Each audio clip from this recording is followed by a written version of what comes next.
What is up, everybody? Welcome back to the City Life Project YouTube channel for yet another live fight companion. LFA 197 Brazil. That is right. LFA 197, second part of the prelims. They actually showed the early prelims here today. They can't do it in the United States for some reason, but they can do it in Brazil. Riddle me that, UFC Fight Pass. But anyways, at least if you guys were able to catch the early prelims, that's awesome. There was a few good fights. I had it on in the background as I was finishing off my day of work. But now we're starting with the prelims, and then we have a pretty stacked main card in an hour and a half. If you're new to the channel, smash that like button and subscribe. We do live play-by-play, commentary, reaction, and of course, live interaction with all you amazing folks in the live chat. So get your comments in the live chat. Don't forget to vote in the poll question as well. What's up, Exploring the Call? We are live indeed. The striking ace. What's up, sis? Jeez. Okay, so the second half of the prelim should be on YouTube. LFA, excuse me, did stream their early prelims on YouTube, and I'm watching a stream right now. It hasn't started yet, but it says featured prelim on screen. So there you go. Valley Tudo headbutt that like. Yes, indeed.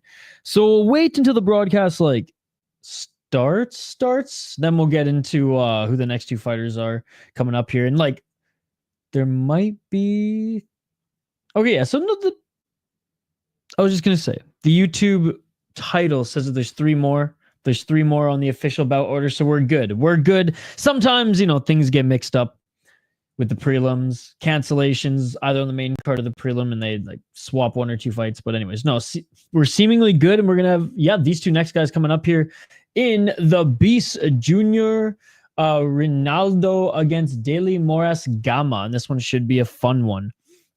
Despite him being a huge favorite, a lot of experience also for Gama. We'll break it down here shortly. Pedrosa, Bertoloso, Martins, and prize 3180 makes 6540. Thoughts? Godspeed. Just draw a praying mantis in the rain. You mean you just drew praying mantis in the rain? Oh man. All right. Three prelims coming up here. Let's get into this first one. The Beast, 8-1 as a pro. He is a massive favorite in this one. 25 years of age on a 2-fight win streak. He fought earlier this year, so hasn't been super active this year, but fought a year ago and then 9 months ago. Knockout in his last fight, knockout in the fight before, so his last two wins. He's finished his opponent, lost to 5-1 guy. Honestly, his last 5 fights, pretty good resume there. 3 KOTs, 4 submissions, never been finished. Only losses come via decision. Fought SFT, which I believe there's an SFT card this weekend as well, guys. I want to say it's tomorrow morning or tomorrow night, and it's free on YouTube. Yeah, but he's 6-0 guy who we knocked out in the first round. Both first round, too. Rear naked choke, arm triangle. So look at that. 2 finishes via submission. Loses 1, unfortunately. How's this guy doing, by the way, now? 8-1. Okay, so loses to like a legitimate guy, then knocks 6-0 and that 3-2 guy, whatever, out. But damn. SFT and LFA recently. They fought a kickboxing fight as well. Gama, 7-4 as a pro. 4 KO TKOs, but he's been knocked out twice. 1 submission, 2 decisions. Lost to 6-0. Oh yeah. He's also on the card, by the way, tonight, and he is he's good. He's terrifying. He's got 7 fucking knockouts. So no shame in that. No shame in that. My tapology keeps wanting to go to Portuguese. For them to be the 4-2 guys, 6-4, lost to Martin Bravo. Like, he's only really lost to good opponents other than Acosta on the regional scene. And of course, this is not the next fight. Of course, this isn't the next fight. God damn it.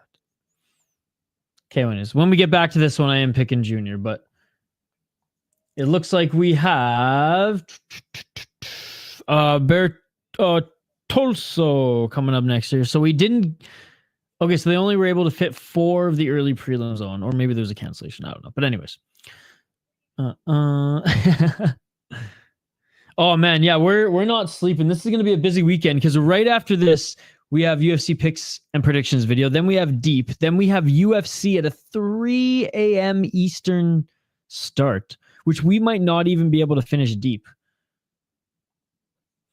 Okay, anyways. We have Asa Bertoloso against Janae Silva. They're being announced in the cage right now. 4-0 as a pro. Yeah, she's the favorite. I remember her last fight. She looked pretty good. Knocked out, yeah, Fernandez. Split decision. I think, yeah, I saw this one as well. I remember I wasn't super impressed with this performance. If I recall correctly, she dominated on the amateur scene, right? Yeah, dominated on the amateur scene. MMAF and beat some really good opponents. This will be the best opponent she has faced thus far, at least most experienced as a pro thus far. 2 KO TKOs, 3 decisions, no submission. 5-3, 2-0, 5-0. Actually, that's a pretty good win. Yeah, I am going to go with the favorite in this one too. Let's see if she continues to improve at 23 years of age. Hey, what's up, Joshua? Good to see you. Come on, you thug. UFC starts at 3 a.m. Eastern. All right, round 1, ladies and gentlemen. Let's get it all. 4 minutes and 51 seconds on the clock. I mean, just look at the height and reach difference in this one. The torso of Bertoso is pretty much the whole frame of Silva. Oh, a nice right and left by Bertoso. I'm gonna have to restart my computer. Does it sometimes, but normally works eventually. Sounds good, Shane. No, it's in China. Going with the favorite. Can't find the remote to watch on TV. Oh, right hand by Silva. Overhand right. Didn't connect clean. Looking for the left jab is Bertoso. 4 minutes and 11 seconds on the clock. Oh, low kick by Bertoso. Bertoso with the right and the left. Bertoso looking for that left hook. Straight left jab by Bertoso. Oh, step back right by Bertoso. But Silva cracks her with the right hand. Silva continuing to walk forward. Oh, I'm sorry to hear that, Joshua. Hope you feel better soon. 3 minutes, 52 seconds. Looking for the takedown is Bertoso, but Silva denying the takedown. 3 minutes and 42 seconds. Again, looking for that feint for the takedown. Oh, a nice 3-punch combo by Bertoso, but Silva continues to walk her down. 3 minutes and 31 seconds. Silva continuing to pressure Bertoso outside that center line. What's up, Dylan? How you doing, buddy? You ready to stay up all night for another weekend as we got Deep after this, then UFC? I am a little annoyed that we're missing Deep Jewels. Is this UFC? What's up, Chris? Orange juice is good. Yeah, I wish I could have watched it, but I was busy working today. 2 minutes, 57 seconds on the clock. Oh, look for that right hand counter. Left for Silva. Silva, honestly, getting the better Bertoso late here. Swinging to miss with that right uppercut was Bertoso.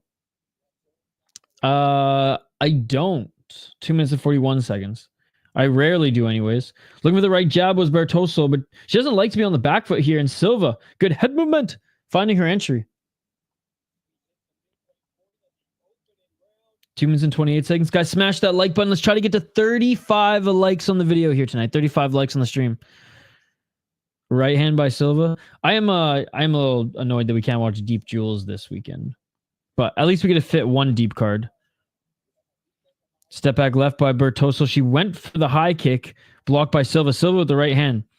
2 minutes on the clock. Shane's holding the fights now. Shane, honestly, Bertoso was landing some good hooks, but Silva was landing the better shots. Bertoso finally gets the takedown. Silva, knees planted, looking to get back up to her feet. And she does get back to her feet, but what a takedown by Bertoso.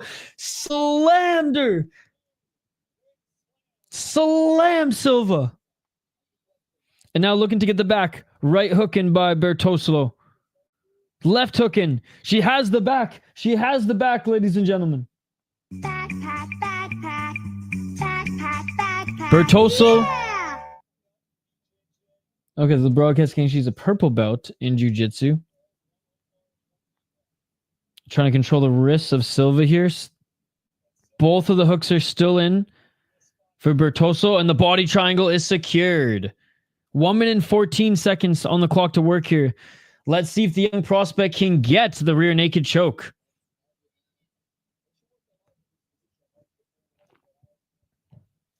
One minute and 2 seconds. Tight body triangle, ankle facing up. Bertoso trying to soften up Silva here. Good old 12-6 elbows now.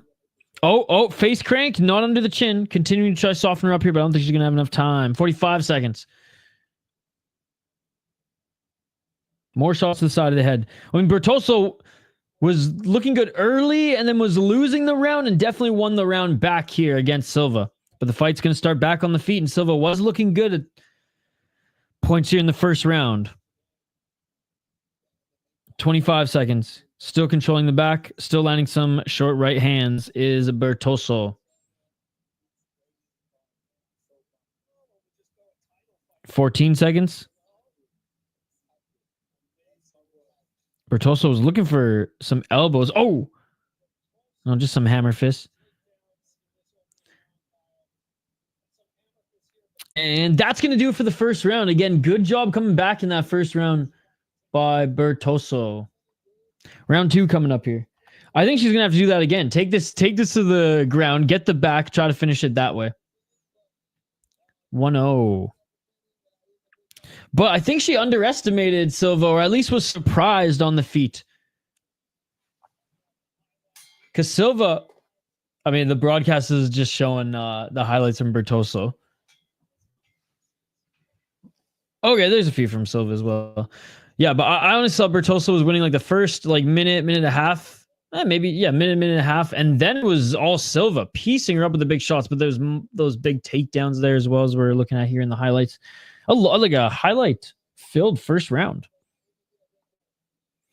And we get 4 prelims. I mean, we still might only get 3 prelims, and they might have just moved one of the fights up on the main card. By the way, there's a former UFC fighter on, or former Ultimate, I think he was on the Connor season of the Ultimate Fighter. So there's a little bit of UFC representation on the deep card after this. Which deep starts at... dude, Silva looks pissed the fuck off right now. Holy shit. All right, round 2 coming up, guys. Let's get it on! Yeah, the deep card looks to be pretty good for not like just one of their impact numbered cards. Oh, some hooks by Bertoso again, but Silva not only just walks her down, but like rage walking her down here. Step back, hooks by Bertoso. Swing and miss. Inside low kick by Bertoso. Front kick. That's good. Throw some kicks there. Keep Silva off. Silva looking for that big right hook. 4 minutes and 30 seconds. Step back left jab. And we saw Bertoso not good when she has to fight off the back foot. She needs to be walking forward or at least plant for a moment. Low kick by Silva. Oh, nice knee by Bertoso. A little switch knee action, but Silva just eats it and continues to walk forward. That's crazy. 4 minutes and 10 seconds. Silva with the big right hand. Bertoso, I mean, she ate that. Bertoso with the right. Bertoso looking for the takedown. Yeah, Bertoso needs to start getting these knees going if Silva gets into the pocket. 3 minutes and 54 seconds. Teep by Bertoso. Bertoso swinging to miss with that right elbow. Shit. This is a good fight. 3 minutes and 45 seconds. Step back left jab by Bertoso. Right hand by Bertoso. See, her feet were planted there. She was able to pick her shot, which is on the back foot. Definitely looks uncomfortable. So Silva with the right game plan here, but they meet at center.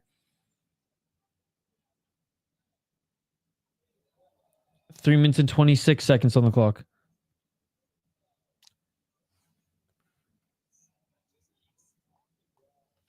Three minutes and 17.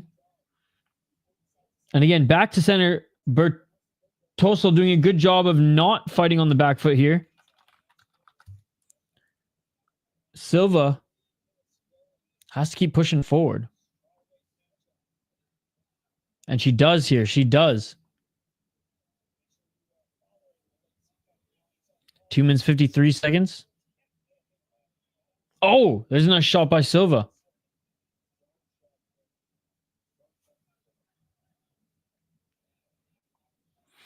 On the because he's back on the regional scene, right? Who's he fighting tomorrow? 2 minutes and 34 seconds. Oh, I mean, who the fuck is Norman Park? Yeah, he should beat this guy. Oh, Norman Park, he fought in the UFC a while ago. Okay, 36 now though. He's on a win streak. I think he beats him, yeah. Muradov's still damn good. 2 minutes and 8 seconds. Yo, what's up, Scott? Thank you so much for gifting the memberships last night, by the way. What is up, everybody? I had a great birthday today. Hey, happy birthday to Scott, guys. Hit up I don't care if it's birthday cake emojis. I don't care if it's a present emojis, pinata. I don't give a fuck what it is as long as it's somewhat celebratory. But hit up some celebratory emojis in the live chat right now. Yo, shout out to Scott. Happy birthday, buddy. Hope you're doing well, too. What's up, Nicholas? Good to see you. 1 minute, 44 seconds. Scott, we're gonna crack open a wobbly pop here. We got and then more coffee later because we're staying up all night. Deep after this, UFC picks and predictions, and then UFC at 3 a.m. 2 a.m. for me, but 3 a.m. for Eastern. Hey, happy birthday, Scott. Thank you. Oh, and catching the ankle of Bertoso was Silva. Bertoso falls to the ground. Butt scooting here is Bertoso, but ref tells her to get back up to her feet. Silva with the right hand. Low kick by Bertoso. Low kick by Bertoso again. Bertoso, maybe her right. Something's wrong with... She was limping there for a moment. Maybe just awkward backstep. I'm not sure. 59 seconds. Silva doing a good job of keeping this on the feet. I do think Silva's landed the harder shots, but Bertoso... Oh! Mixing it up throughout this round. Maybe could have stole it. YouTube. LFA's YouTube channel right now. And then they go to UFC Fight Pass in 1 hour. Yeah, we got a wild one for UFC tomorrow. 36 seconds. Step back left by Bertoso. This is exactly where Silva wants Bertoso, where she's got no room to move forward and no room to plant her feet. And looking for the clinch here. Bertoso, she's got nasty knees. Silva gets free. 20 seconds on the clock. Both them slowing down a little bit. Still on point. 10 seconds. Look for the spinning back fist. Nice by Bertoso. I think Bertoso just against... this round's tough to score. I think Bertoso snuck out this round. Very close round. Silva definitely... she made a case to steal it. Staying on the feet. But I think Bertoso landed... Again, I don't have the numbers. I would imagine she landed more mixing up the leg kicks, the body kicks. She landed some big knees. Though she, again, was on the back foot a lot of it. And Silva did land some big shots in her own right. Yeah, I got to give this one to the young Brazilian. Is this Ronda Rousey? Is this UFC? Oh, yeah, those knees. That's what I'm saying. Bertoso just mixing it up and is seemingly landing more strikes from everywhere. Whereas, again, though, Silva, because she walked her down and landed some big shots in her own right, definitely made a case in that one where there was no case in the first round.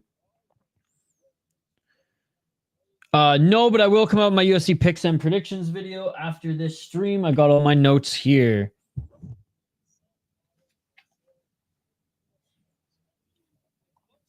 But you can ask the chat, dude. I don't really bet on MMA. I just like watching it all. I am way too poor to gamble on sports, dude. Round 3, ladies and gentlemen. Let's get it all.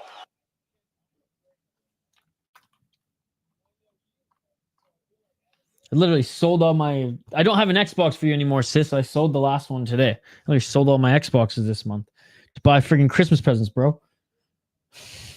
No, I just for extra cash because I don't play my Xbox or I don't game anymore. So it's literally been 2 years since I even plugged it in. So I might as well use that money to buy Christmas presents. 4 minutes and 24 seconds. Right hand by Silva. And I'm hoping those who bought it gift them as Christmas presents. So I don't have to pay for them full price. Let's go. 4 minutes and 14 seconds on the clock. Both. Deep Jewels is after, but we're not going to be watching Deep Jewels because UFC's on. 4 minutes and 4 seconds. Ban sis for that comment. Left hand by Silva. Not this comment, for the other one. This is a good comment. Oh, I thought you were talking about yourself. No, I don't bet at all. 3 minutes and 47 seconds. I mean, like, I think I have like $10 in my account that I sometimes use. 3 minutes and 40 seconds. Back to center. Silva trying to walk down Bertoso again, but Bertoso, good job. 3-punch hook combo. Her hooks are nasty. Looking for the single leg takedown. Silva stuffs, pushes her off. Silva walking forward. UFC prelims start at 3 a.m. Eastern.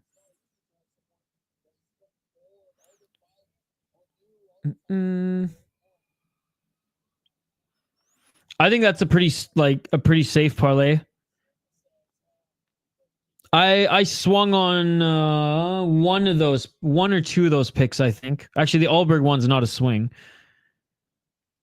I'm personally picking Ozdemir. Because that one's too close, and I'm going with the veteran guy who's hard to finish in that one. And then I'm swinging with Figgy because I think it's good odds. That one I did bet on, but it's definitely not safe. What you got there is way safer. But we'll get to my UFC picks and predictions after this stream. Low kick by Bertoslo. Step back, left hook by Bertoslo. Silva continues to walk her down. No, honestly, Shane, I just don't care about the NBA at all.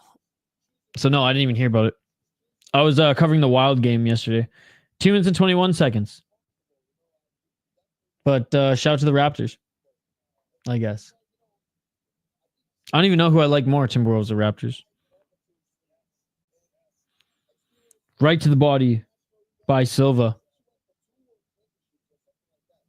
Oh, nice right to the body and left hook by Bertoso. Her boxing technique is way more polished. Silva just mean mugging her at this point. Both look tired, yeah. Well, it's been a pretty high pace to this fight. I mean, they've been kind of going shot for shot this whole time. 1 minute 47 seconds. Nice, Shane.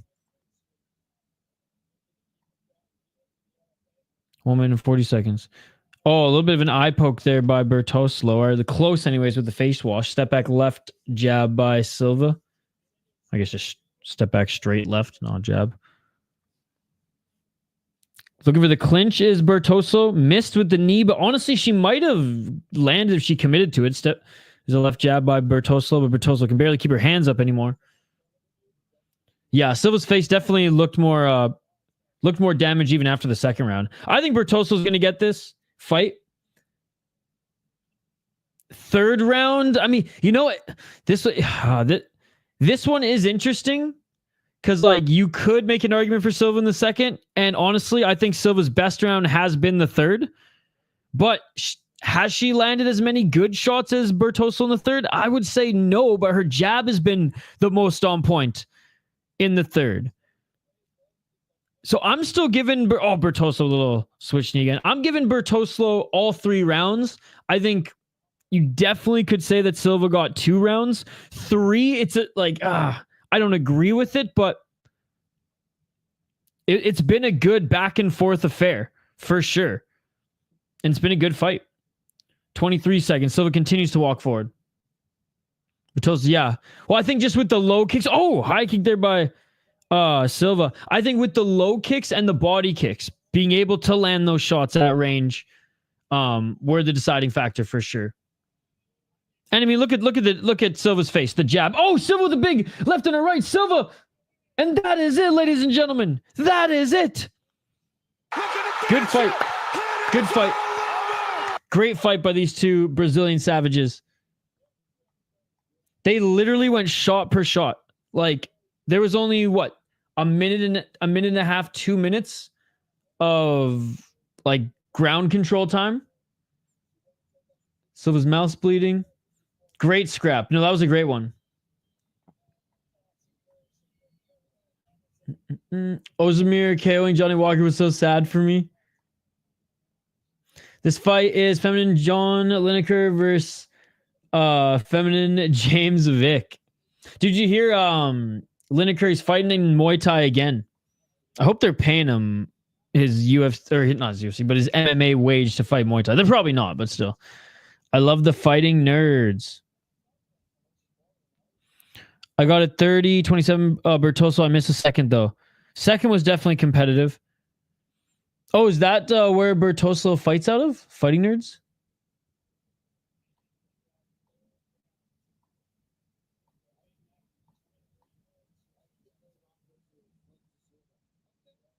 So even the broadcast saying the third round could have gone to Silva. I think the third round, like Silva's best round was the third. Oh no, the fighting nerds are in Silva's corner. No wonder she's a little bit of a savage.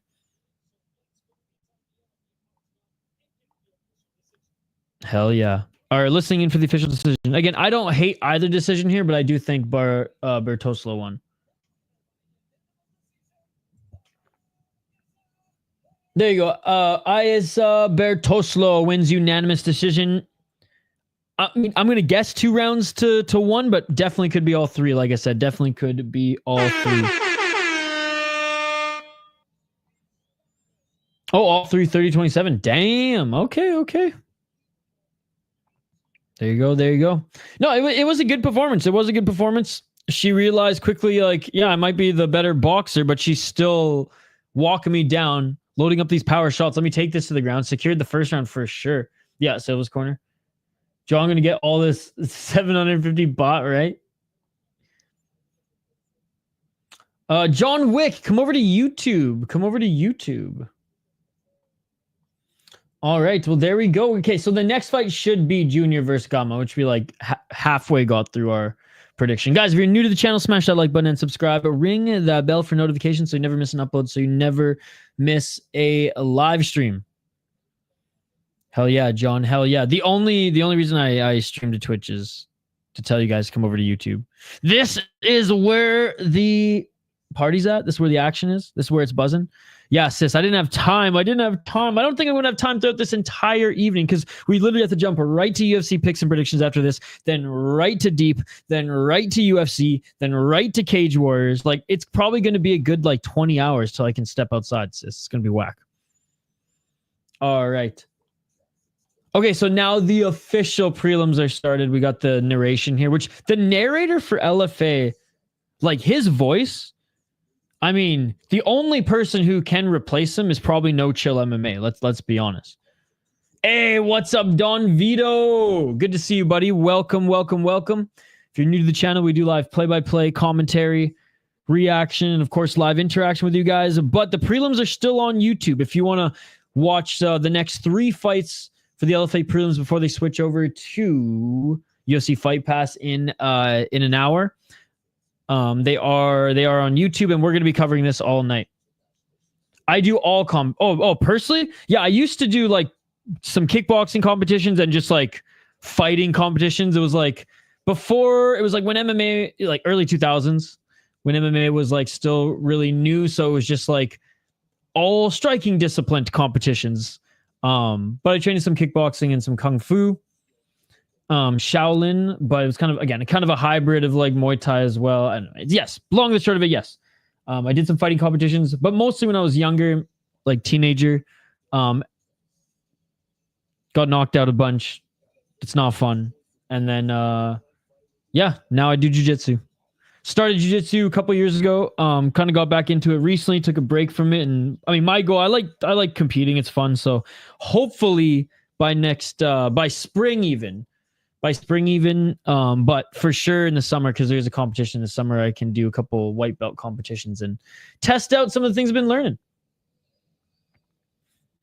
Oh, well, it is free on YouTube as well. Oh, just white belt, dude. I just go in for some open rolls and a few classes here and there. It's expensive, right? Like anything in life. So when I have some extra money, re-up my membership and I just take as many classes as I can.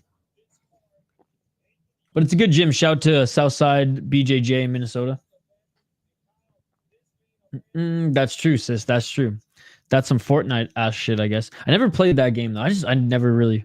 The only video games I played were the classics, Super Smash Bros. Melee when I was younger. Super Mario Kart on Super Nintendo. Super Nintendo World. Super Mario World on Super Nintendo. And then Counter-Strike in college because degenerate. I think it's like $80 a month, and then you get 2 classes with that, and then you pay additional pay like drop-in fee for open roles or X amount for additional classes. You should get Facebook comments first comment get spiked in the head. I will not. No, thank you.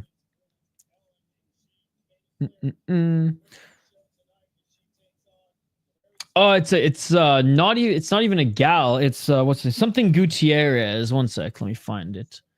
He was on the I mean, to be honest, he kind of had a regrettable, or not a regrettable, but a forgettable and maybe regrettable performance on the Ultimate Fighter. He was supposed to fight on the last deep card, but couldn't get a visa. Mando Gutierrez is fighting Joji Goto. Yeah, he was supposed to fight on the last deep card, but couldn't get a visa. We all do, brother.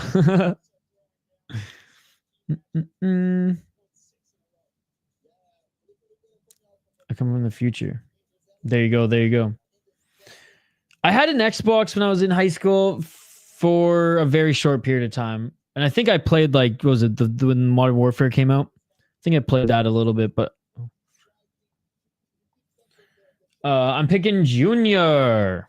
All right, let's get this one teed up, guys. Let's get this one teed up. If you guys are new to the channel, smash that like button and subscribe. We do live play-by-play commentary, reaction, of course, live interaction with all the amazing folks in the live chat. The prelims are on YouTube right now, so we got a small crowd, but usually when it fires up on Fight Pass, more and more people trickle in, and a lot of people who are just interested in the main card too, because it's a pretty big main card. Whenever LFA goes to Brazil, they stack up the main card. Starting with the Oliveira's on it. 1, 2, 3, 4, 5, 6, 7 fights. Damn, 7 fights on the main card. 3 more on YouTube. All right. I play mostly RPG and action games on PS5. I mean, if I like had like a normal job and normal schedule and like kind of normal life, then maybe I'd play video games. But I don't even know. Like I've never been good at games. Even Counter-Strike, I wasn't great at it. Every now and then, stoned, I like focus in with a snooze and a little toke. Not that I recommend that. I'd roll the dice. Sometimes I'd be good. Sometimes I wouldn't. When I wasn't, everyone would yell at me. When I was, they'd say, Isha, don't ever do that again. You scared us. But I like playing Counter-Strike in college. Cyst. Yes, cyst. C-Y-S-T. Cyst. Yes, I got to give it a couple squirts twice a week. A couple mists, you know. I had one. It was a pine bonsai. But it looks so dope. My roommates, and you know, like I was guilty of this because I let it happen, but I was opposed to it at first. It was supposed to stay outside because pine trees need to be outside in colder weather. We kept it inside because we wanted to show it off to everyone, and yeah, it died in like 3 months. Poor Bruce Leaf. All right, let's get to this next one. Gamma, ladies and gentlemen, 7-4 as a pro, 2-3 in his last 5 fights. He's 32 years of age. Lost his last fight. Again, don't blame him for losing his last fight because he lost it to an absolute savage, whose opponent also lost to, if I'm not mistaken, Michael Oliveira, who is fighting on this card as well, who's an absolute killer with 7 TKOs. Before then, beat a 4-2 guy and a 6-4. Meh. I mean, he's done okay against guys on the regional scene. Seemingly, when he takes a step up in competition, at least recently, against a 9-0 guy and an 8-2 guy, he lost. Probably shouldn't have lost this one, but let's be honest, he was just crushing cans before. Maybe that was his wake-up call. But I do think this one is going to go in Junior's way. The Beast, 8-1 as a pro. 4-1 in his last 5 fights only. Okay, sorry, he lost to Richard Martins. My bad. But Richard Martins has gone on to have a pretty damn good pro record. I believe he's also 8-1. Yes, he's also 8-1. And he is also going to be featured on this card as well. Beat a 6-0 guy, knocked him out 3-2. And like I said, it was funny that he had 2 submissions, lost, then 2 first-round knockouts. I'm going with Junior on this one, locking it in. Both the guys are in the cage right now. Striking Ace Scott Jr. Michael Oliveira, that guy just beat Michael Chandler. He was going to fight Ozzy Diaz, but the UFC stopped him because he's too powerful. I'm from the future, and I can say the GOAT Rongzhu steps up on short notice and KOs Nicholas Mota, Volkan Ozdemir, and Muslim Salikov back to back to back. Let's get it all. I do like Rongzhu, but man, he got friggin' Padilla, who did the friggin' super lek on his ass. 4 minutes and 41 seconds on the clock. And stalking down Gamma right now is Junior. And apparently Junior's from Fighting Nerds. Is that what the broadcaster said? Straight left by Junior. They're taking over. Junior. Constant pressure here. Great striking. Low kick by Junior. Junior with the left jab. Junior with the right hand. 4 minutes and 21 seconds. Oh, dude's going to die. Fighting Nerds are taking over. Oh, left and a right to the body. And a left hook by Junior. Junior's pressure here is absolutely insane on Gamma. Gamma tries for a head kick. Gamma's cautious. Was Gamma from prison? Or Junior? I don't know the backstory clearly, sis. 4 minutes on the clock. Was one of them from did one of them do time? Low kick by Gamma. Oh, left hook by Junior. Junior with the right hand. Gamma forced to employs high guard again. Oh, beautiful takedown by Junior. He picked him up and slammed him to the ground. Now he's looking to pass into half guard, and he does pass Gamma. Pass into half guard with ease.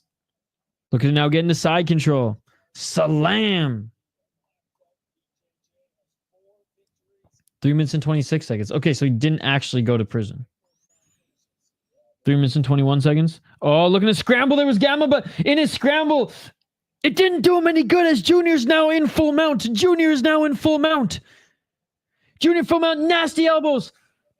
Looking to try to give up his back, and scrambling again was Gamma, but Junior pounces a right back on him in half guard, looking to get into side control. You can tell that Gamma definitely has some jiu-jitsu, but Junior just way too much of a savage. In half guard, Gamma locking up that right leg of Junior. Fighting Nerds have lost 3 in a row. Men Fighting Nerds are undefeated. Or Fighting Women Nerds have lost 3 in a row. Fighting Men Nerds are undefeated. Oh, big right hands by Junior. Another left by Junior. 2 minutes and 28 seconds.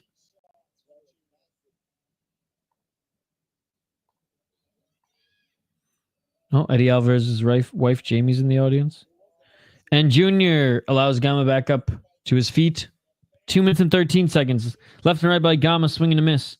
Junior still light on his feet. I'm interested to see if Junior can keep this pace up. Gamma's huge right hand, but misses. 2 minutes and 1 seconds. Junior doesn't land with the 1-2, but Junior does pressure Gamma back up against the cage. Junior throwing some left hands. 1 minute and 52 seconds. 1 minute and 49. Oh, nice right hand by Junior. Junior the right uppercut. Junior with the left hook. Junior, right uppercut, step back, left. Oh, look at the striking here by Junior. This guy is sick. 1 minute 35 seconds. Junior with the straight right. Junior with the left. High kick by Gamma, but that's all he's got. Junior with the right to the body.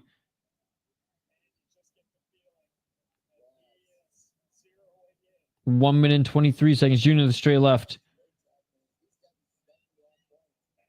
Junior looking for the right elbow. Junior left jab. Junior another straight left. 1 minute and 20 seconds. So 1 minute and 10 seconds. It's over soon. We'll see if Junior conserves his gas tank a little bit here, and he does a 1-2 and goes for the takedown. 1 minute on the clock.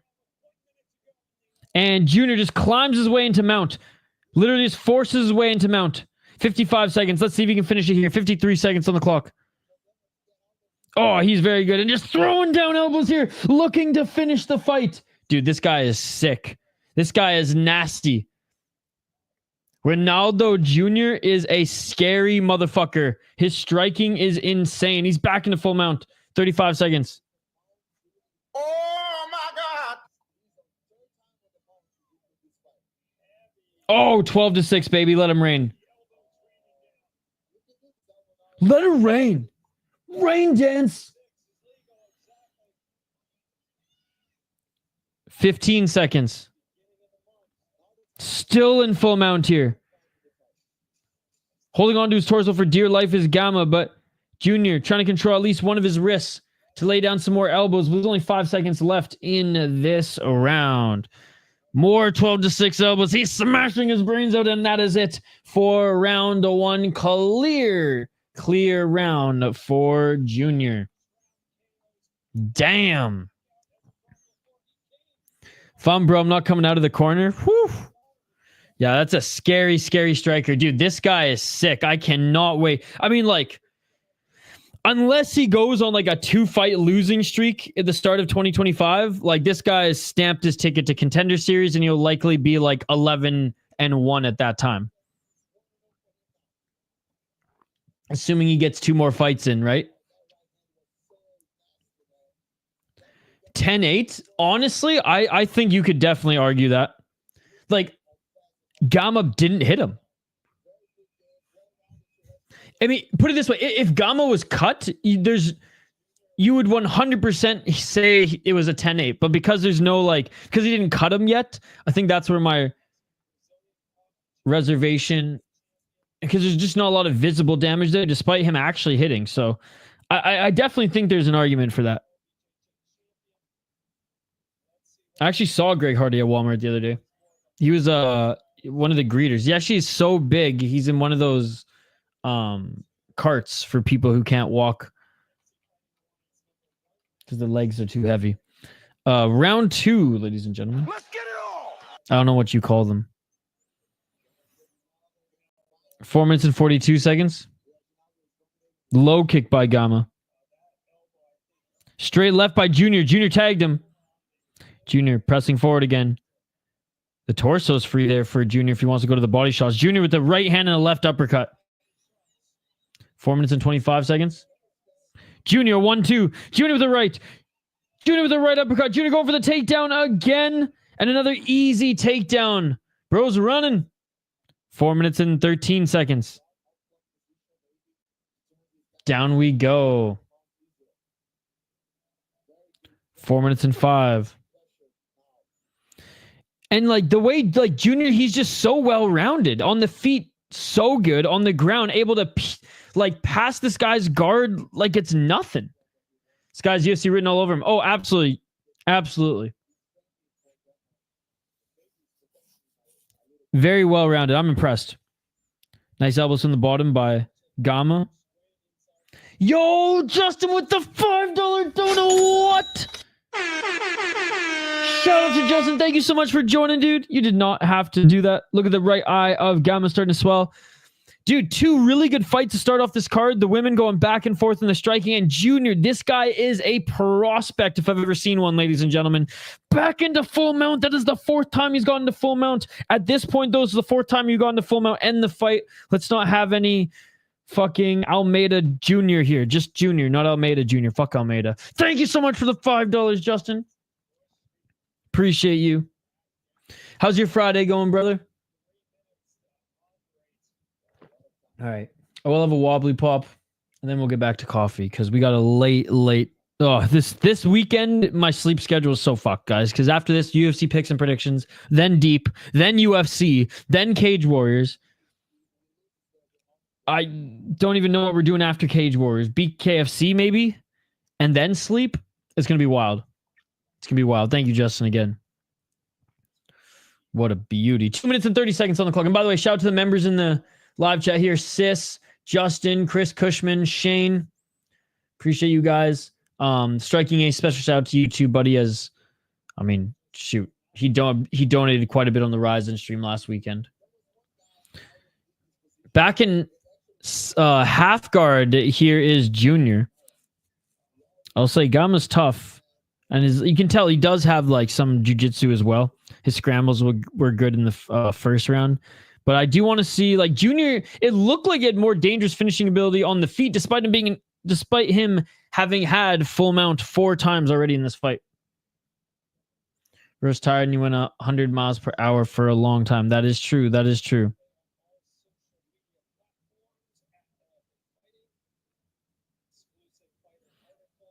The pace in the first round was nuts. He switched from smash to subs. Back into side control. Maybe look for that arm triangle. 1 minute 22 seconds. Oh, and there. No, actually, yeah. What is he going for here? Look, he went from like Anaconda. Now they're back up to their feet. And they separate. Good job by Gamma using that opportunity to get back up to his feet. I don't know if that was close. I don't think that was close. Gamma scrambled out of that one pretty easy. He like threatened 3 submissions in like 2 seconds, though. I don't think he committed to one, and Gamma in credit used that as leverage. Stand up. 50 seconds. Front kick. Gamma swinging a miss. But yeah, that right eye of Gamma, as you pointed out in the chat, it's pretty bruised up there. Oh, big right hand by Junior. I mean, I know Junior's a little tired here, and, you know, the laying and the praying will help late, especially since you've secured the first 2 rounds. But, man, Junior looks like he could still finish this fight on the feet with 30 seconds left. Is this Paul Craig? 25 seconds.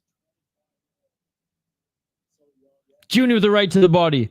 Dude, Gamma doesn't look like he doesn't want to be in this fight on the feet at all. Doesn't want this fight to be on the feet at all. Like, Junior, honestly, could probably finish this in the 3rd round if he stays on the feet. He throws so hard. Yeah, the pace in the first round was wild. But anyways, we're going into the 3rd round here. And again, if this stays on the feet, I imagine Junior could finish this again. Or could finish this like he did his last 2 fights. But we shall see. 3rd round coming up, ladies and gentlemen. 3rd round coming up. Clear round 1 and 2 for Junior. Yo, what's up, AJ? Good to see you, buddy. Gamma does not want to be in there at all. He running 2017. Like, first round could be a 10-8 for sure. This round, I don't know, just because there wasn't as much damage in this round, in my opinion. And I don't count that submission attempt because it was like in the first stage of 3 in 2 seconds. Scramble. Round 3 coming up here. Yeah, and look at the visible damage on the face of Gamma as well. Junior, the great performance.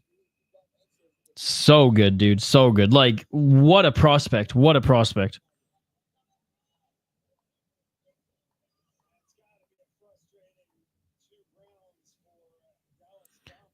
All right. Wait, is that Gabby Garcia? Off the juice? His poor eye. Oh, they're... Junior's huffing and puffing as the 3rd round starts. That's not good. 3rd and final round.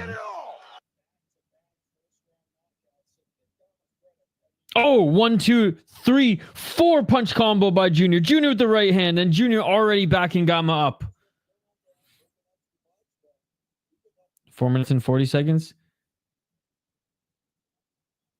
Double left jab by Gamma. 4 minutes and 32 seconds. Oh, nice body kick by Gamma. I mean, what a comeback it would be by Gamma if he like knocks him out or something. 4 minutes and 21 seconds because Junior is looking tired and Gamma's starting to land some strikes. Oh, Gamma with a nice right hand. Low kick by Gamma. Gamma with the oblique kick. Dude, this, honestly, I'm kind of hoping for a comeback now. How crazy would this comeback be if Gamma just knocks Junior the fuck out? Gamma has more energy, which don't make a lot of sense. Low kick by Gamma. Oh, eye poke? Oh, Junior looks okay. No, what happened with Combate Global? 3 minutes and 43 seconds. Low kick by Gamma. Junior pressuring him, though. Junior looking for the takedown. Gamma with no takedown defense whatsoever. Easy single leg by Junior. And if Junior can just stay in this position, he will win this fight. Junior got a case of the napitis. Combate Global might be shutting down. Well, they switched to, I think, TV. And it was TV. They were on... I forget. Were they on Paramount? They had a TV deal for a bit, then they went back to pay-per-view, then they went back to TV. For me, it was like Combate Global was one of the hardest leagues to just track down and watch. They lost the TV deal. Oh, that's not good. Was it Paramount? Had a mass exodus of talent. Uh-oh. Oh, looking for a potential triangle in the bottom here is Gamma. Still under the shoulder, though. He could switch to an armbar. 2 minutes and 44 seconds on the clock. Gamma trying to set up a submission from the bottom. 2 minutes 36 seconds. Well, unfortunately, the arm is in there, so it's can't really swap for the triangle here. He could go for the arm.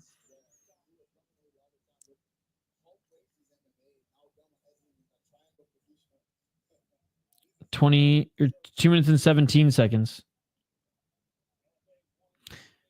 I don't know. I think he's got more of the Aldo style when he steps in than Pereira.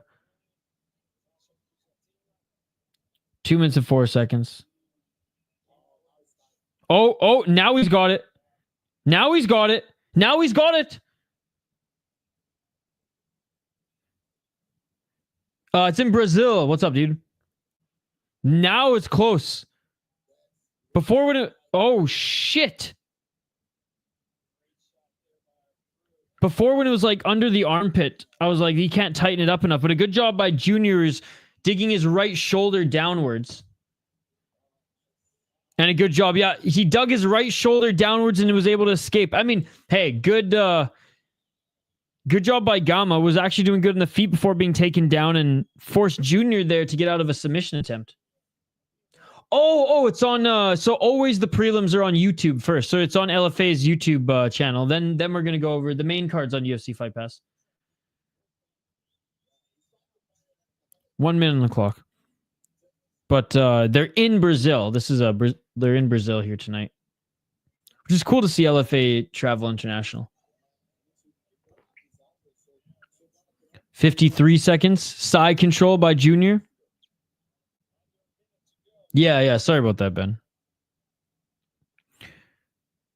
Junior now trying to punish Gamma. Can Junior win this round back? I mean, I honestly think this is... Despite this right now... Oh! Look for key lock! Oh! And Gamma gets out of it. And Gamma finally stuffs a takedown. Gamma looking for a late submission here. 21 seconds on the clock. Gamma... Can't get it. 10 seconds. If we were allowed knees to grounded opponents, Gamma might have just won the fight with a knee to the face. But anyways, finishing the takedown here is Junior. Honestly, give Gamma the third round. Oh, no, Junior ends in the top position. Junior ends in full mount for the 5th time. Never mind. Junior wins this round. Clean sweep, baby. Clean motherfucking sweep. What a fight. What a fight. This guy's the real deal. Got to pace his cardio a little bit because he goes balls to the wall. Maybe in a 5-round fight, we see him slow down a little bit, but what a prospect and what a great surging comeback attempt there by Gamma. Great start to the prelims here. Great start to the prelims. That was awesome. That was awesome. It was never fully in, but just definitely scary for Junior. Even though Gamma will lose, good job for him to keep threatening the sub and have success despite the damage, especially in the 3rd round. That way, he ended it. No way, Junior won it. Savage. Yo, what's up, Activate A? Good start to this card. Or at least, good start to the second part of the prelims. I'm going to go work out. It should be done around the time the main card starts. Sounds good. Sounds good. I'm guessing you're not watching UFC this morning. And with another fighting nerd. I was just going to say, dude, Activate A. You probably know more about this guy than we do, but like he is a savage. Like he's either going to be on Contender Series in the start of the summer or in the summer, or he's going to be straight signed to the UFC. He is unreal. Is that Kaibo Hayo on the mic?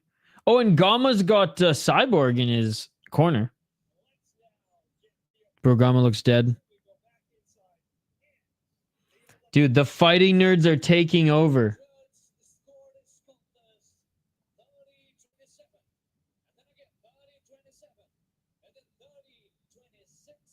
Two 30-27s, 130-26.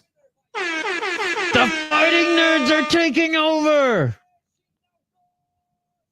Yeah, I've seen a video of fight violence post with fighting nerds, and he was there training. Do activate A. I don't know if you caught that fight. He's fucking sick, dude. He's extremely well-rounded. Yeah, he's something else. He's something else. Yeah, it's Cyborg. What a fight. What a fight. He is looking big. He is looking pretty big. Damn. All right, next fight honestly should be a good one as well. I mean, dude, the LFA, their matchmaking is tremendous whenever they go to Brazil.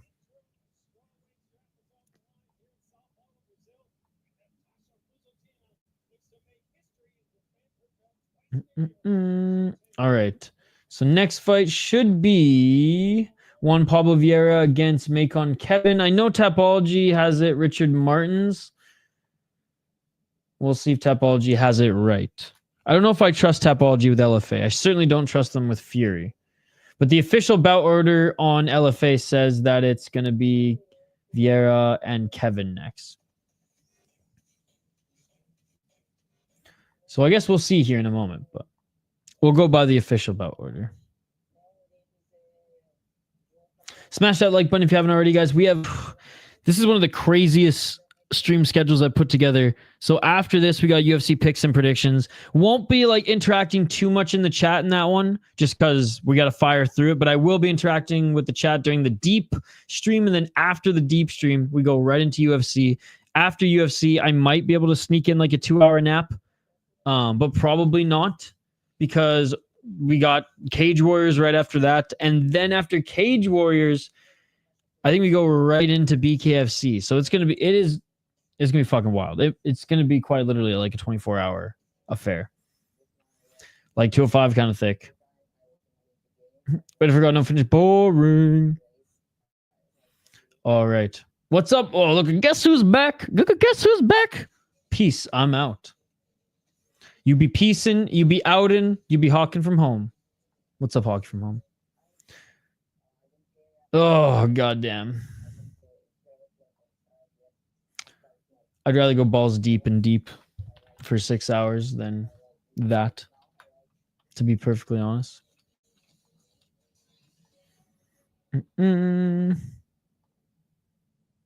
Hopefully this LFA stream has a good pacing to it so we can get to the UFC picks sooner than later. Because deep starts at 10:30 Eastern.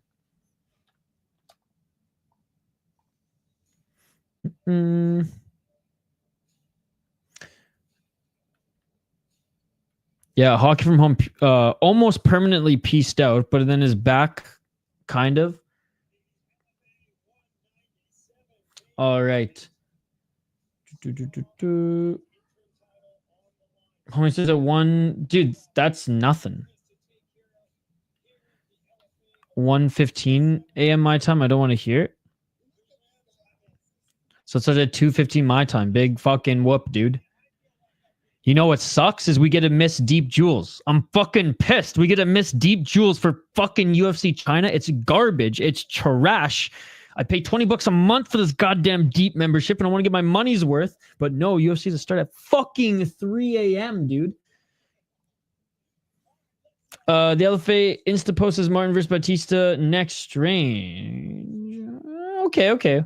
Well, maybe they did a little Yankee swap. Yankee swap.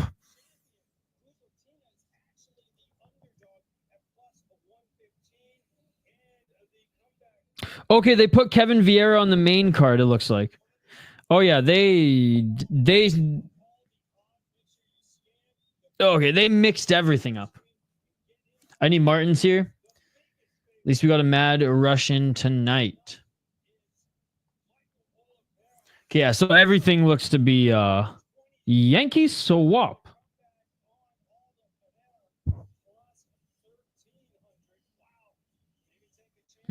Or is this one canceled? What is going on here?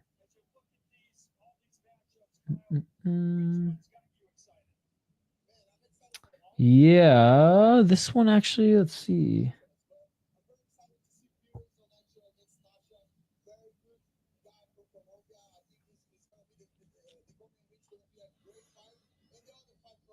Yeah, that's the co-main. Oliveira was moved up to the featured fight.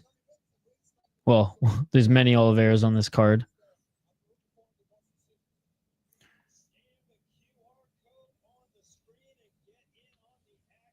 Oh, no, okay. We're still good. We're still good. But yeah, so they just switched. They just switched. Final prelim. So yeah, so basically they put Martin's Bautista on the main card. Oh, what? Never mind. They put Vieira and Kevin on the main card. My bad. That's what I meant. That's what I meant. I don't have it on screen, but every time we start these, because sometimes Typology has them right, sometimes they don't for regionals. So I always try to get the official bout order from LFA, and they must have made some changes because on the official bout order, it said that Kevin and Vieira's next one, but no, we got Martins and Bautista. Anyways, good old regional scene, guys. Good old regional scene. Last fight, yeah.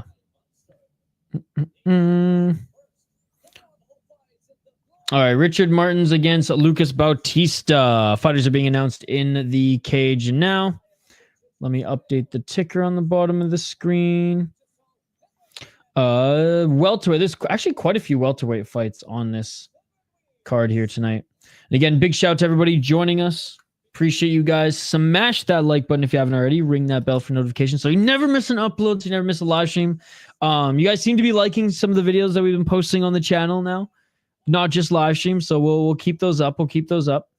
Lucas Bautista, 7-1 as a pro. He is the underdog, despite having a pretty damn good record like that. 3-1-1 in his last 5 fights. He did win his last fight. 3 KO, TKO, 3 submission, 1 decision. Pretty well-rounded resume, and pretty much finishes all of his fights. Has he beaten the same level of competition as his opponent? The answer is no. Pretty good resume on the rise. 3-0 guy, 3-1 when he was 3-0 4-1 respectively.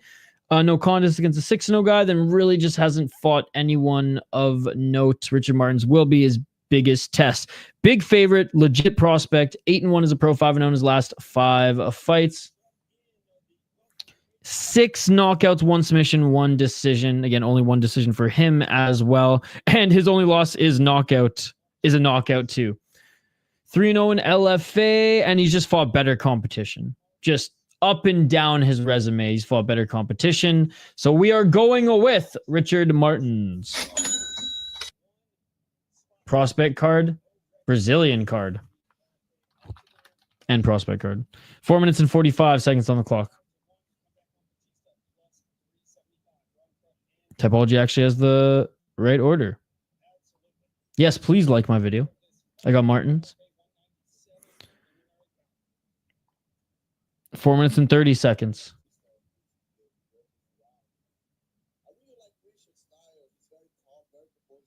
Left jab by Bautista.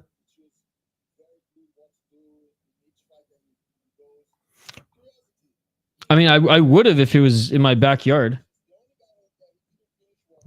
I don't think I'm allowed in Brazil, dude. 4 minutes and 7 seconds. Didn't Vladdy tell you? Kick to the body by Bautista. Bautista pressuring Martins, keeping him outside that center line. Nice right jab by Martins. Oh! Kick to the ribs by Bautista, but he slipped and then was threatening the ankle of Martins. Martins with the right hand. Yeah, definitely not.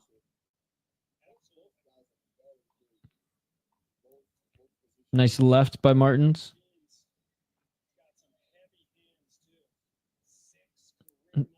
2015, but close. 3 minutes and 25 seconds. Not with the squirrel. That's somebody else. I'm talking about 2015. Oh, right hand by Bautista. Bautista looking for the double leg. Martins. Sorry, not Martins. Martins. Unable to get Martins to the ground is Bautista. Bautista with a knee. Again, smash that like button, guys. We're trying to get to 35 likes on the stream. 2 minutes and 53 seconds.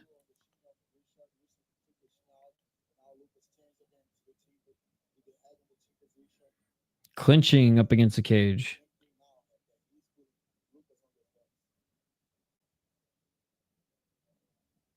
Two minutes and 36 seconds.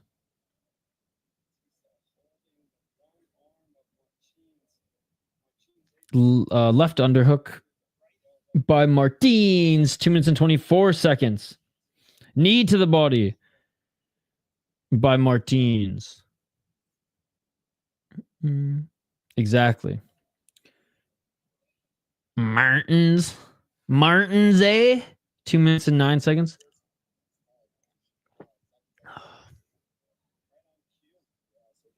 Knee to the body by Batista. Bro, if this was in Japan, I would have separated this shit already. Come on, ref. This is Brazil. You're supposed to be even more savage.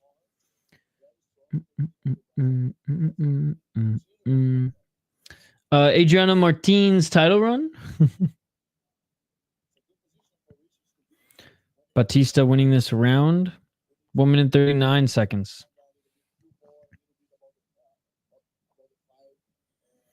And looking for the takedown there was Martins, but not Batista. They're just jockeying for position up against the cage here. And Martins now with the body lock. Big old Charlie horse.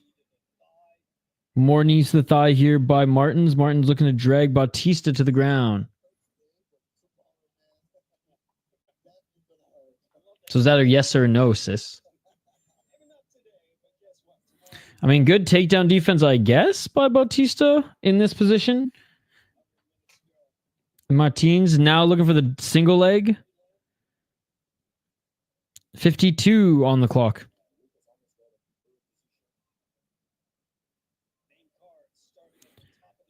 $45 seconds. And the ref's going to separate them. Took you long enough, ref. Yeah, me too, sis. Oh! Nice shot by Martins. And Batista lands a good left of his own. But Martins landed a good shot. 21 seconds. All right, Granite would beat Jake Paul. Step back left by Batista. Big right hand by Martins. Low kick. Dude, you hear Kyle Bahayo just said it? Did you just hear what Kyle Bahayo just said? I love it. He's like, those two guys are beating the shit out of each other. Big bombs. Hey, what's up, Dirty Hippo? Good to see you. End of the first round. Not the most professional broadcast, but that's okay. Hey, there's hope. That means I can probably get a job. No one championship tonight, but there is deep after this, then UFC at 3 a.m. Eastern. So UFC at 3 a.m. Eastern. He stunned him with that straight jab. Wobbled him twice there. Yep. Ooh, big. Like, that was a lightning fast right hook. Oh, dude, Granite would beat the fuck out of him, man. I would honestly bet on Granite more than I would have bet on any of the UFC fighters who took on Jake Paul. I think it is. Yeah, Fury Challenger tonight as well. Gabby Garcia's looking good, dude. And probably trains harder than them. UFC's at 3 a.m. You just ruined my night, bro. Yes, it's in China. China.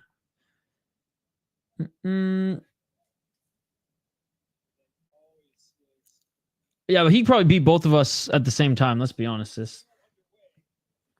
4 minutes, 52 seconds. Step back left by Batista. Round 2.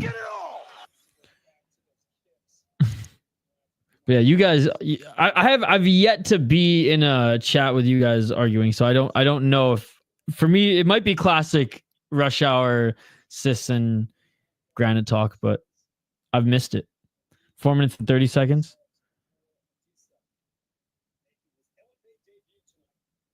UFC in Australia is at 7 p.m., which is the best time I've ever seen for UFC. You know what? I'm happy for you. Honestly, me too, Dirty Hippo, because now I'm forced to miss Deep, because Deep is at 2 a.m., and I want to watch Deep, not UFC. Certainly not UFC at 3 a.m. But at 6 a.m. I'd be down. Deep would be just ending and then UFC starting. Not classic, just hilarious. 3 minutes, 54 seconds. Oh, I know you don't like him. You've told me before. But I got no issue. 3 minutes and 42 seconds. Yeah, let's all just go and chill in Australia for the fights. Back up against the cage again, they clinch. There was a good ending to this fight. They threw some hands and a good start to it as well. But like the middle of the first round and now seemingly the middle of the second round, just more clinch fighting. On my way, let's go. Bro, kangaroo burgers, solid. 3 minutes and 12 seconds. Again, just trying to jockey for position up against the cage here, both these guys. So far, Martins with the body lock. I gotta imagine it's still freaking warm in Brazil right now. Where is this being held? This is in Sao Paulo.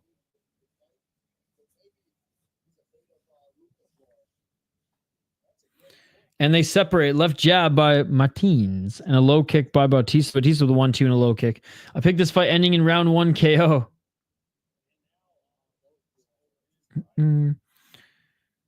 I just had my first Oreo in like 10 years. They suck. I don't know why. I'm not a big sweets guy. Really, for me, like, cookies are fine, but I like them right out of the oven or meh. And nice takedown by Martins. Oh, big right elbow by Martins. I did find a deluxe pack of Pop-Tarts. I didn't buy it. I was going to ask the chat. It has 7 or 8 different types in it. 1 minute and 56 seconds on the clock. Back up to their feet. Nerd Kangaroo. Aboriginals tried to normalize eating those little bouncy guys. Not gonna lie. Yeah, my buddy caught one. And we skinned the fucker. We removed the organs. We grounded that shit up and made burgers, and it was actually really, really good. What's up, Hank? 1 minute and 25 seconds on the clock. I just helped with grinding it, by the way. I did not remove any of the organs. 1 minute and 17 seconds on the clock. And a nice takedown again by Martins.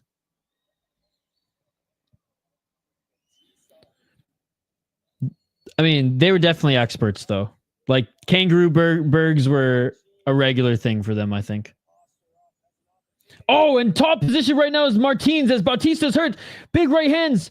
Trying to roll away is Bautista. Martins, big right hands covering up here. This might be over, and it is over. It is all over. It is all over. Martins, not motherfucking Martins. Martins gets it done, ladies and gentlemen. Let's go. TKO in the second round. They're just beating the shit out of each other. Let's freaking go. Fuck the UFC just stream deep. Well, we're doing there's 2 deep streams back to back, so we're watching the male side of things. Unfortunately, we skipping the females tonight. I'll definitely rewatch it on Sunday, or not rewatch it, but I guess I'll catch up on it on Sunday because I paid $20 for a deep membership. I'm getting my money's worth. How's it going, Hank? Big shots. The high kick ended the fight. They went down and he finished it. Bounced his head off the canvas.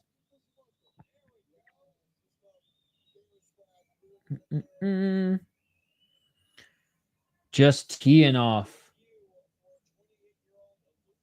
Main card starts at 6 a.m. at least. Prelims at 3. Yeah, I know, but still, you know what I mean? Like, it's like, I'm not going to skip the prelims as much as I want to. I don't even want to. I'm just tired already, and it's 5:46 p.m. And like, we're not sleeping for 24 hours. So it's just like, bruh. Like, I'm not even like anxious about like tonight, whatever. It's tomorrow morning, like after UFC, when it's like, okay, after UFC, I have just enough time to take a shit And then it's like, then we got to jump on Cage Warriors. I feel like there's something before Cage Warriors too. But anyways. Hopefully Cage Warriors delivers tomorrow. That's all I'm going to say. Because last week, or the last one was Rome was not that good. Hopefully, I mean, hopefully this one delivers.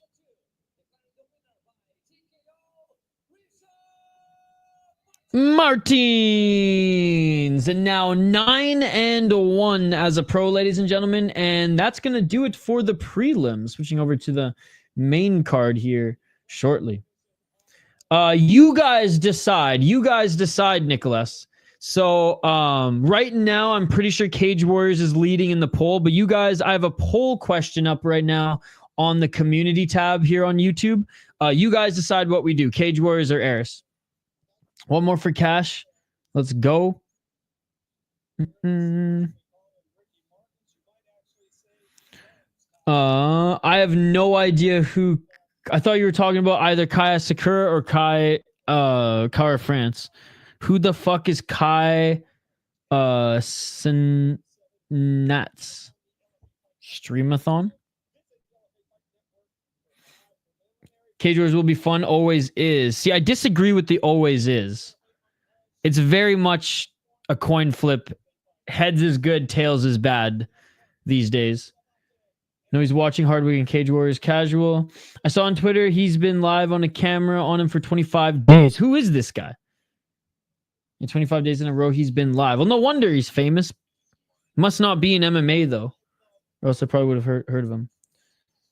Glass half full. Well, I mean, also realistic. Glass half fucking realistic. If I was like you, Hank, if I was glass half empty like you, I would say the Cage Warriors just sucks. Like Ben did in the comment. The Rome cards, I'm definitely gonna skip now moving forward because those aren't even worth watching. I mean, if you're Italian, yes, because all the Italians now are getting set up to win. It used to be the opposite. Now the Italians just getting set up to win, which whatever. You guys like your FAC type shit. That's fine. That's fine with me. Outside of the Italians, props. You know, they gonna root for their fighters. That's fine. And then the last card wasn't that great, but maybe it just hasn't been the best year for Cage Warriors. I personally think LFA is more consistent, but I mean LFA has its stinkers here and there as well. Eris is a good card, though. Eris is a good card. It's a little bit shorter. The main card of Cage Warriors starts at the same time as Eris starts. So, I mean, we could just do one or the other, but, you know, one and the other. Both, I should say, but I don't know. You guys decide. You guys decide. Poll question is on the community tab. Vote away, comment away. Let me know what you guys want. All right. Finally doing some BKFC again tomorrow night, which is fun. Even though I'm still salty and will forever be salty. They didn't grandfather me into the freaking membership. But anyways. Cage Warriors is cheese. Can't find my remote for Fight Pass, so I'm forced to use the totally legal measures. UFC card tomorrow is pretty top heavy, so that means it will probably end up being a great card. Yes. Realistic is a chore. Glass half realistic. Yo, what's up, Cody? Who's your favorite this week for UFC? As like, are we talking betting wise or like my favorite fight that I'm looking forward to? Fighter. Good to see you, Cody. I think as I'm looking at my notes here. I mean, I know Kong Wang is minus 950. I don't like that. I mean, I picked her to win, but I think that's a little ridiculous. Who's another pretty lock favorite on the card? I think Mingyang Zhang's gonna win. His opponent's not the worst underdog. I think Ozdemir is a good underdog. But because there's quite a few of like road to UFC finals or whatever on this card, it's, you know, there's like 3 or 4 that are kind of like, yeah, there's favorites, but you never really know because they're all kind of wild cards. All right, yeah, main card starts in about 10 minutes here, guys. So as always, by the way, and I say this all the time, I'll keep taking your comments in the live chat, but if you guys want to watch some regional highlights, hit me up on Twitter, tag me in them, and we'll react to some highlights as we wait for the main card to start. Yes, I did. Hunter said if he wins, he will likely be allowed back in the UFC because he said he thinks he learned his lesson. He said if he gets a few wins, I'm pretty sure. But yes. Hopefully he just loses 3 and we never see him again. That would just make for a good story. Not with a happy ending, but sometimes good stories don't have happy endings. Good to see you, Pimpin. Probably out of these 3 to win, who do you feel is the safest bet? Piotr Jan, Carlos Alberg. Xiaonan Yan. Xiaonan Yan for sure. Then probably Peter Yan. Then probably Alberg. I can make an argument for Figueiredo. Piotr Jan's definitely the safer pick in 5 rounds. Alberg, like, he's dangerous and he's awesome, and I might be taking a swing on Ozdemir. I just think Ozdemir, he's faced big hitters before, and Alberg in the UFC has faced no one as good as Ozdemir yet, right? So this is his like first big test. And though Ozdemir's taken probably more damage throughout his career, like they're essentially the same age, right? So I would say Yan Xiaonan is going to beat the fuck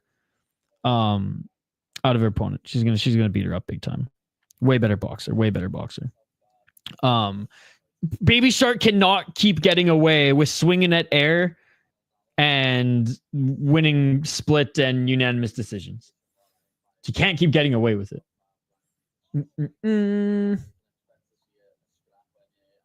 Yo, what's up, Alpha Zeta?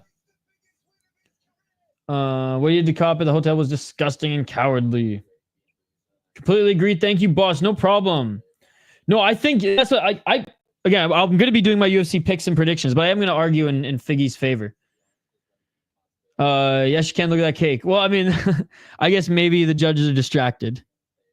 And look, I got no issue with Baby Shark. I'm down to watch her fight, or just watch her fight. I just think like two close wins, 2 wins which you can argue went the other way.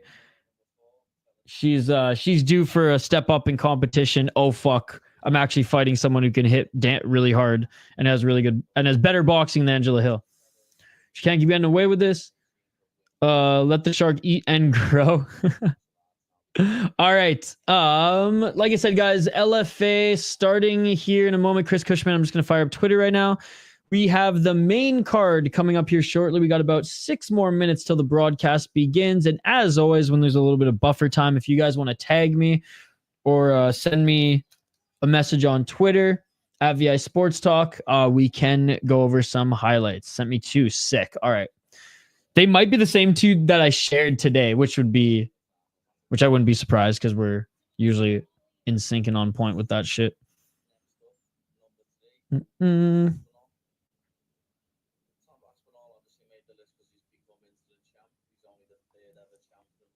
I'm scared to show the 1 championship ones, but screw it, I will anyways. What the fuck is Shotzi gonna do at this point, right? What the fuck is Shotzi gonna do at this point, eh, bud? Fucking guy. All right. Yeah, but kick was fucking wild. All right, give me 1 sec. All right, we got a few highlights to watch here before the main card starts. When the main card starts, don't worry, we'll be back. We'll be back. Play-by-play, commentary, reaction. Whoops. 1 sec. What the heck is this? What is Patty yapping about on my screen right now? What is Patty Pimblett yapping about on my screen right now?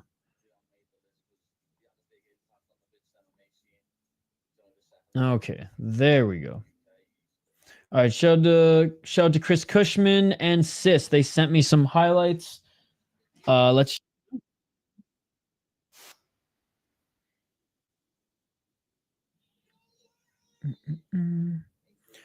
Okay, so I don't even know where this is from. Cage fight.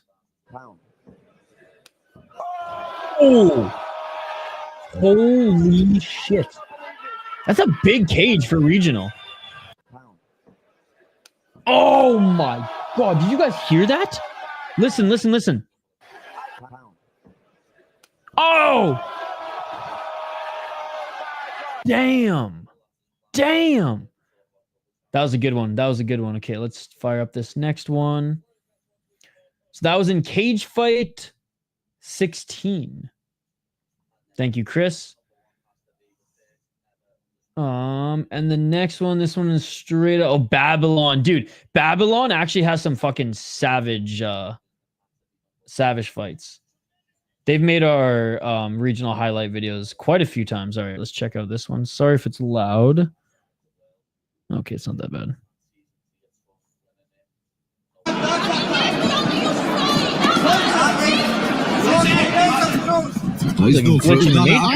Oh my god! He's dead. Killed him. He killed him.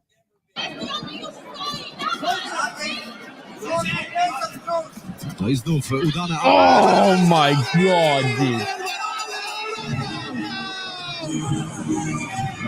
Sheesh. That guy didn't belong in there. Długa kombinacja Szymona Hermana. Śmignął tutaj backfistem. I kiedy już nie miał gdzie się cofać, Kamil Korzeniewski. Yeah, Babylon's pretty good. Babylon's pretty good. Like you said, guys, we're going right back to LFA here in a moment. The broadcast is starting in a couple minutes. All right, sis, let's roll the dice with Shotri. Let's roll the dice with Shotri. Cage Wars, I don't roll the dice with anymore. They shut this shit down, but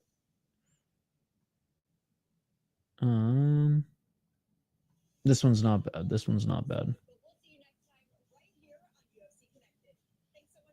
All right. So this was at one. This was this morning, one championship, right? Oh, another head kick. Another head kick. One more. One more. Boom! Right to the ground. That was sick. That was sick. Okay. And then the one that you alluded to. Fuck, that was sick. Dude, that was like shin, like to the whole face and fucking neck, bro. Ooh, this one's a bit longer. Hold on, where's the kick?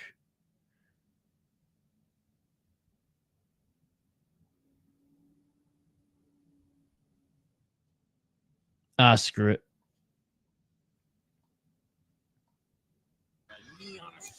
Oh, dude, drops him with the up kick. Oh, then a right hand.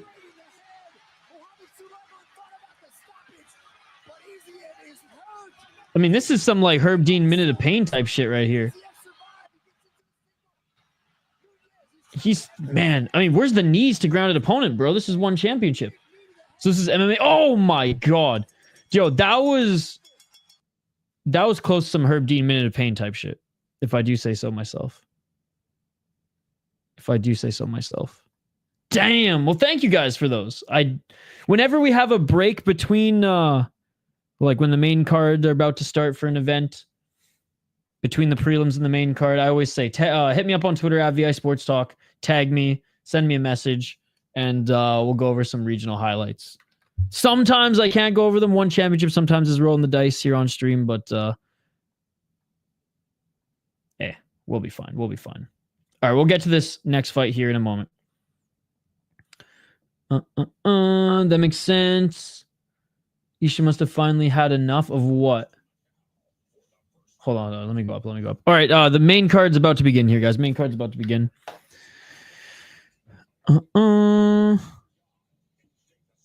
He's telling you that Gordon won the fight against him and he's going back to Cage Warriors.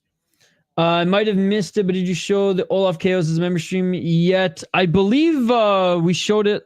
Oh, no, I didn't do membership stream this week. I was busy, so we will, the next one we will for sure. That punch sounded like a deadly serious fat. The head kick was my favorite out of the two I sent you. He couldn't protect himself at all. Basically just got bullied. Yeah, Ilkat is gone. Face plant. Yeah, it's definitely what happened. Let's go Juan Problema. What's up, Gustavo? Good to see you. That up kick after bro was dead and about to lose and banged him. Vamos Juan. Yo, what's up, Jose? Good to see you. All right, here we go. Cold open for LFA 197 is starting now, ladies and gentlemen. Smash that like button if you haven't already. Ring that bell for notifications so you never miss an upload, so you never miss a live stream, and subscribe to the channel. Yeah.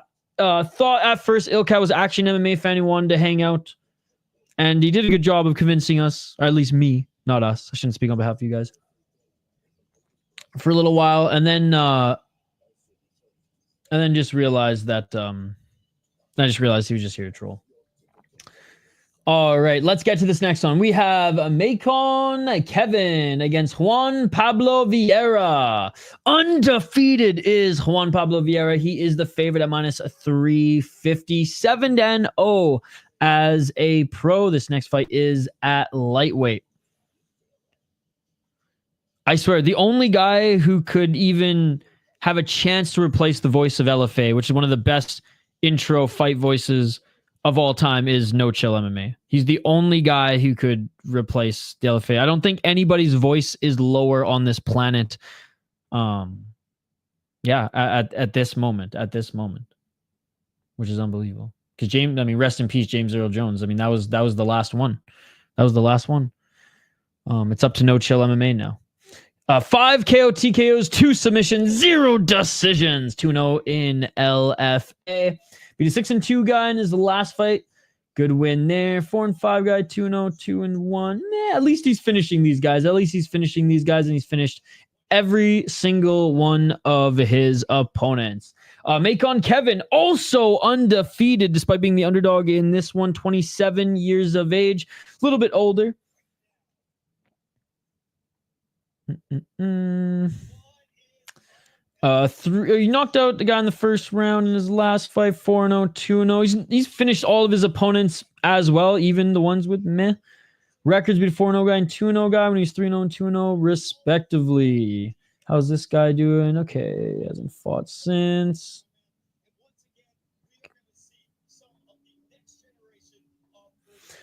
I'm gonna go with Vieira, but this is a fun fight to start off this main card. He was never my friend, Dana voice. He is our father.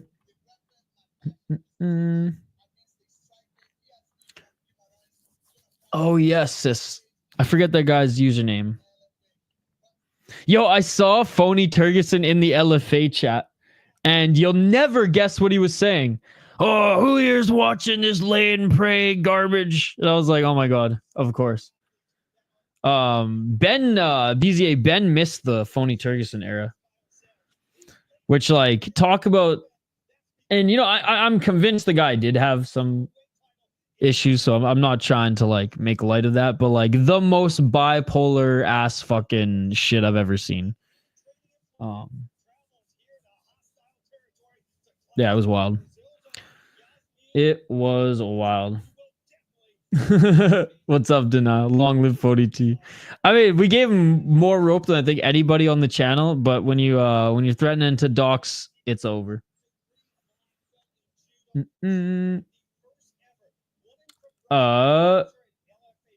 Cubanz has a fight on December 12th in Brave. Brave has a show this weekend too, if I'm not mistaken. 6-1. I would have gone too bad. What did you go? Yeah, but if it was kind of like everybody against him. You gave him tons of rope. In my opinion, I was over that motherfucker almost immediately. Oh yeah, you guys would go. He kind of went at everybody in the chat for a while. Yeah, it was almost just comical at one point. The icing on the cake was he would say that any sort of grappling, he was like, oh, that's gay. All sort of grappling's gay. Moicano's gay. I'd fuck him up. And then he proceeded to tag me in a video of him and his buddy shirtless rolling around his garage. And I was like, bro, you can't make those type of chirps when your shit is, pardon my French, but a little bit more gay than anything that these fighters are doing. Just saying. I mean, he even gave Jon Jones a run for his money, right, Hank? Right? See, I get the joke. I don't think it's a funny joke, but I get the joke. But anyways, Dude, I'm not even kidding. And then he took it down because I made fun of him for it on stream. So I couldn't share with all you guys. I wish I would have saved it. That would have been awesome.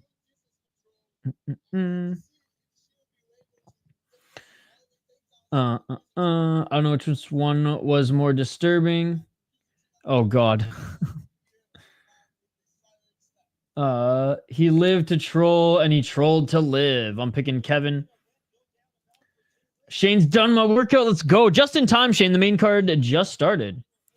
Shane Bellato isn't on commentary for the main card. He was awesome on the early prelims. Me and Mokaev, nothing.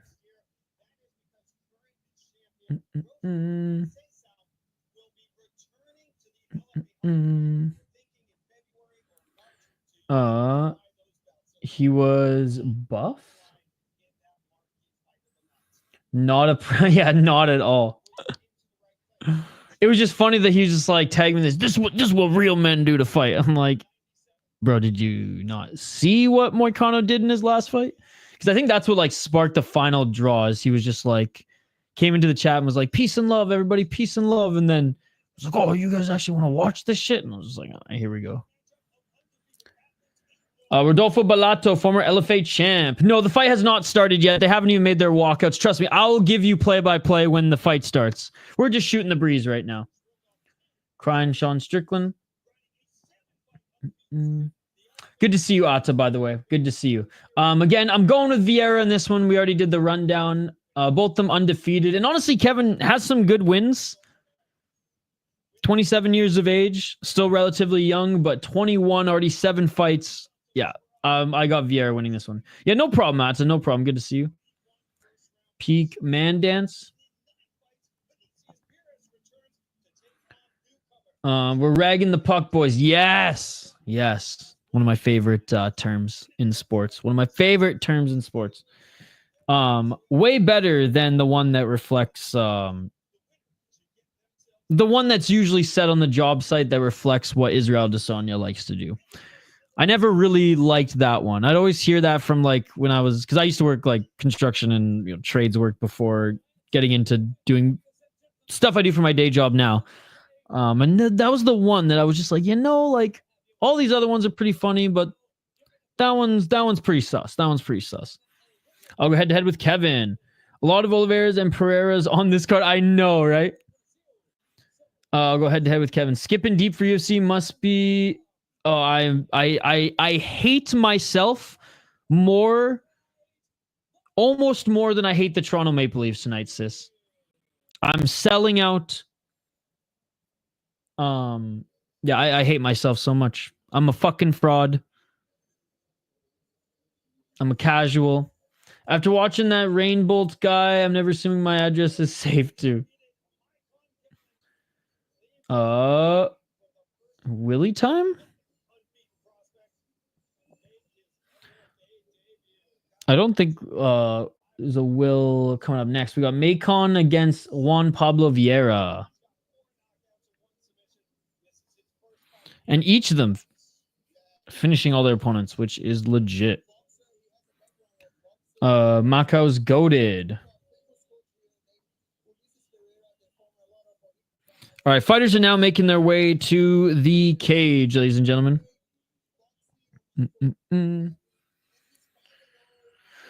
A lot of things. But you know what I'm talking about. I really don't even want to say the term on YouTube because YouTube ain't on the job site. They don't get that's a regular thing that the boys say when they're slacking off. Which is the only eyebrow raiser for me. Casual sheep. I know. Macon sounds like an airline. No, only with egg yolks. Oh, which was my quick snack before this stream. It's a quick little... Hardly any protein. All fizat. Cholesterol to the moon. Let's go. All right.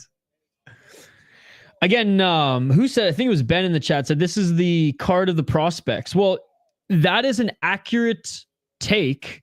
And you know what that reflects is a lot of LFA's prospects right now, outside of a lot of the guys that are coming from the NCAA and learning how to box, are Brazilian. And they load them up on these Brazil cards.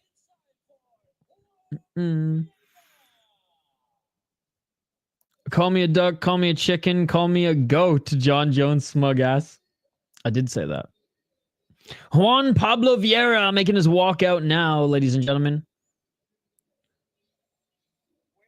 And yeah, I think we're talking about prospects there. I think he's one of them. Now, I'm not to say that Kevin, so far so good in his career, but Vieira is the one to watch here. Vieira is the one to watch. Vieira is the one that, going back to hockey term, is the NHL scouts. He's the guy they're keeping their eye on, but Kevin could be one that they walk out with more notes on, in a positive sense. If you were starting a promotion today, would you rather have Islam or Ilya? I'd rather have Charles Oliveira. I've noticed a resurgence in Brazilian prospects. Yes. Comes in waves, but right now pretty good. Well, and you know what? I give LFA a lot of credit for that, because even who was it recently? Oh, there was a Brazilian, I want to say, on the Jackson podcast. Oh, it was it was Paulo Costa on Jake Shields' podcast. He was talking about how the regional scene in Brazil is starting. It's not as booming as it once was. He said when he was starting out, or when he first got signed to the UFC. So the SFTs, the jungle fights, for example, not producing as many prospects as those who are kind of bouncing around and those who are going to LFA right away.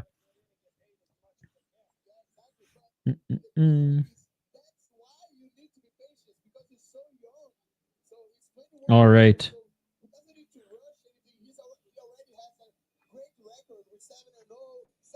Good display. I like when they do that. I mean, Charles Oliveira has done that a couple times. Goes to the opponent doesn't want to shake hands. That's fine. He's not really in his face, but he shakes hands with their coaches.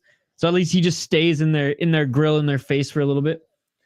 It's not as booming as it once was, but it's as booming as it will ever be. What song is that from? I feel like with those emojis, I should know it. Sis wouldn't go the extra mile if I didn't know the song. All right, fighters are now being announced in the cage, ladies and gentlemen. And Vieira, 5 inches of reach and a little bit taller. Damn, yeah, he should get this one done. Jhon, I'm not going to show it, but I'll give play-by-play. Roundtree on the podcast was good. Yes. Yeah, I've been listening to a lot of just fighter interview podcasts. Jackson, honestly, I mean, there's some episodes where Bear doesn't even, it's I'm apathetic. Bear doesn't bother me at all. There's some where I'm just shut the fuck up and let the guest talk, please. But I can't hate on him because I really like the podcast, and I'm thankful for everything he's done for Rampage, but for fuck's sake, shut the fuck up sometimes, please, and let the guest talk. But anyways, not as bad as God, who was it? Who was on there? Who was talking over the guests? It was Sandhagen too. Tyron Woodley. My thumbnail for the fight tonight is borderline psychotic. Want me to share with you? Do it up. Do it up. They haven't fought yet. They're going to fight in this co-main event. Toby Keith, rest in peace. Admittedly, have not listened to a lot of Toby Keith. All right, ladies and gentlemen, round 1 is upon us. Round 1 is upon us.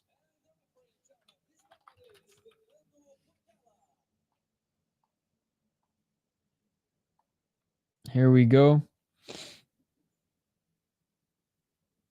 Man, guy does not look like he's 21 years of age. And honestly, he doesn't look like he's 27 either. The older they get, the better country music is. I'd say the same. I never thought it was the worst thing. I've always hated dubstep more. But yeah, definitely the older I get, the more I like it. But for me, I've always liked blues. So I've always liked bluegrass. I just don't like commercialized country. I think the shit on the radio still is absolute trash. But I like more of the blues-based country. 4 minutes and 38 seconds on the clock. Looking for the takedown is Vieira. They're jockeying for position up against the cage. 4 minutes and 31 seconds. Oh, nice takedown by Vieira, but Kevin ends up in the top position. And now Vieira pulling guard, looking for an armbar. Looking for an armbar is Vieira. Vieira looking for an armbar here. God, this might be tight. This is tight, but scrambling here. And trying to fight the hands is Kevin, and I think Kevin did release it. Oh, no, it's still deep. It's still deep. Oh, it is all over. It is all over. Vieira with the armbar. Vieira with the armbar. And just like that, it is all over. Just like that, it is all over. This guy is a scary motherfucker. We have two insane prospects that we have witnessed on this card, ladies and gentlemen. We have seen two absolutely, you know what, I will say three. Junior, Martins, and Vieira back-to-back Brazilian prospects who are ready for Contender Series, who are ready for a short notice opportunity. I would say Junior more than either of these two because we actually saw everything that he could do. But holy shit, three prospects back-to-back. LFA Brazil is buzzing. So quick from bottom. Damn. Snap, crackle, and pop. I just do a lot of early 2010s dubstep. I like house music. I like almost like elevator music, but yeah. Anything with the yeah. I'm that guy yelling, the old man. Turn off that noise. Back in my day, we had real music. Hell yeah. Taylor Swift. You listen to Taylor Swift?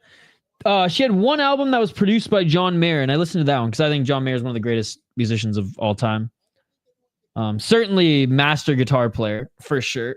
I mean, even Clapton said so. And I think he produced, I don't even remember what the name of it was, but he produced one, and there were some decent songs on there. But I can't say that I'm a big Taylor Swift guy myself. Dubstep is good for working out. I could see that. Pride FC theme song on repeat is good for working out too. Oh, Jesus Christ, striking ace. I think that was probably the first song I ever heard of hers. Was that not her like first hit? Again, not my expertise.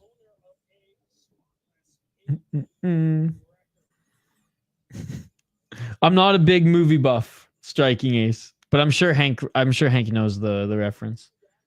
Shit, even Sis has been referencing it up here tonight. There you go. All right, let's get to the next one. Whoops. What the hell is going on? Hold on. Oh, that's right, because I just put the link in for that one. Ha! Not the link that Sis always asks me for. Ask Vladimir for that shit, bud. There we go. All right. Let's get to this next one. Hopefully not too much buffer time if we do have some quick finishes. But we do have 1, 2, 3, 4, 5, 6 more fights left on this card. Title fight to end it.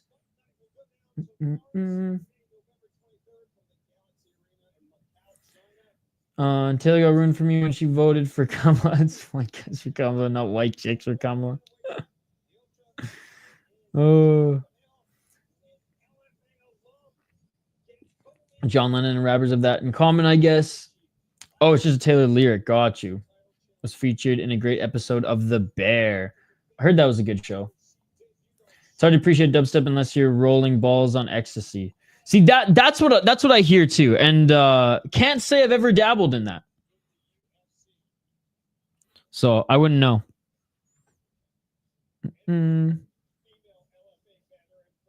Why didn't the guy in the armbar just shake it off? Oh my goodness. Oh my God. Taylor win. But yeah, I guess this that culture, that genre wasn't for me. But I heard it was a lot of fun. See, I would rather fight at like a metal show in a mosh pit.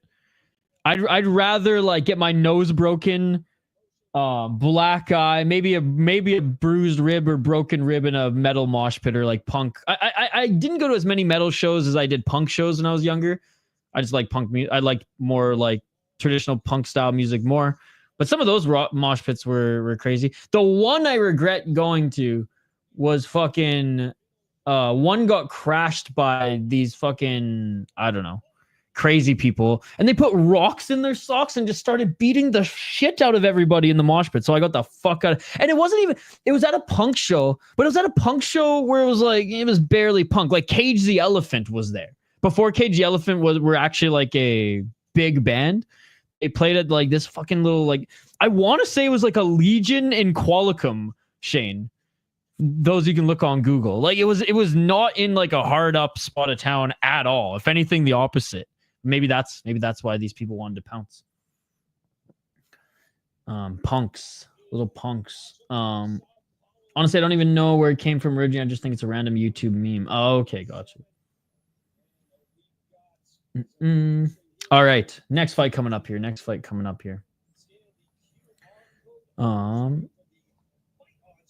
Yeah, Shane, I don't even think you remember. I don't even think you know who Matt Warwa was, but he was there. It was a weird crowd. It was Andrew McDonald, Matt Warwa, and Jean-Luc. Jean-Luc?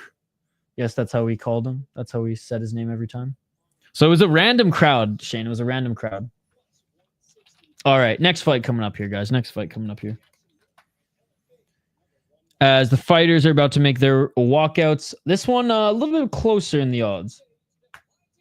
How those freaks in cuffs. Yeah, I think they had like friggin'. I think they're wearing like balaclavas or face masks or like I don't know. It all happened so fast. Sounds like their parents didn't love them. Yeah. One of the best raves I went to was in Duncan 2012 New Year's Eve. Shout out to Duncan. Never been to an event in Qualicum though. It's because it's just like old people town, Shane. That's why. It's just like old billionaires chilling on the beach.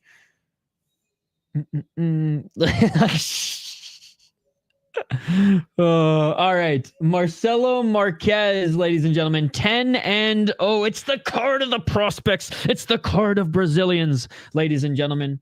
10-0 is a pro going up against an 8-0 fighter. 10-0. He is a minus 200. He is the favorite, and he's about to make his walkout now. In the blue corner, 155 pounds. These guys are fighting at lightweight. What is up, Isaiah? Good to see you, buddy. Training out of Team Noguera. 1 KO, TKO, 5 submissions, 4 decisions. 2-0 in LFA. 3-0 in Action Fight Championship. He beat his last opponent via armbar. Went to Brave. Beat a 3-1 guy. Beat a 9-1 guy. How's he doing now? Okay, he's lost two since. He's lost another one since. 4-0, 11-4. Honestly, some decent names. Now, consistent competition, not necessarily, but when he was 3-0, he beat a 4-2 guy. 14-4 when he was 5-0. 4-0 when he was 6-0. 9-1 when he was 7-0. So I don't like these last two, but at least he finished them early and easily. His opponent, Luann Sardinha, 8-0 as a pro, but a disqualification in the last fight. Okay, so he's not out of Diego Lima's shoot box. 2 KO TKOs, 2 submissions, 4 decisions. Again, both these guys are undefeated. Beat a 6-0 guy, 14-0 guy, and 5-2 guy in his last 3 fights. Fuck, that's actually really good. Jungle Fight Future, FC and LFA. That's actually really good. Shit, he's a pretty good underdog. I know he's a little undersized compared to Marquez, because Marquez is an absolute beast. I mean, look at this fucking guy. Definitely on the Paulo Costa secret juice there at lightweight. I'll go underdog on this one. I like his last 3 wins. I love the alumni thing LFA does. Yes. I'm doing good, Isaiah. How are you? That's a hell of a way to spell Isaiah. I don't know how I feel about that. Hey, how much of a delay a certain website has on right now? Do you not have Fight Pass? Oh no, you said your controller wasn't working. I mean, honestly, LFA was half the reason I got Fight Pass. You can try casting. All right, let's go, Shane. Shane's got Marquez. Let's go. Let's go. Oh man. All right, I have so many beers I want to do beer reviews for, but now I kind of just want to like drink a couple of them and not review them. What do we do, guys? What do we do? No, I am gonna drink one of them tonight. Hey, what's up, HM? Good to see you. I was not accusing you of anything. Marco Marquez is the most Dana White Contender Series name ever, and he's if he gets a quick win, he's definitely going to be featured there. Honestly, man, we saw Vieira, Martins, and Junior back-to-back guys who could be on Contender Series next season. One of them, in my opinion, Junior, could be signed to the UFC tomorrow. He's that good. Marquez is a demon. I've seen him before. I've seen him before too. He insane strength and explosivity is next level. Live review on the stream and clip it. I could do that. LFA guys get all the good stuff. Maybe in Brazil, yeah. Or looking at some of the highlights of Sardinha. Absolute savage on the feet. And off his back foot too. If I pass even farther behind. Well, I don't know. My fight pass is good. Is this UFC? All right, crawling into the cage right now is Sardinha. All right. I think I'm gonna have to cool it on the coffee until about midnight, guys. Then we'll dive back into the coffee. Hey, what's up, Laura? Has Tacha already fought? Okay, give me a sec here. I skipped the early prelims. We started at the prelims, and is that their nickname? I don't know all the fighters by nickname. I'm not gonna lie. So if you know their actual name, that'll help me quicker here, because I don't see any Tacha. I don't see any Tacha, Laura. What's like the first name? Because I don't see any Tacha on this card, and I would have remembered a name like that.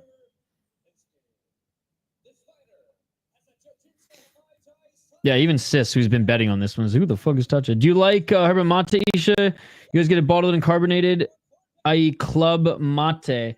I have, yeah, so there is a Herbert Mate like, there's a Herbert Mate like carbonated drink, I think, and there's one that's kind of a little bit sweeter that's in a can.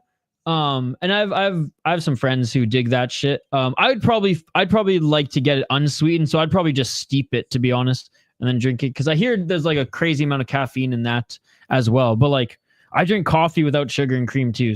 But I have had some of the sweetened Herbert Mate drinks, but like, again, I'm just not a big sugar guy. Oh, it's Jhon Tacha. Sorry. That's the co-main event. That has not happened yet. My bad. Sorry, I totally didn't scroll up enough. Yeah, John Rodriguez Tacha. My bad. Co-main event. I was looking earlier on the card thinking like, oh, is this someone on the prelims? I don't remember that. Sorry about that, Laura. No, co-main event.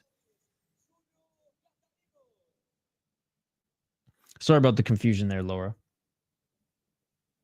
All right, round one coming up. All right.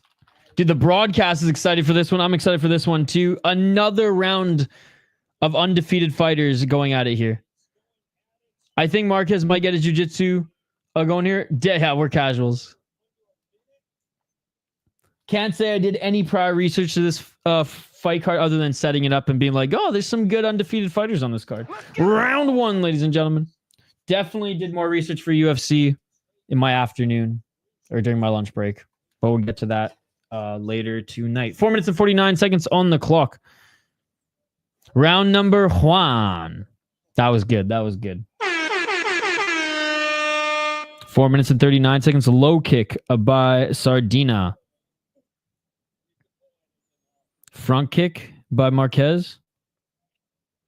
Front kick by Sardina. Marquez looking for the takedown. Activate A. I think you're right.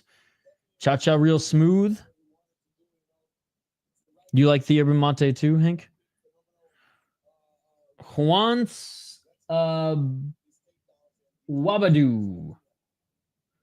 Thanks, I'll be waiting. Let's go, Laura. Yeah, we'll be covering it too. I got Marquez decision. 4 minutes and 5 seconds on the clock and a knee by Marquez. Marquez unable to take Sardina down yet, anyways, with only one underhook, his right underhook. Knees to the body of Marquez now. 3 minutes and 46 seconds. The champ is here. Is one of them a regional or amateur champ? Not here. Still jockeying for position here. And Marquez trying to get the takedown, and Sardina with a nice reversal. Yeah, I don't think either of them were champion on regional or amateur, Hank. Marquez was only minus 200. I don't know. Oh, I did not know that I missed it. Yeah, Sardina's last 3 wins are very good. 2 minutes, 58 seconds.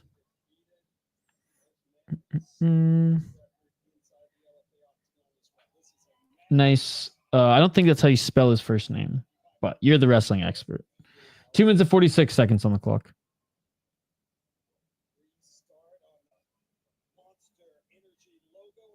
And they separate back at center. Nice right hand by Sardina. 2 minutes and 30.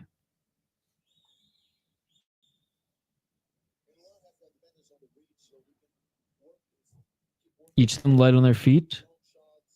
Swing and miss with the high kick by Marquez. Isn't it Jhon? I thought he was American, but I mean, I don't know. Maybe he's like half Mexican. I don't know, dude. 2 minutes on the clock. I've only seen John Cena in commercials. I don't know. I bet he's in some movies too, though. 1 minute 51 seconds.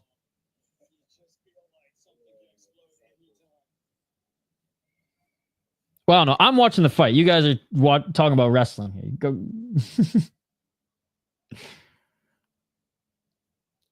Low kick by Sardina.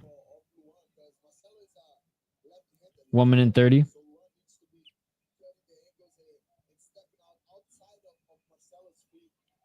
And Marquez, I think he's just looking for his entry. Yeah. A couple feints there by Marquez, but not committing to anything. In a 1-2 by Sardina. Sardina connects with the right hand. Thoughts on Chandler versus Oliveira? Illegal blows, I think. Lying on your face shouldn't protect you from strikes. I think there were definitely some illegal blows. But I mean, Oliveira kind of just took them and was able to still win the fight. I think the cage grabs were way more egregious than those legal blows. Low kick again by Sardina. 43 seconds on the clock. So yeah, I think the cage grabs, because he had a lot of them, were way more egregious, and I do think he was a cheating fuck in that fight. But he lost, so it is what it is. I literally have no idea what you guys are talking about. So continue the wrestling conversation. I have no interest. 15 seconds on the clock. No interest nor any education on the matter. High kick by Sardina. Low kick by Marquez. Marquez with the side kick. Marquez actually with some decent kicking technique. And that's going to do it for the first round. But I do need a link. All right. Round 2. One of us. Never. Never. I'd rather watch 3 hours of Fiddler on the Roof fucking VHS than WWE. There's more theater in that, to be honest. 50-50 round. Yeah, it really could go either way. Bully Beatdown was good. I remember watching that like literally, I think I was in like grade 9 or 10 when MTV was like still kind of humming.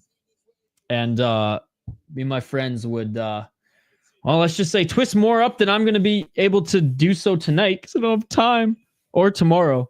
And then giggle and laugh while watching that show. Bully Beatdown was a classic. Yes, shout out to Fiddler on the Roof. Got some bangers. I sing that song every day, Hank, before I cry myself to sleep. If I sleep. For being only fans, the Ring Girls kid is only... I was just going to say that. And for being in Brazil, goddammit. Round 2, ladies and gentlemen. Like, this should be at least KSW level in Brazil, right? That round, arguably a 10-10. What's up, AJ?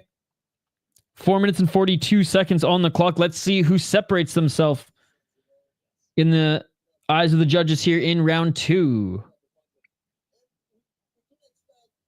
Sidekick by Marquez.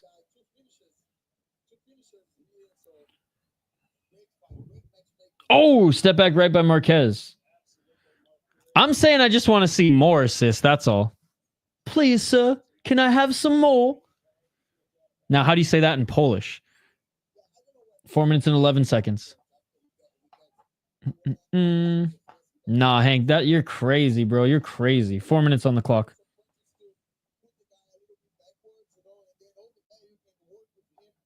Fuck the Sound of Music. Fiddler on the Roof. Way better. Way better World War II fucking production. 3 minutes and 47 seconds on the clock. Low kick, swing and a miss by Marquez.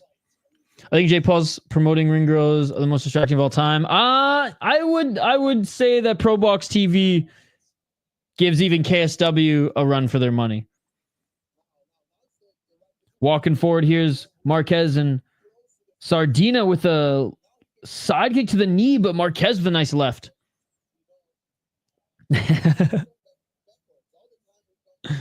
Because it's so lovely and soothing is what I meant. Gotcha. 3 minutes and 12 seconds on the clock. 3 minutes and 5 seconds. And unable to get that trip takedown. Good takedown defense by Sardinha. Don't know how accurate it is. I use Google Translate. And the judge or the ref, low kick. I was like, wait, they were just clinching for like, I mean, as much as I love the Japanese-based fucking separate them 5 seconds into the clinch. Yeah, a little low knee there on Marquez. Gonna be weird to watch UFC before Cage Wars tomorrow. Activate A. It's gonna be weird to fucking stream deep before UFC here in literally a few hours. But yes. It's this weekend is a weird one. I know my sleeping schedule is already fucked, but I feel like this one, I don't know. I feel like UFC just really throwing it out of whack this weekend. 2 minutes and 44 seconds. Because as late as I would have stayed up watching Deep Jewels is like 2 hours. UFC 6. Even if you don't get fouled, you can always just wince at the ref and you get immediate break. What the fuck? Just realize how solid Marquez looks. 2 minutes and 25 seconds. Unable to get the takedown, but other than that, landing more strikes in this second round. Deep, then we go to superior rule set. Oh! Nice shot. Another low kick by Marquez. Marquez going to the body. Front kick by Sardinha. High kick, swing and miss again by Marquez. Barring his calves, dude is a tank. He needs to make like Johnny Drama and get them freaking calf implants. What do you think of my calves, baby, bro. Yeah, Brave is a really good card. That one starts so early that I just like, I can't.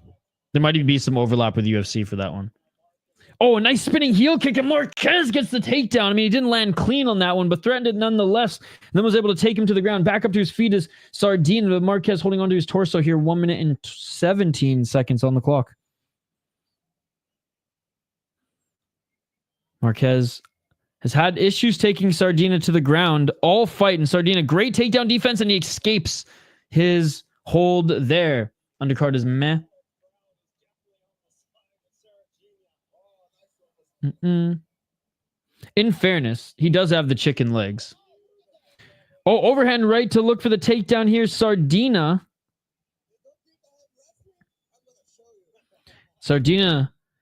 I mean, watch him take Marquez down, and Marquez unable to take him down this whole time.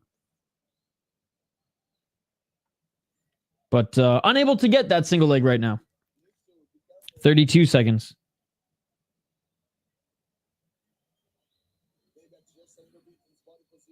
Unable to get the take. So neither of them are able to take each other to the ground. Interesting. 20 seconds. Oh, nice left and a right hand by Marquez. Sardina continuing to try to walk him down.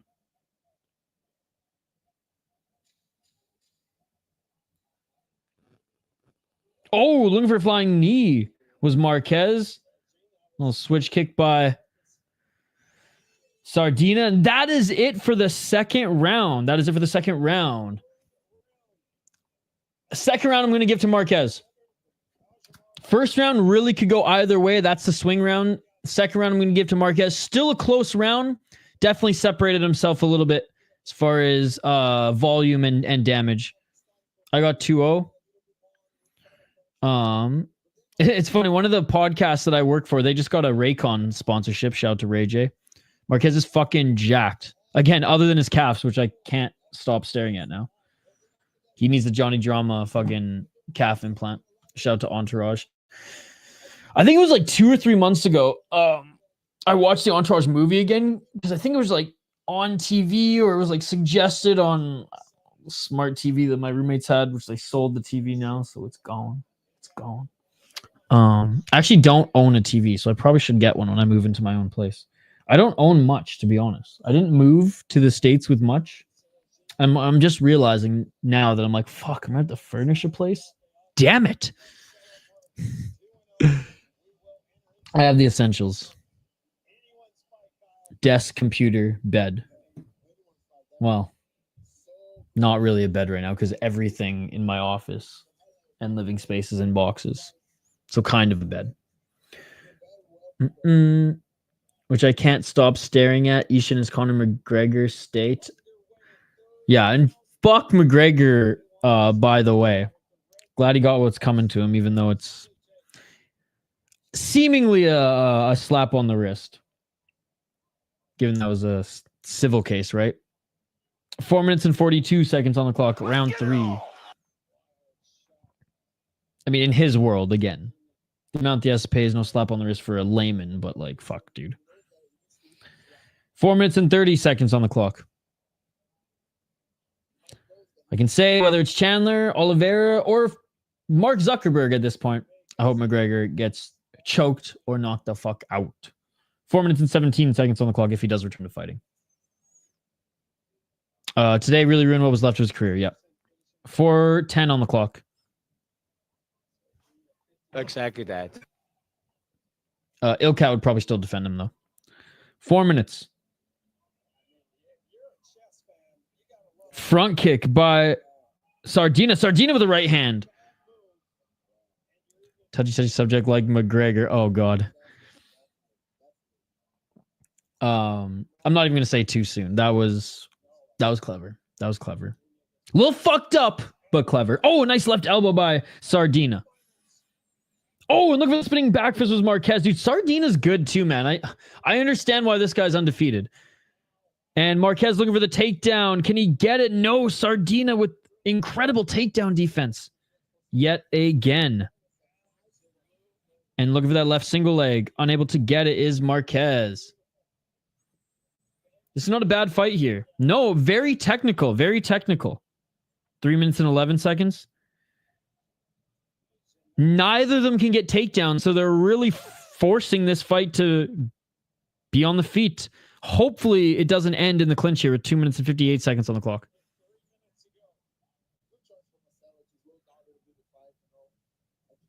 Do you think Pena could possibly win this?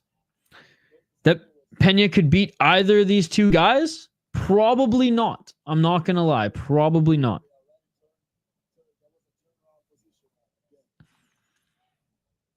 Two minutes and 35 seconds on the clock.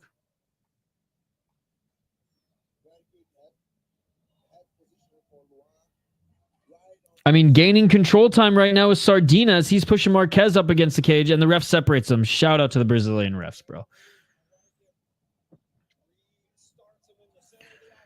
Hey, if thinking that both of these guys at the same time can beat a women MMA fighter, even if she's pro, makes me sexist, then so be it. 2 minutes and 3 seconds on the clock.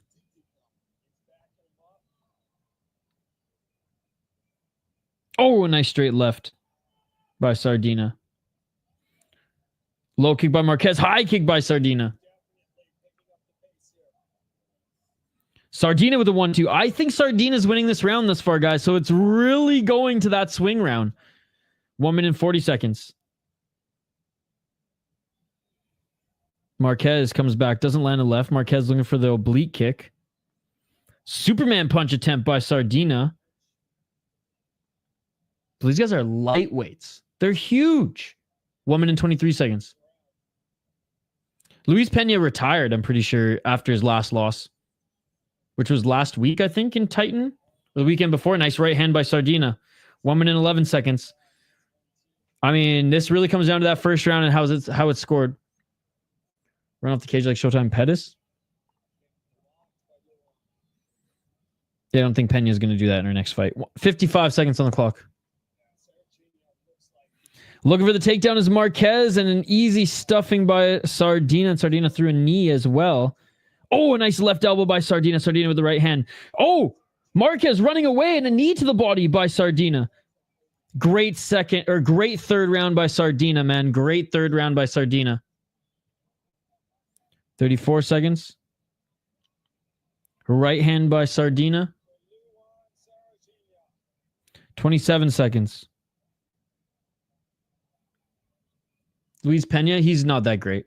A little bit of steam as a prospect, but fizzled out. And I know, like, had some legal stuff, which he eventually, which he won, right? He was proven innocent. And then came back to fighting and just didn't have it. Looking for a spinning heel kick by Marquez, and that is it, ladies and gentlemen. We're going to the judges' scorecards. Second round, Marquez won. Third round, second round, Marquez won. Third round, Sardina won. It all comes down to that first round, which was a razor thin. Titan FC. Good underdog pick. Well, we'll see how it all comes down to that first round, and I just have a feeling they're going to give it to Marquez. Item Marquez 2-1.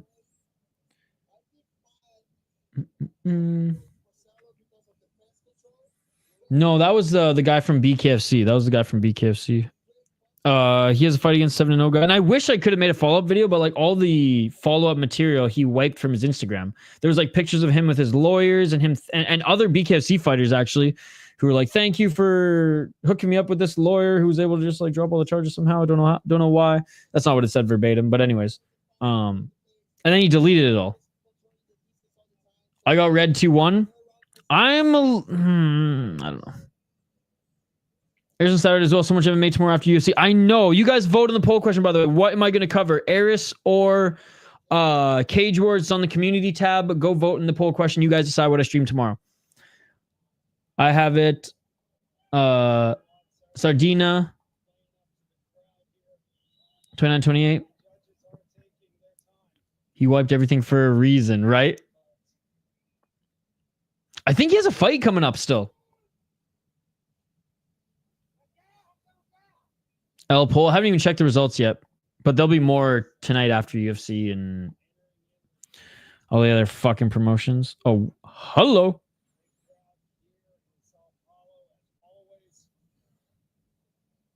The Airs card is good, but the main card for Cage Warriors is has some solid guys on it. And I love watching Hardwick fight. Cage Warriors 100% got to support Harry Hardwick. But again, yeah, the Airs card, though, good title fight. It sucks that Airs didn't do a card yesterday. I would have totally done it. Oh, split decision here, guys. Split decision. One judge has it 29-28 Marquez. One judge has 29-28 Sardina.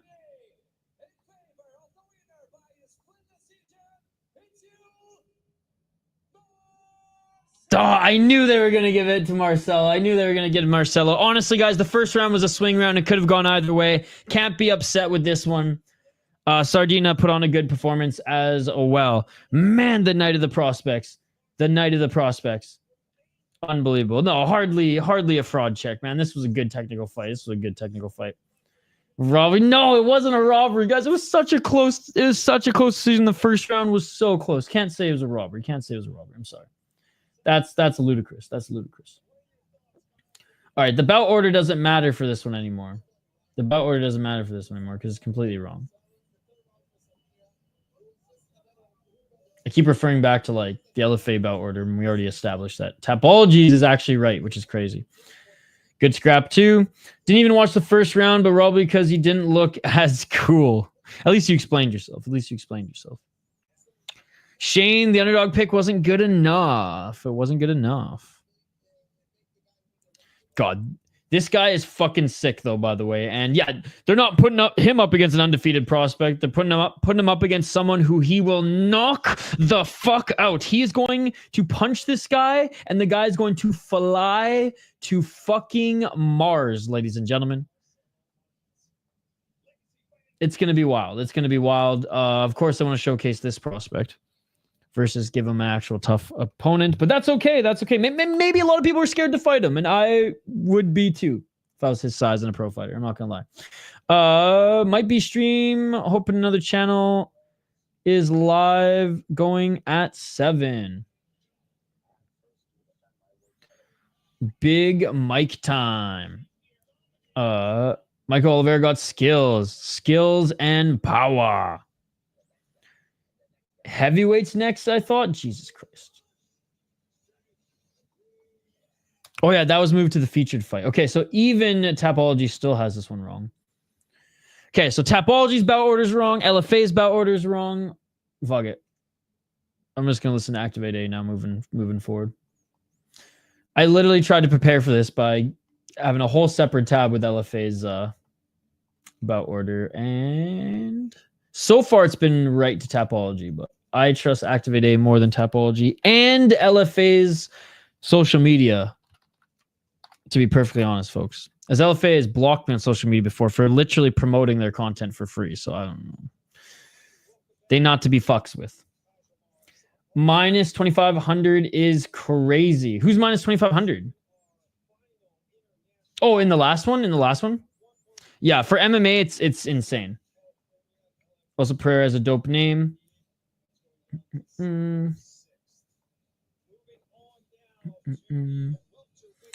Oh, shit, it's Jose Augusto.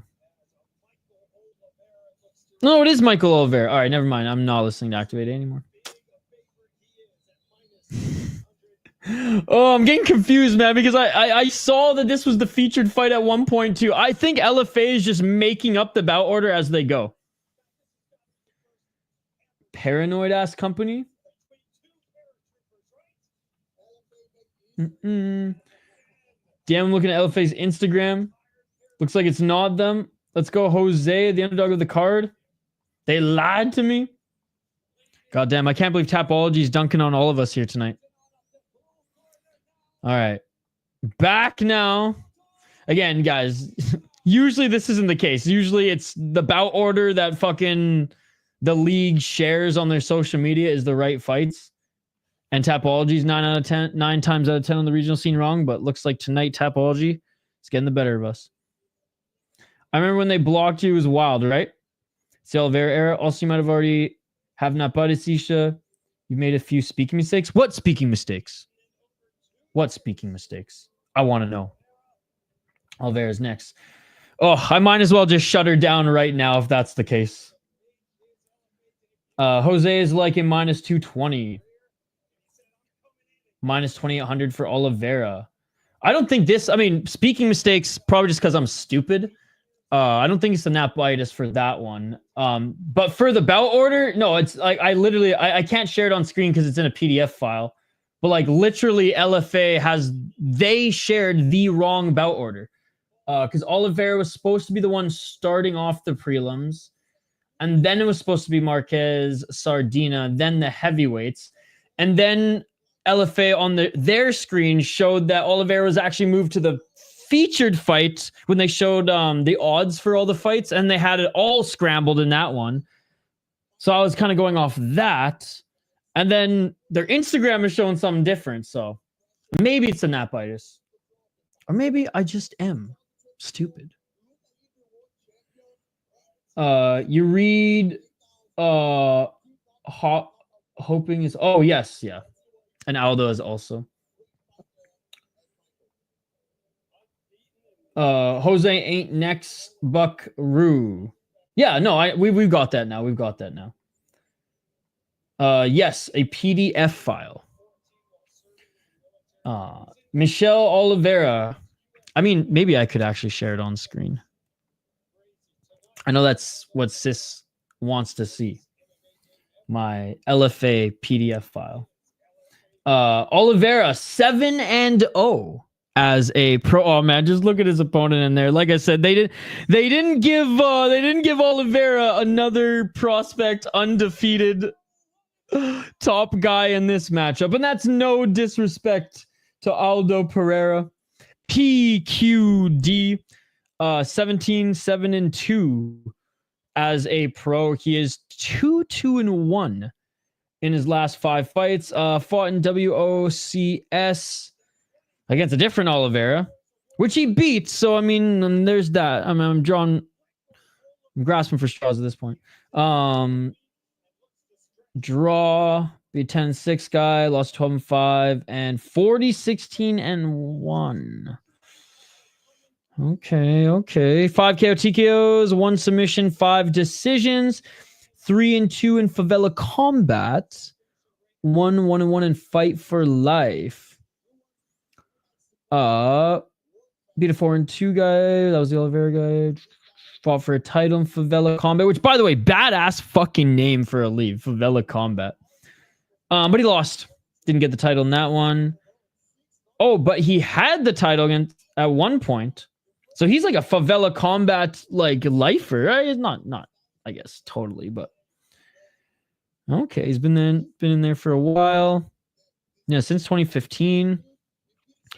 I mean, he hasn't crushed cans his whole career, and he's fought some pretty good opponents that he's taken to decision as well. But I mean, I don't think he's any match at this point in his career, even though he's only 26 years of age, up against another 26-year-old and has a little bit more experience, has been fighting a little bit longer. Dude, this guy he's a monster.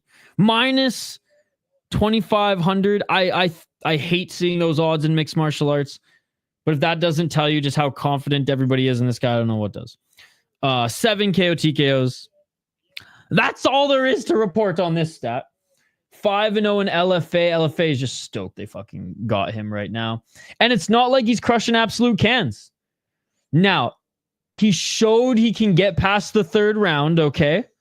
He showed he can get past the 1st round against, Gama, who we saw tonight. Tough. Got his ass beat, but tough.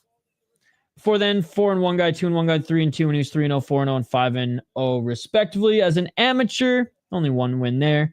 But yeah, ton of 1st round knockouts.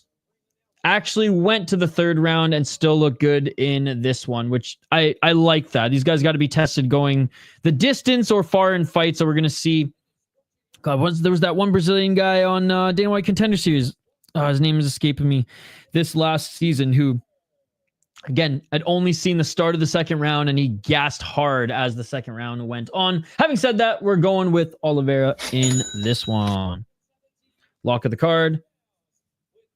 Pereira's 36? Okay, well then Tapology got that one wrong. My bad. They just said it's on the broadcast. Oh, okay. Well, then it looks a little bit more his age. I was going to say, man, doesn't look 26, but some Brazilians look older. So there you go. And before an early submission boring with, hey, what's up, Reaper Jones? Yeah, minus 2,500 is insane. This fight has, you want to see a dead body written all over it. Hey, congrats to Reaper Jones. Love to hear it, buddy. Love to hear it. Hey, when I crack a beer later tonight, we will toast you, my friend. Yes. Favela Combat. What's that fight in the reel for your lives? I mean, pretty much.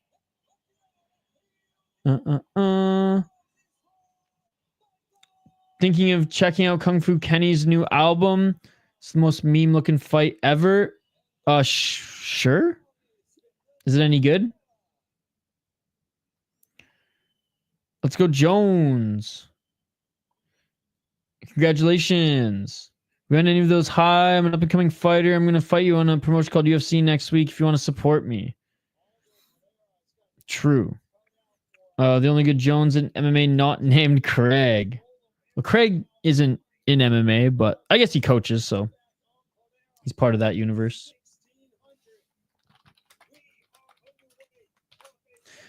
Um, 4 minutes and 45 seconds on the clock. Round one. Let's get it. Don't blink, ladies and gentlemen. Don't blink. Bahio said the same thing. Walking forward is Oliveira. 4 minutes and 36 seconds. I'll check it out. My buddy actually sent me the link to it today as well. Gave me the track list, his favorites. 4 minutes and 21. I haven't had a chance to go work out or run yet today, so haven't a chance to listen to anything. Step back left by Oliveira. A couple low kicks by Oliveira as well. Of course, Kendrick's new album is great. Reincarnated Fire. Trevin Jones is literally 5-star. Oh, Trevin Jones. Yeah, he ain't that great either. 3 minutes and 54 seconds on the clock. He can't even win in freaking Cage Warriors San Jose, bro. Or maybe he won in Cage Warriors, but it wasn't a memorable performance. Oliveira continuing to keep Pereira on the back foot. 3 minutes and 37 seconds. Swing and a miss with the left and the right by Pereira.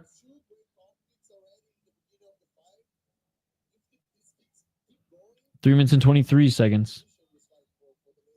Swinging and missing with all those shots is Pereira, and Oliveira misses with the left hook. 3 minutes and 12 seconds.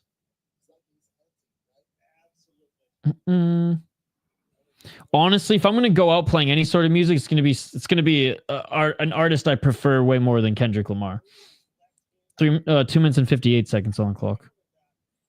Like, we can top that. 2 minutes and 52 seconds. Oliveira walking forward.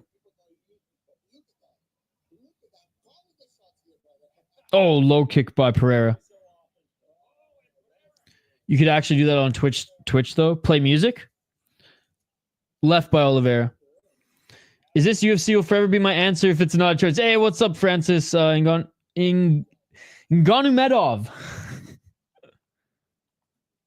Good to see you, buddy. 2 minutes and 22 seconds on the clock. Low kick by Pereira. Yeah, I can play whatever. Oh, okay. Oliveira looking like his last fight. And is Jubilee fighting? Soon. Jubilee's fighting soon. 2 minutes on the clock. Isn't he on 310? Oh, low kick again by Pereira. Oliveira walking him down, though. Just looking for that big snipe shot. 1 minute 52 seconds. I do like Pereira's shorts. I'm not going to lie. Reminds me of some like old school UFC shit. Drake was on the Raptors broadcast and he was throwing shade at DeRozan for his cameo in Kendrick Lamar's song. Of course he was. 1 minute and 30 seconds. Can't find it. I've started so much lore. It's actually funny. This whole is this UFC is really taking off. It has. Oh, overhand right by Pereira. Oliveira being a little bit timid to pull the trigger. 1 minute and 8 seconds.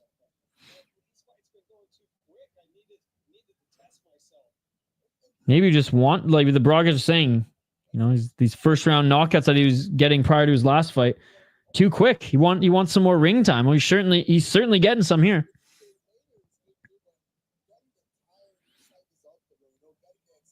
Yeah, my buddy was saying that there's no like only the label knew it was gonna drop.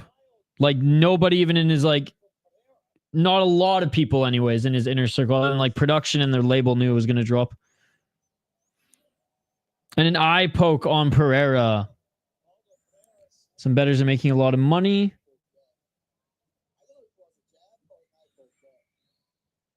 Oh, they said it might not have been an eye poke. It might have just been a jab to the eye, but we haven't seen the replay. What's up, Aline? I only speak English and French. Sorry. I got to start learning. Oh, no, yeah, that was a fucking eye poke. That was a fucking eye poke. Crazy Kev is your source. How fun. I mean, look, the guy did good interviews on YouTube. I'm not going to like rip him for that, but like, man, like I knew that there was a couple screws loose up there. And he deleted his account after getting called out for his bullshit too many times. Again, some of his fighter interviews was good, and he clearly like grinded getting those out on YouTube. Oh, a little exchange there. And Pereira falls on his back. Oliveira didn't follow him to the mat. Back up to their feet. Final 10 seconds of this first round. Yeah, Ruben Carter fucking sucks too. Knee to the body on Pereira, but a little off balance was Oliveira, and we're going into the second round. Oh, the deep. So all deep cards are, you have to be a member of the deep YouTube channel. So I pay like, I think it's like 15 or 20 bucks a month to watch all the pay-per-views on the deep YouTube channel. And their pay-per-views are basically just membership streams. Yeah, Crazy Kev deleted his account, dude. Couldn't take the heat. Definitely around, yeah. Honestly, give that first round to Pereira. Fuck it.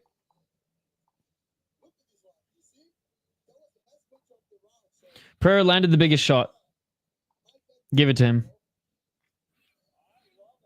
But yeah, I carved Crazy Kev for him ruining the tough finale outcome. And he literally messaged me a bunch of times being like, I'm so sorry, you didn't have to publicly say those things. And I like basically just called him a joke, and that like you keep calling yourself a journalist and professional, and you're doing all this stupid unprofessional shit. So I basically said, like, I'm unfollowing you and blocking you because I don't want to see you ruining things like this. I'm sick of your tweets. Respect to the fighter interviews you get, but I have no interest following your fake and this is verbatim, fake ass journalism account. And then he unfollowed me, and now he deleted his account. Lol. Never picking Oliveira as a lock again. I think he's just playing with his food.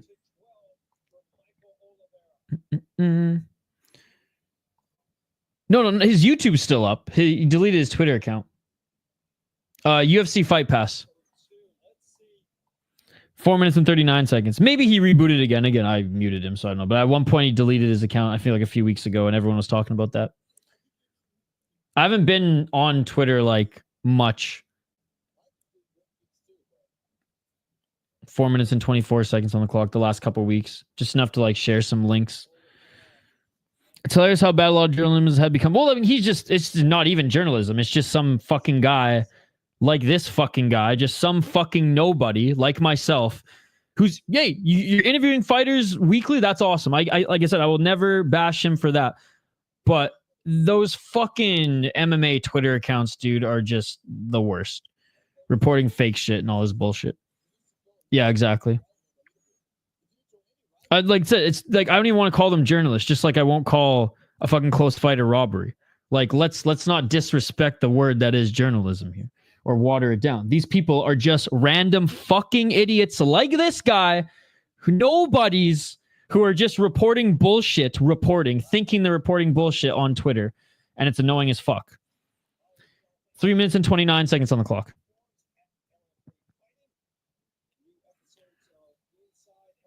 Phony. Oliveira thinks he's Pereira. Or first to not spoil anything. 3 minutes and 14 seconds. Too many people want to be Ariel. Just asking unsustained questions. Oh, and a nice big left and a right by Oliveira. Oliveira inviting Pereira back up to his feet. Who's an idiot who has 2 thumbs? Need that over 1.5 to cash. What's up, Chris? 2 minutes and 51 seconds on the clock. Back up to his feet. Dude, come on. You're watching the same fight as me. He's clearly playing with his food. And I don't like it. I'm not praising him for it. He probably could have finished this fight in the first round. I do not know why he hasn't pulled the trigger as much as we've seen before. No disrespect to Pereira. I doubt it's a respecting his opponent's striking. I think he just wants that pinpoint accuracy shot to get another highlight reel. And if he doesn't get it done in 2 minutes, he's going to get it done in the third. Which player leading the score? Well, we don't have open scoring. I'd imagine it's Oliveira. He wanted to cash my parlay. Exactly that. Exactly that. They're both power troopers. Maybe there's too much respect. 1 minute and 58 seconds. Swing and a miss by Pereira. But again, like, I'm not going to shit on him for, oh, you're minus 2,500. Should do so much better. It's like, this is a stupid fucking odd to attach to any MMA fighter. It's ridiculous. And I get it. It's like, it's where the money's coming in, but it's crazy to see these odds in MMA. They have no business being in mixed martial arts. 1-2 by Oliveira. Looking for the high kick and overswinging his Pereira, and he gets caught with a few big shots by Oliveira, and Oliveira looking to finish it here. Hammer fists. 2 of those landed. Trying to scramble his Pereira, but big left by Oliveira. Oliveira with the left as he enters the guard. Right by Oliveira. Oliveira swinging now. Looks like he's going to empty out the gas tank here.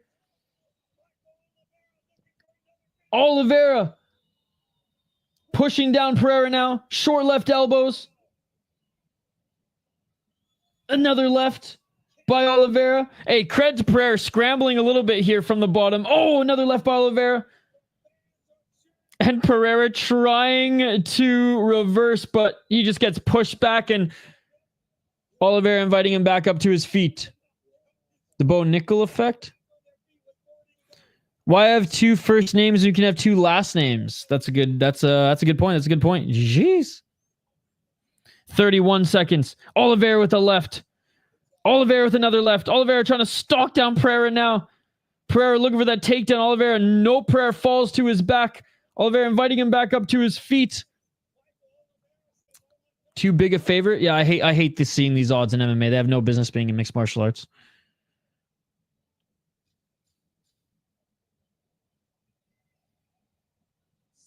Right hand by Oliveira. And honestly, Pereira's lucky to be in this third round, man. Because for some reason, Oliveira took that first round off and only really decided to turn it up in the second. Jones Pereira is my fighting name now. 2 last names. Round 3 coming up here, and I don't know about that. Kai Bahia was saying, "Oh, the third round. This is good experience for him in his career." When you're just kind of playing with your food and just being, I don't want to say timid, but just managing your cardio a little too much. A little too much here for a non-5 round fight in LFA against an older guy. What would you have the line at? I mean, anything under 1,000. We get, like, it's mixed martial arts. We get it. Like, maybe a minus 800 if he, like, probably a minus 800 or a minus 900 if you're that confident, you know, but nothing over 1,000 in mixed martial arts.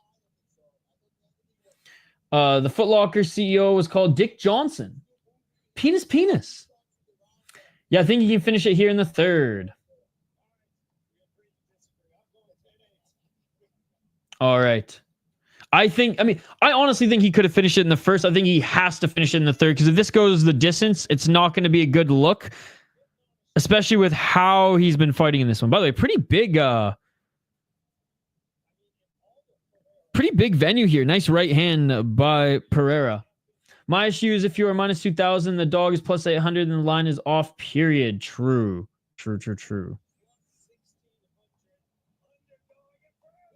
Oh, and Pereira lands a big shot. Pereira with the 1-2. Oh my goodness. Pereira saying, let's go. Let's go.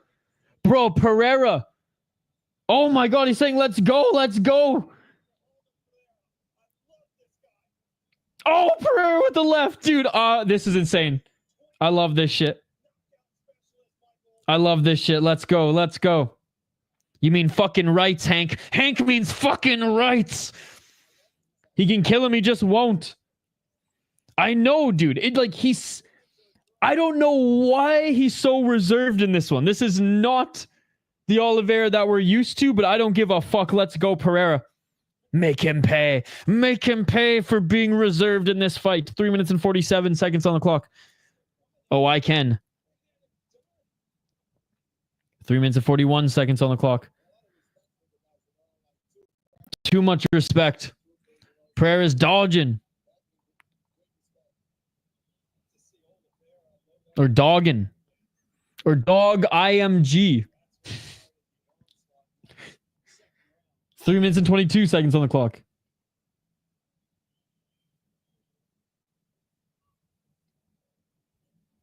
And they're picking Oliveira again. Aldo Pereira, hell of a name. What's up, Joe Hogan? 3 minutes on the clock. Outside low kick by Pereira.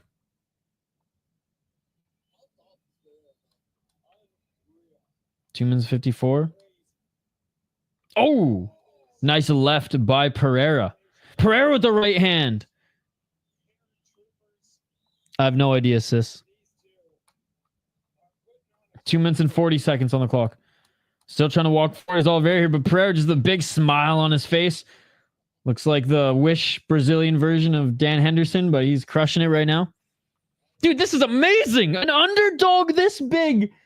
Oh man, I don't think he's gonna win the fight, because I do think he's down 2 rounds. Oh, and the low kick keeps him down. But if Pereira, man, if he's got some strength left in him, if he knocks out Oliveira, that would be insane. But he's still smiling. Don't think he's gonna win this fight. Low kick by Pereira. I think Oliveira is still gonna win this. First round was close though. First round was close. Unfortunately close. If you're Oliveira, who just wanted, I'm just going to take some time here, play with my food a little bit. Well, you pissed that round away, it seems like. 1 minute and 49 seconds on the clock. Oh, and Oliveira, is he bleeding on his right eye? Oh, a nice 1-2 by Pereira. Aldo needs to work the body. Drop him for the 10-8. 1 minute and 33 seconds. Step back left jab by Pereira. He's got the crazy eyes. Oh, this is awesome, but for totally different reasons than I thought going into this fight. I thought we were going to see a 2-minute knockout from Oliveira. No more than 2 minutes. Oh, Oliveira lands a left and Pereira with a 1-2. 1 minute and 6 seconds. Nice left jab by Pereira. And Oliveira missing with the left hook. Dude, Oliveira's tired. 55 seconds. That's why you don't fuck around and play with your food. 45 seconds. That's why you don't just fuck around a little bit. And it's not, again, that's why I say a little bit, for the sole purpose of getting some more cage time. To be honest, bad look for Oliveira. It's not Oliveira today. Expose. Guzi gets call up, not you, Mike. Well, out of all the prospects on this card, he wouldn't have gotten the call-up anyways, even with the knockout, given the guy he was fighting. Like, Junior gets the call-up. That's not even disputable. If we're talking about the best one on the card thus far, and there's a right hand by Oliveira. 10 seconds left on the clock. His finish streak about to end. Fraud checked, robbery exposed, like Quant Kid getting doxxed. I don't even know who Quant Kid is. And they're swinging here at the end. And there's a left by Pereira. And that is it, ladies and gentlemen. Aldo Pereira, tough as fucking nails, ladies and gentlemen. Looks like and kind of threw hands. Like the Wish Brazilian version of Hendo. Maybe it's just the shorts and his bald head. And just that like old man. Mean mugging look to his face. Fun third round there.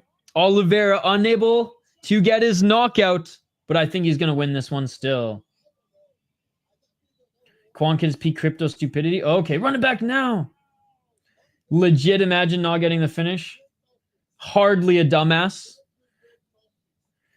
Didn't like that decision in the first round, but hey, he's going to win the fight. Still getting paid. It's more than I can say about my life. Fuck it, Aldo can have the win. But if the first round was close, I don't think that the judges give the first round to Pereira. I still think they give it to Oliveira. He was walking him down, and I mean, I don't have the live stats for LFA. I'd imagine first round strikes are pretty close. Mixing in with the low kicks there, probably a little bit more damage. Second round, like for sure, Oliveira, he almost had Pereira beat in the second round, almost finished him. I mean, one broadcaster was saying 10-8. I mean, there's an argument there.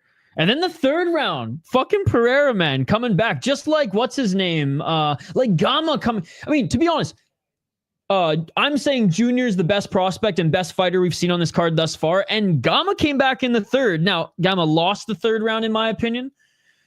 But it was close. It was close. Shit, I might even said live that he won that third.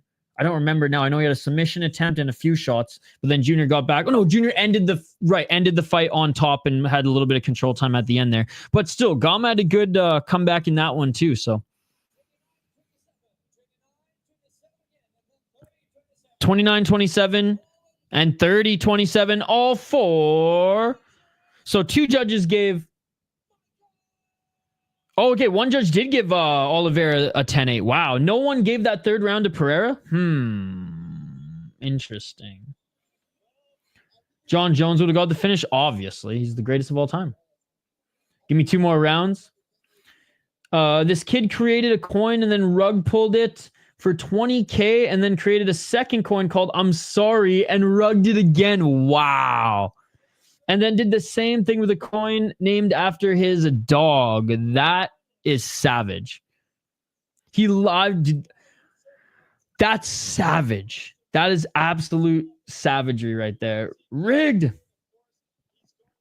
Brazilian judges' pockets getting fat. Yeah, but I mean, the right guy still did win. Don't agree with Pereira not winning that third round. And I mean, and that was kind of the same thing with the... Well, honestly, no. It was a split decision. The Vieira and Kevin fight. Oh, no, sorry. The Marquez and Sardinha fight. Which, again, I just had a feeling they were going to give it to Marcelo.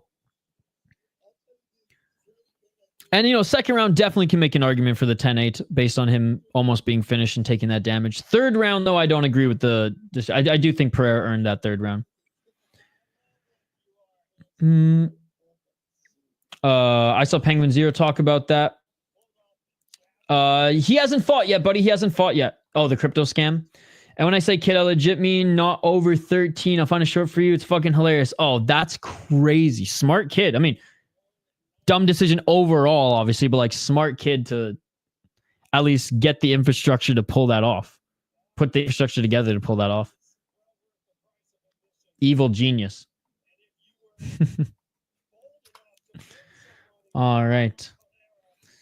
4 more fights, ladies and gentlemen. 4 more fights on this card. And it looks like now we got the heavyweights.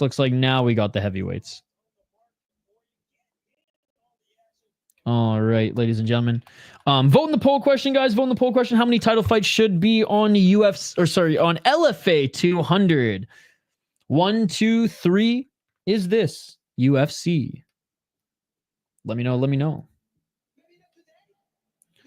All right. Oh, man. OF using such a powerful moment from Brandon Moreno to pump their OF sponsorship. No, I mean, Brandon Moreno, he's literally just fucking opening Pokemon cards and fucking building Lego on OF. So he's already lost Denial. Denial has doubled down on his now Denise Gomes OnlyFans account, actually, to add to his Brazilian collection. Who wins this fight? Oh, we're getting to it, buddy. We're getting to it. Took some underdog action. Santos inside the distance, plus 400. A size difference in heavyweight can be huge. 5 more fights if you count me and you. I don't think we're fighting. Very smart. I helped set up a few coins and NFTs in the early days of the craze in 2018, and you could literally rob people by rugging projects. That's crazy. It's wild. Luckily, I'm not smart enough for that shit, because maybe I would have been conned. All right. Edivan Santos up against Jose Augusto. Jose Augusto, 9-4 as a pro. 3-2 in his last 5 on a 2-fight win streak. Beat a 7-1-1 guy. Beat a 9-2 guy, and he's a natural heavyweight at 266, which is kind of unnatural, but you know what I mean. He's actually a big boy, where Santos probably could fight at 205, and I don't know if he has in his career, but not as big as Jose Augusto, who's only 32 years of age. 5 KO TKOs, 2 submissions, 2 decisions. Yeah, last 2 wins against solid opponents, both decisions. Lost to Polizzi and Bellator, no shame in that. And rest in peace, Anthony Johnson. Had won a regional title, but not against the best opponent.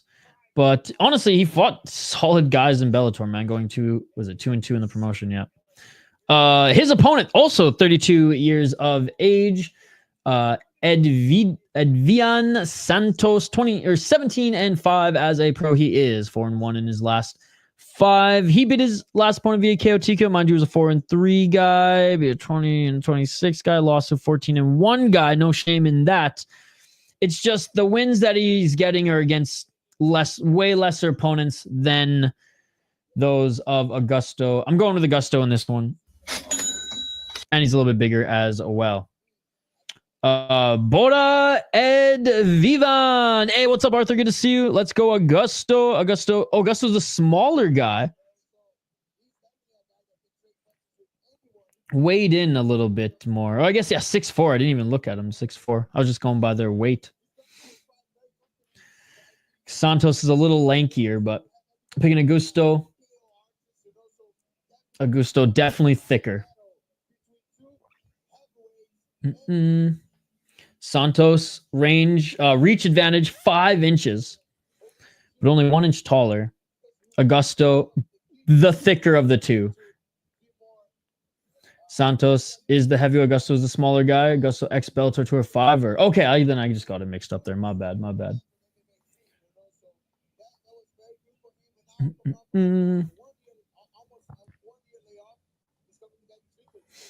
You're going one-on-one with The Undertaker? I don't even know what you're talking about. I'm so confused. I don't know anything about WWE. And even less about this card, apparently. Shout out watch from Philippines. Not that I rugged any projects or I wouldn't be living in a rental. Augusto gained weight in the wrong areas. I'll go head-to-head with Santos. That's fair, because he does look flabbier. That is true. I present to you Quant Kid. I'm still going Augusto on this one.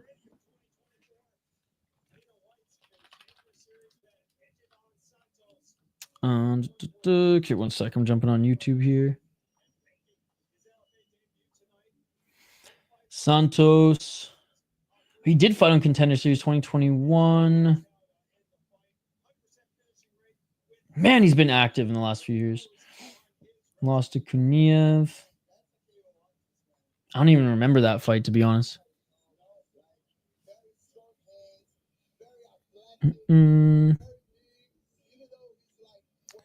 All right. Sorry, guys. I'm just jumping on. I don't have my YouTube tab open right now, so I'm just opening it up here because Francis posted something in the chat. This guy. By the way, we are 1 like away from our like goal, guys. So smash that like button. Let's see if we can get 40. By the way, how many title fights should LFA 200 feature? Almost 100 votes.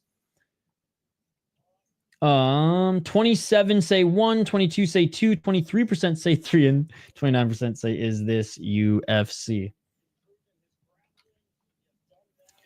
All right, let's see. Who is this kid? All right, we the fighter. What? Makes 30K and ends the stream immediately. Oh my god. How he just flips the bird to the camera and leaves.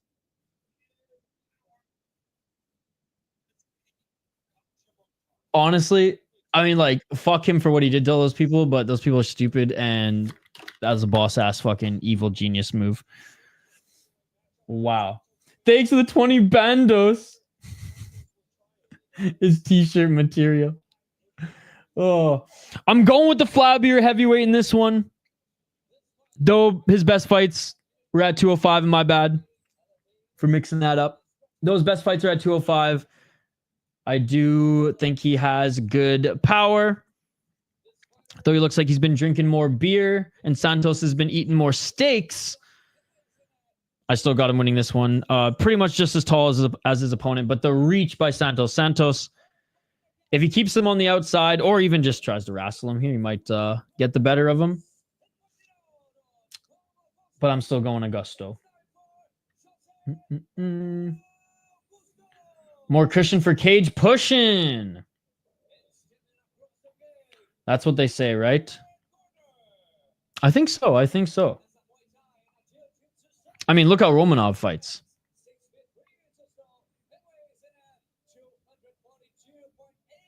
So Santos 242. That's funny how the 205er ballooned up to 260. Santos stayed at 240. It says 20-5 for Santos and LFA, but he's 17-5 on Tapology. I think there were some custom rules fights. Ineligible fights here. Oh, still, like within the last couple of years. So Tapology's flagged a bunch of his fights. That's why. Not as much as LFA is alluding to, though, but still. Accurate, good pick. We shall see. MMA, anything can happen.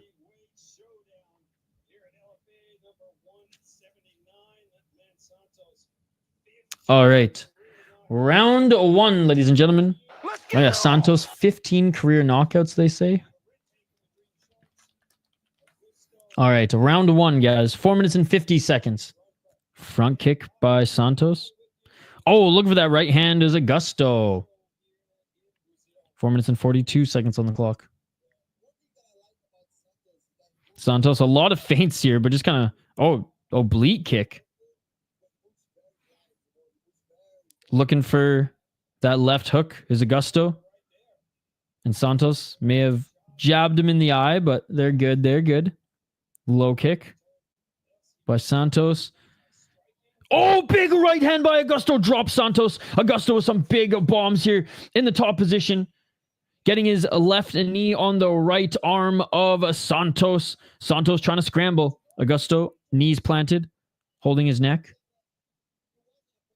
Big bombs. Oh, Bahayo saying that he punched his arm and that he slipped. Hey, regardless. Oh! 3 minutes and 46 seconds on the clock. Or that it just hit his forearm. That's what the broadcast is saying. Swing and a miss by Santos. I mean, Santos does look still quite sharp, so maybe it wasn't a flash knockdown. 3 minutes and 30 seconds. He clotheslined him, they said. I mean, count that as a knockdown then. Count that as a knockdown then. Good old clothesline. 3 minutes and 16. Low kick by Santos. Santos, a lot of feints, a lot just like moving around here. Augusto is just kind of slowly but surely walking forward.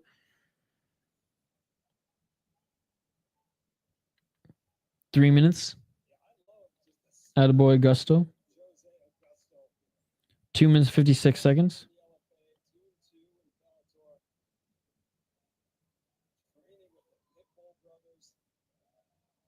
Nice high guard by Augusto. Santos throws a 1-2.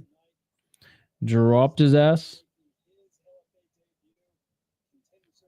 2 minutes and 38 seconds. Oh, big right hand by Augusto. That rocked Santos. That one rocked him. That was not a clothesline. That was a straight right hand. 2 minutes and 26 seconds. We need more knockouts, guys. Oh, big left and a right by Augusto. Augusto with another left and a right.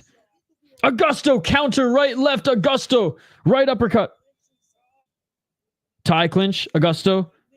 Missing with the right elbow. Dude, Santos got a good chin. Augusto landed some big shots there. 2 minutes on the clock. Swing and a miss by Santos. 1 minute and 50 seconds. Oh, and Santos loading up that right hand just missed.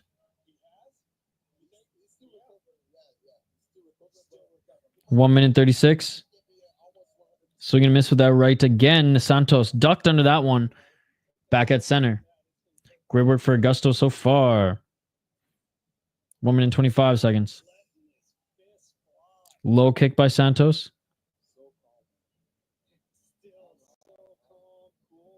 Oh, nice right hand by Santos, and Augusto going in for the clinch.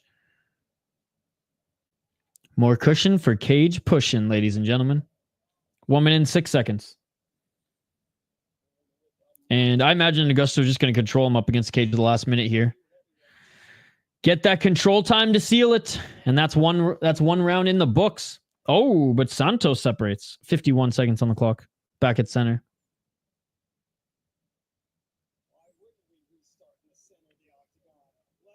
.44 seconds. Santos misses with both those shots. Low kick by Santos. Augusto does have to start addressing those soon. And honestly, Santos should be throwing more. But like, Augusto's not even thinking about checking those kicks. He's looking to get into the pocket. More missing by Santos here. He's not a very accurate striker. Low kick again.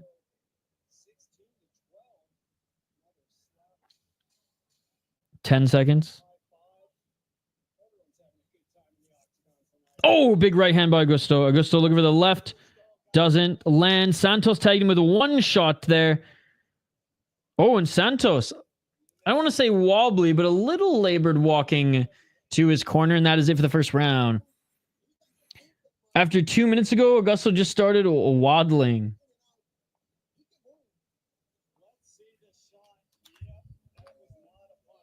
All right, round two coming up, ladies and gentlemen. Round two coming up. Clear first round for Augusto.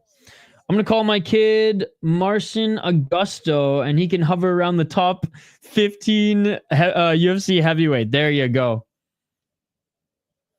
I want to see them swing. I think we will start seeing them swing here at the start of the second round.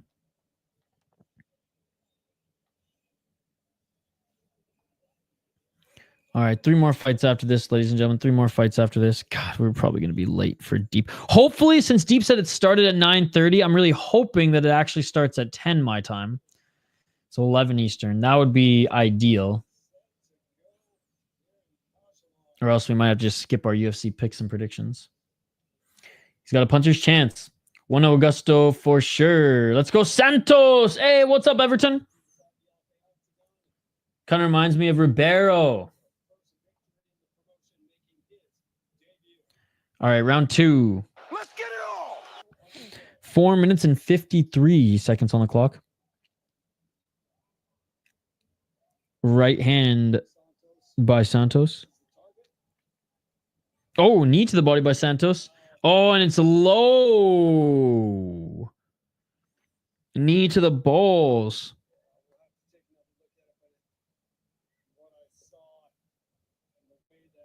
Let's take a look. So he enters. Oh, yep. That was right to the gonads. That's not what's depressing at all. What's depressing is that we can't watch Deep now. Deep Jewels, I should say. That the UFC stole the Deep Jewels start time. That's what's depressing. If Deep Jewels wasn't on, who cares? It's whatever. It's just another late night stream. I do late night streams every single week. Don't care at all. The fact that Deep Jewels is on the same time, that's what fucking sucks, dude. I heard it.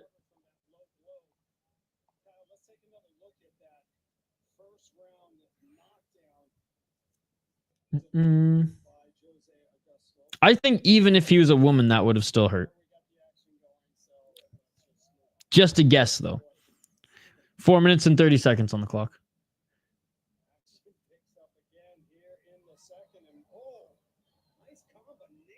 Four minutes and 22 seconds and a 1-2 by Santos.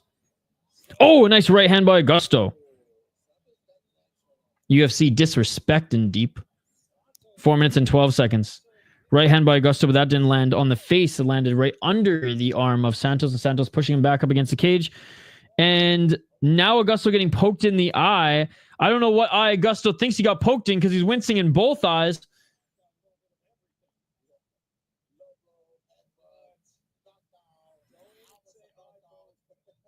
Okay, it was the right eye. He was wincing out of the left eye at 1.2.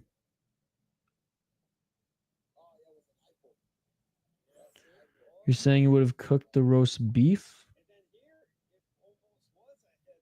God, I could go for some roast beef.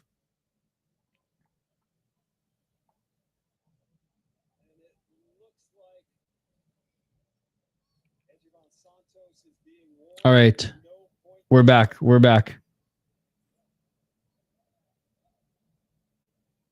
Come on, Augusto. Crush the curtains. 3 minutes and 51 seconds.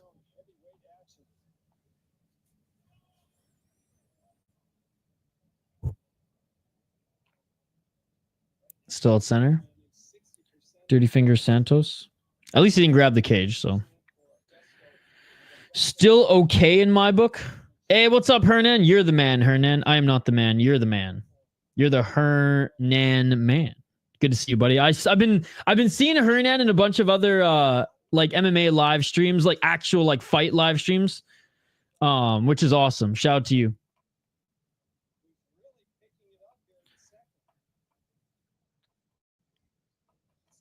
Three minutes and 10 seconds on the clock. I think next foul for sure. Just cut off his finger if he grabs the cage. 3 minutes on the clock. Or actually, I don't even think there's going to be fingers cut off. They're going to be Brazilian nuns with the rulers here today in Sao Paulo. Yeah, I see Hernan in Karate Combat.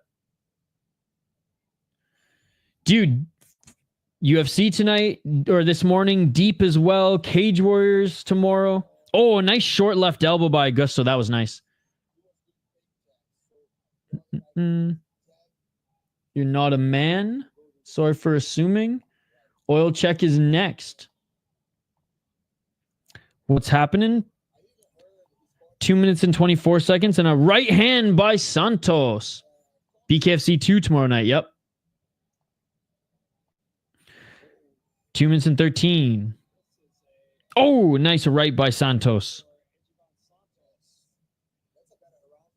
Another right hand by Santos. Santos starting to land. Utilizing that reach, which is honestly what he should have been doing in the first round. Oh, a nice left and a right by Augusto. Nice job. Back and forth round. Each of them landing some good shots. 1 minute and 41 seconds. And a nice right hand by Augusto. In the clinch, Santos with a step back left. Augusto smiling. And now Santos is saying he got poked in the eye.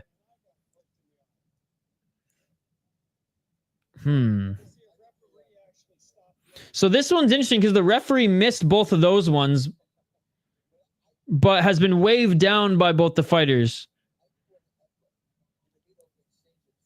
And Kaibo Ohio says he thinks it was a headbutt, not a eye poke, because look at the cut on the left side of Santos. And he's wincing quite a bit with the blood dripping in his eye. So yeah, I don't know if actually that was legal to just... I don't think you're allowed to do that. You're not allowed to just be like, hey, I got poked in the eye, especially when, like, I didn't see an eye poke in the broadcast saying, no, I think that was as a result of, like, a clash of heads. Just fight. Yeah, just fight.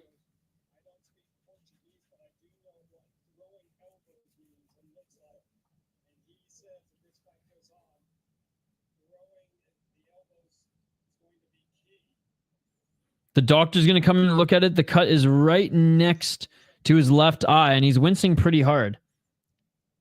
Can't call your own foul. What's up, Everton?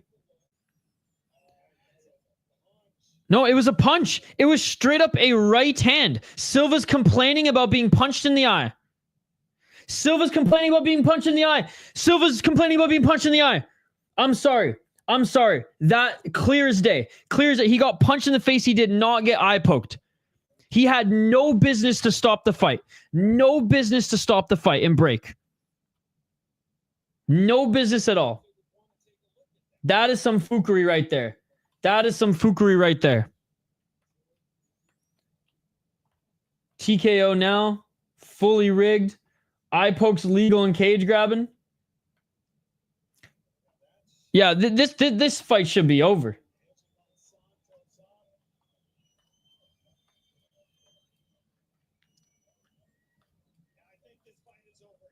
Yeah, this fight is over. Honestly, even if that cut wasn't bad, over for fucking trying to cheat and find a way out of the fight. Let's go, Augusto. Your opponent literally gave up. Santos literally gave up.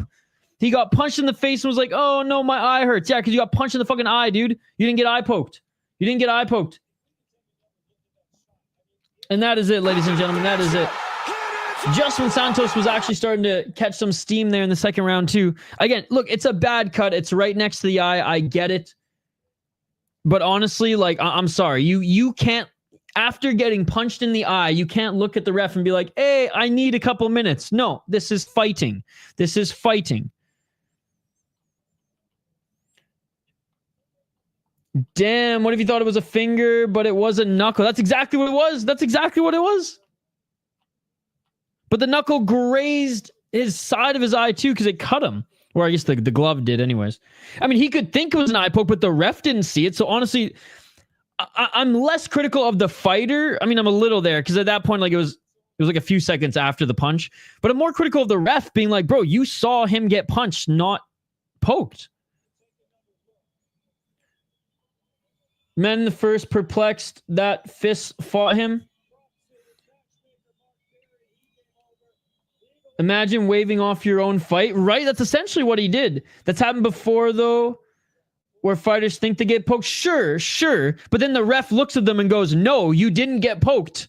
That was a punch. This ref was smoking fucking weed with Herb Dean in the freaking corner. Herb Dean fault. But anyways, Augusto won, and he was getting the better of him anyways. Augusto won. Santos basically, like, he thought he got poked in the eye, but he actually got punched in the face. And then he suffered a cut, and the doctor waved off the fight. Good to see Augusto got the win. All right, we need some more finishes here, guys. We need some more finishes because we have a lot to get to here tonight. I might just scrap the UFC picks and predictions because those streams are not fun. Do you tap out to a punch, then surprise the ref, stop the fight? Right? What's up, Damon? Good to see you. The cut was pretty bad. Augusto won. If it can't be Sagai, this Augusto will be our guy. Agree. If it cannot be Sakai, this Augusto will be our guy. It's over. The cut was pretty bad. Jose rubbing his stomach like he's Roy Nelson. All right, calm down. You ain't that big yet. You ain't proved you're the cardio king like friggin' Roy Nelson yet either for someone who has a belly. All right, next we have we should have Tacha versus Pires. Phil Duffrey's the GOAT. Certainly is the best heavyweight outside the UFC, in my opinion. And he should be the only guy next to fight Francis Ngannou to get $3 million. I can't believe Sakai was Phil's biggest challenge. Recently, I wouldn't say biggest challenge in like his career, but recently, yes. Nah, dude. Phil, the absolute machine. I've already said it, buddy. I've already said it. I know you don't speak English.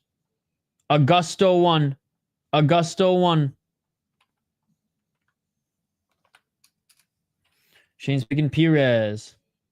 How long until this crowd starts throwing stuff? Well, I mean, if the Colombian wins, then maybe this next fight. Maybe this next fight. Smash that like button if you haven't already, guys. Let's try to get to 40 likes on the video. I'm pretty sure we hit our like goal of 35. Have we hit 40 likes yet? Oh, we're so close. We're so close to 40. 2 more to 40, ladies and gentlemen. Smash that like button. 108 votes. Thank you so much for voting. How many title fights should LFA 200 feature? 1, 2, 3 is this UFC. 28% say 1, 21% say 2, 21% say 3. I picked perfect. What are you talking about, pick perfect?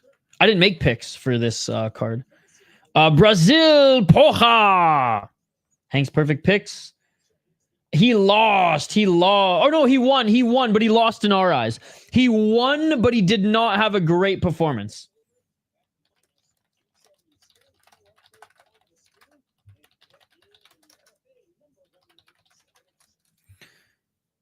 With all the interim titles LFA has, it's easily possible. For Phil DeFree to come over and get it? Absolutely. Tacha, very good underdog odds. All right, let's get to this next one. Juan Rodriguez Tacha. Dude, he's good, by the way. He is very good. 12-2 as a pro. He is out of Bogota, Colombia. 28 years of age on a hell of a win streak. 5-0 in his last 5 fights. 7 KO TKOs, 1 submission, 4 decisions. 3-1 in Empire MMA Colombia.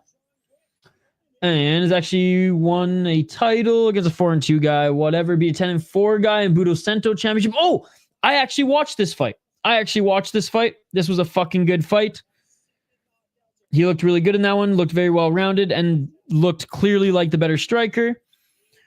12-6 guy before that. Has crushed some cans on the regional scene. But honestly, since suffering those 2 losses is really... I mean, it's evident. He's gone on a win streak here. 0-2 guy, whatever. Beat him up in the first round. I'll take it. But then he's actually fought some decent opponents. So I like him. He's solid. Only 28 years of age. Going up against another young guy, another prospect, so to speak. Out of Brazil, the hometown guy. 27 years of age. 9-1. Or 9-1 as a pro. Speaking of eye pokes, there's an eye poke there 9 months ago. 4-1. No contest, I believe, in his last 5 fights. 1 KO TKO, 3 submissions, 5 decisions. His only losses come via decision. 3-1 no contest in LFA. Be 9-1 guy. Shit. 9-5, 6-0, 5-1. Yeah, he's fought way better opponents though. Yeah, he's fought way better opponents. I think Tasha's striking is better. I'll go the underdog on this one, but I'm not super confident on that pick.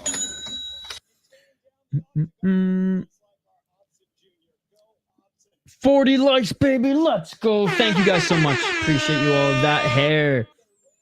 This should be a good fight. I think it's going to be a good fight too.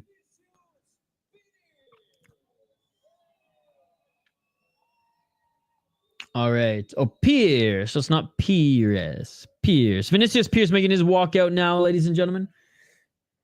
He is the underdog, or sorry, he is the favorite at -250. I understand why he's fought better opponents throughout his career, as you can see.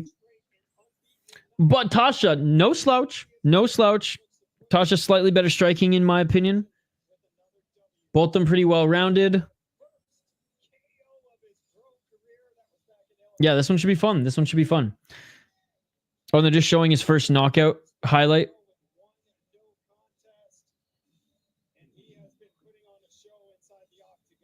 And yeah, and striking is... I mean, it's gotten better. It's gotten better. not super light on his feet, and he's good when he's walking forward. Doesn't have the fastest hands, but has some, puts together good combinations. What's up, De Estas Cales? Good to see you. Good to see you. He's saying Tacha in the house, I think. But yeah, I'm going with Tacha on this. I'm going with Tacha. Shane, who do you got? I think, did I already ask you? Shane's good. Yeah, Pires. Or Pierce. All right, guys. Oh, I might have to change the time. My UFC picks. All right, UFC picks and predictions is probably going to be a little late.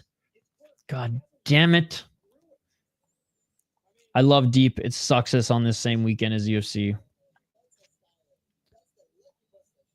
Because all we care about is Deep on this channel. And the UFC threw everything off. If Deep wasn't this weekend, I really wouldn't care about the start time at all. It's unfortunate, ladies and gentlemen. It's unfortunate. Anyways.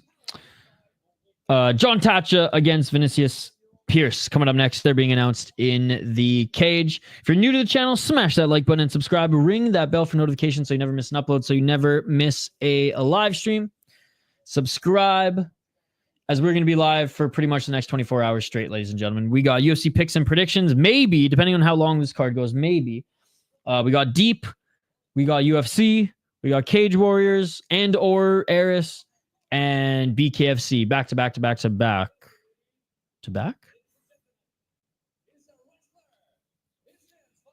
All right. Like I said, guys, fighters are being announced. I didn't know Touch had a wrestling base. So I do like his striking.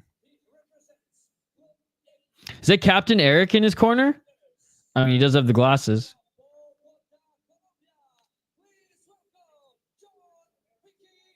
Oh, it is. And he's got Pitbull in his corner as well. All right, so he's got a good gym behind him, does Tacha. All right, I'm excited. This one should be a good scrap.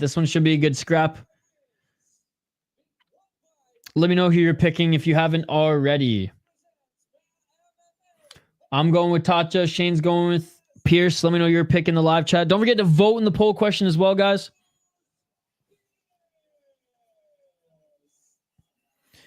I got Pierce $400. You dropped $400 on the favorite here? I feel like there's better value on Tacha.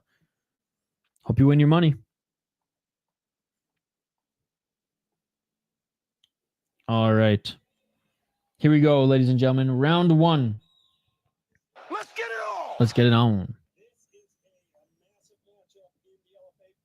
Yeah, massive matchup indeed. Broadcaster just saying, oh, this is a big matchup. It is. Both these guys on a run. Round one. Let's get it on.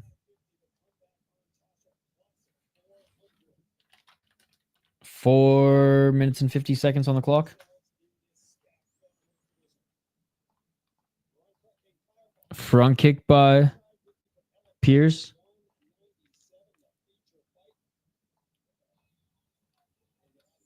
Four minutes and 33 seconds. Oh, looking for that right hand was Tacha. Low kick by Tacha. 4 minutes and 16 seconds.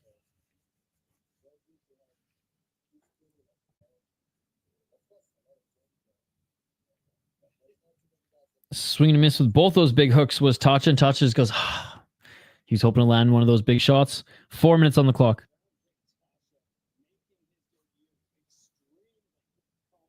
3 minutes and 53 seconds. Looking for that left jab as Pierce doesn't land.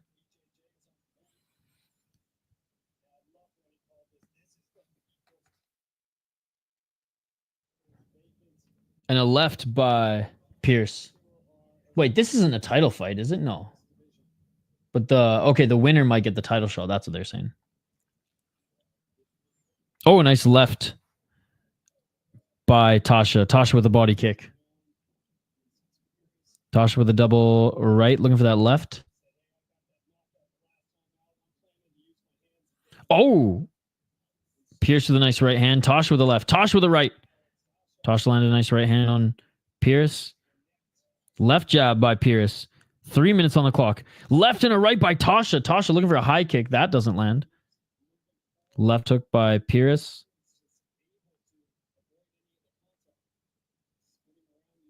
Two minutes and 54 seconds. Body kick by Tacha. Yeah, pretty much a title elimination here. Tacha has some crazy tats and a nice takedown by Pires. Oh, big right elbows by Tacha. And again, Tacha has some solid grappling. Pires just holding on to that leg. Warning from the ref not to elbow him in the back of the head, but some nice short elbows to his side. And Tacha holding on to the torso. You're trying to get back up to his feet, it seems like, but Pires just continuing to hold on to that leg. Oh, a nice knee by Tacha. He knocks down Pires. I think it hit his chest, though, but still. Tacha looks cooler so far. And they're back on their feet. Each of them landing straight punches. 2 minutes on the clock. Looking for the counter combo is Tacha. 1 minute and 52 seconds.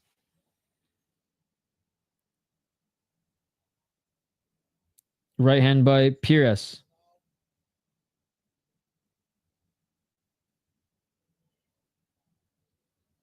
Knee to the body. And they're jockeying for position here. Pires with a nice short elbow as they break out of the clinch. Step back left by Pires. 1 minute and 23 seconds. Oh, Pires with the counter left. Took it. No. Right hand by Tacha hurt Pires. And Tacha. Oh, man. What are you doing? Tacha hurt Pires. Tacha went for the flying knee and missed. And Pires was able to reverse him, but Pires still hurt. And Pires in the bottom position. Tacha in the top position. 1 minute on the clock, and Tacha in the top position looking to try to finish this fight. Oh, short left elbow by Tacha. Another short left elbow by Tacha. 58 seconds. Big left hands by Tacha. Tacha could finish this fight here because Pires is still seeing the Tweety Birds. Oh, never mind. He ain't seeing the Tweety Birds. He's trying to focus on grabbing an ankle there, but great job by Tacha rolling. Action movie sequence, bro. What the fuck? And a nice reversal there by Pires. And Pires now into the full mount. Pires in the full mount. Are you kidding me? Are you kidding me? 30 seconds. Pires in the full mount. Pires landing some hammer fist. Pires forcing Tacha to roll. Oh my goodness. Pires looking for the rear naked choke. 18 seconds on the clock. 13 seconds. Pires trying to get the choke. Pires is cut on the forehead. And now Tacha with the reversal. Tacha now looking for shots, but Pires looking for an armbar on the bottom. And the first round is over. What a crazy round, ladies and gentlemen. What a crazy round. I still have to give that first round to Tacha, but man, was that fun.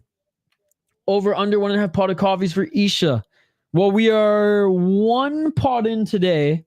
Probably going to have another one tonight. Insane first round. Insane first round, ladies and gentlemen. I'm giving it to Tacha. Damage.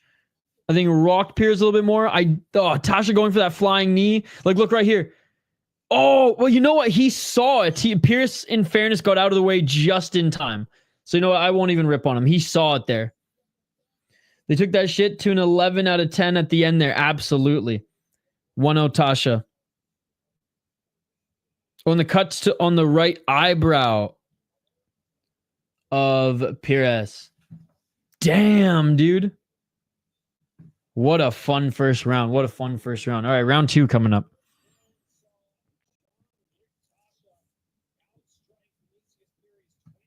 I'm telling you, Gabby off the sauce, man. Gabby Garcia off the sauce. As we just saw right there. Pires needs to lock in. Oh, what the fuck? All right. Round 2. Let's get it all. 4 minutes and 56 seconds on the clock. Again, I don't know how you didn't see the... I mean, I don't even bet Dawood. And I mean, Tacha as a plus 175. I don't know what he was to start this one. Was seemingly good value versus Pierce when this is very close. Ring girl kit producer should be fired. Yeah, LFA is definitely not in the top. I already told you like 3 times, buddy. 4 minutes and 34 seconds on the clock. I even wrote it in the chat, so sorry. 4 minutes and 28 seconds. Oh! Nice left hand. 4 minutes and 14. Yeah, if it was minus 500 Pierce, I mean, I don't know why you didn't see the value in Tacha as the underdog. Big right hand by Pierce. But Pierce is looking good, don't get me wrong. Or Pires.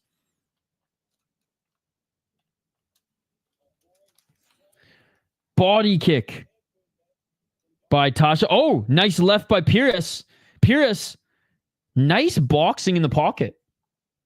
Having said that, Dawood, Pires having the better second round, so you know more than me.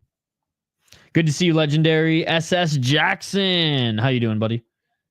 How's your start to the weekend? 3 minutes and 38 seconds. Nice step back left by Pires. Pires walking down Tacha. Tacha doesn't look like he likes fighting on the back foot. That or he's getting a little tired here. Tacha, just no room to work. And oh, Pires lands a big shot on Tacha. Tasha's hurt. Tasha's hurt. Tacha on his bike now. Right hand by Tacha. Pires definitely looks more crisp and polished in the second round. Oh, big right hand by Pires.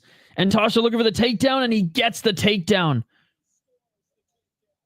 3 minutes on the clock. Oh, cage grab by Pires. And there's some elbows to the back of the head of Tacha now. Oh, big right elbow by Tacha on the way up. 2 minutes and 46 seconds. This is a great fight, guys. Great fight. Tacha not having a fun bicycle ride. 2 minutes, 37 seconds. No problem, buddy. No problem. And a 1-2 by Pires. I mean, in the pocket, Pires is outboxing him. Tasha's looking for that counter shot, but Pires is pressuring him into the corner and taking away his spot. Oh, in his space. Now a nice left and right by Pires. Pires with a right to the body. Again, Pires nasty when he's walking forward. 2 minutes and 10 seconds. Nice striking ace. What a scrap. I'm surprised you can't watch it on Fight Pass, striking ace. And there's the takedown by Tacha. I mean, he's going to have to do some big work in the top position here with the ground and pound to win back this round, because Pires won this round. I mean, Tacha first round, Pires second round so far. Tacha in the guard of Pires, and Pires is landing some elbows from the bottom. Great fight. Great fight. You're on Fight Pass. Okay, okay. That sucks it's not working for you. 1 minute 39 seconds. This is a good ref. Yep. Catching some cage grabs too. Well, he's just not smoking Herb with Herb Dean in the corner. I mean, it's as simple as that. Trying to pass into side control. Oh, and now looking for an ankle there was Pires. Good job by Tacha rolling out of that one right back into the guard. That elbow off the break was sick. Oh, yeah. Got to give credit to some refs. Oh, no, 100%. You have to give credit to the good refs. Oh, triangle. Triangle here by Pires. Triangle here by Pires. 1 minute on the clock. He's got to pull that head down. Oh, armbar. It is all over. It is all over. Pires with the submission. Pires with the submission. Pires with the submission, ladies and gentlemen. What a tremendous performance. What an awesome fight. And our boy wins the money. Great performance by Pires. Let's go. That was awesome. That was awesome. What a great fight. What a great fight. Oh, I thought you meant streams to watch it. I thought you meant streams to watch it. She's looking at funny websites. That's cool. That's cool. That's actually a good idea for a stream. For streamers to do like not just fight coverage. I knew I should have took Inside the Distance. 600 in return. I'm glad you got it. Cha-ching. He got the triangle set up so quick. The favorites are doing good today. Rich people betting. You seen this? I don't think so. Let me jump on YouTube.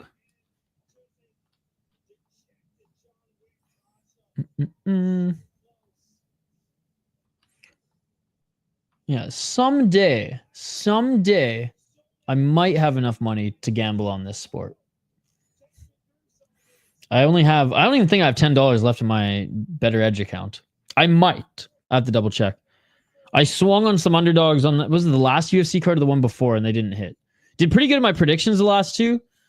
I did. Actually, I don't even remember. I remember not doing bad, but the two swings, even on the Rising card, I took two swings. Oh no, that's what it was. I bet on the Rising card. It wasn't UFC. I did well on that card in predictions, but the two swings I took did not work out.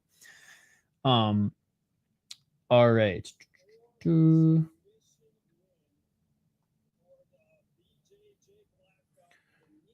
So Vinicius, okay, so he's a black belt. Pires, he's going to be fighting for the title next. Tyson Nam. What is this with Tyson Nam? Wait, Tyson Nam's still fighting? Oh no, yeah, Tyson Nam knocked a motherfucker out in his last fight. Wait, he's fighting. Tyson Nam's fighting and breaking down? Get the fuck out of here. Get the fuck out of here.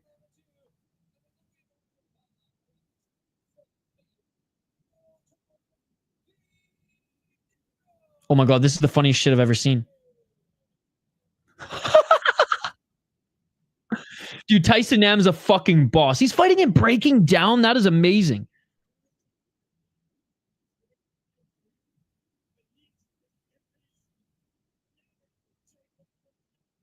Dude, Mikru's just like, he's just loving this shit. Dude, shout out to Tyson Nam.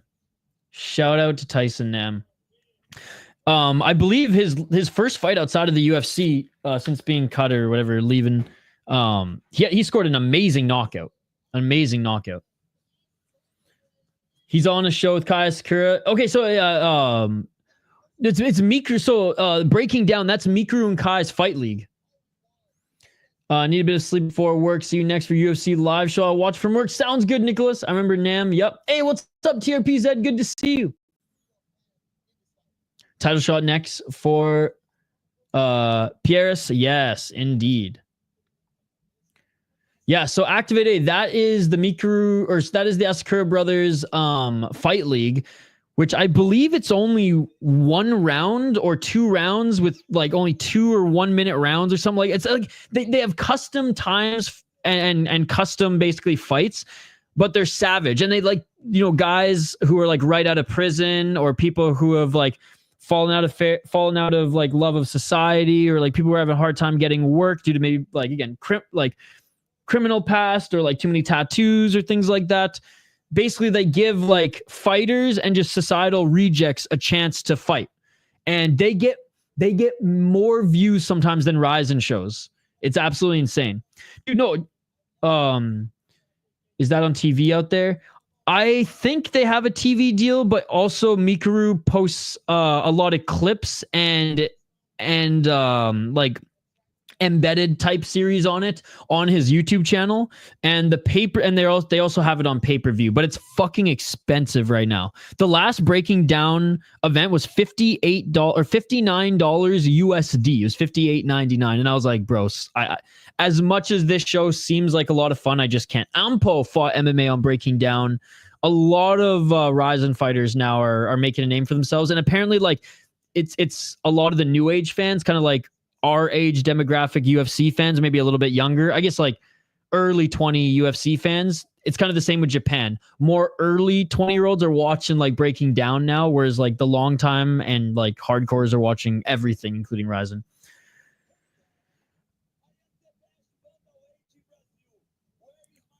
Oh, Vinicius Pires, I'm the best. I'm the best bantamweight in Brazil. Where is my contract? Oh, is that Damon Jackson in his corner? Oh, no. Sorry. Damon Jackson got his hairline fixed. What is this UFC already? Sounds good, HM. I'll see you later. But yeah, Activate A. Highly recommend you check out Mikuru Asakura's YouTube channel and some of the breaking down content that he posts there. I think he's going to be running that like full time now that he's seemingly retired. When the clock strikes 6:30, Okay, so it's like a social media thing with pro fighters. Yeah, it's like somewhere in between. Because like some of the fights act like I believe if they do 3-round fights, I believe like they actually count as pro fights because they're getting paid. But like they make it kind of a reality show as the guys who aren't like former UFC fighters or Ryzen or deep guys, they will literally have an audition. Like right out of prison, you go right to breaking down audition. And I think you have like an audition where you answer questions and you straight up fight to get into the promotion as well. Those type of things always do better than normal fighters leagues. And with the Asakura brothers and Japanese Top Team money funding it, yeah. And a lot of these breaking down guys, because they're so famous, like on social media and in Japan right now, Saki Kabara is really signing a lot of them who maybe are undeserving. All right. But, I mean, Ampo is a good one. But he was a kickboxer before anyways. But a lot of kickboxing crossover guys have just made their way into that. I think even Sudario's fought in breaking down. The guy Tyson M fighting had a belt. Is he pro? Yeah. I'm not sure how much weight that breaking down belt has, but I do believe he is a pro fighter. I'll have to bring the card up here in a sec. I don't think that one's like a gimmick fight. Like, I don't know what the rules are going to be for that one, but it very well might be like a 5-minute round fight. Some of them are crazy though. Some of them are like 1 round, 2 minutes, and you just like, you have to knock out your opponent sort of thing. But again, I haven't watched too many. I haven't been able to watch a full broadcast because I ain't paying $58 USD for breaking down. As much as I love to support the smaller leagues out there, that's crazy, man. That's crazy. That's 2.5 Ryzen shows, or 2 and some change. Back just rubbing out doing my Tabitha Ritchie research. Let's go more fights. That's one way to do research. Or sorry, Tabitha Rocco. Are you sure that's not Vladimir? Anyways, let's get to the co-main event of the evening. Oh man, fucking UFC picks and prediction video, man. It's gonna be the death of me. I swear to fucking God. Anyways, let's get to this next one.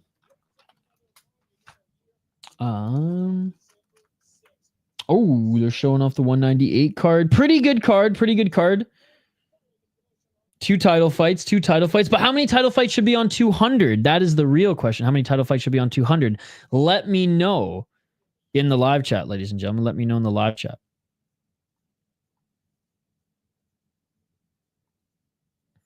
And also vote in the poll question. Amberly got the membership. Let's go. What's up, Amberly? Good to see you. I'm not betting this one. Too risky. Those videos just give people a reason to blame you for their missed bets. Hello, Amberly. It's good to see you. Yeah, I might have to just like race through them. No interaction in that one at all. Tacha lost in the second round. He won the first round and looked really good, but he got finished in the second round via armbar. It's great to see you too, Amberly. How you been?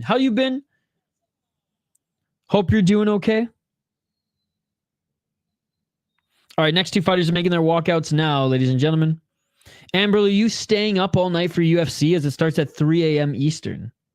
We're going to be streaming all night. We're going to stay up.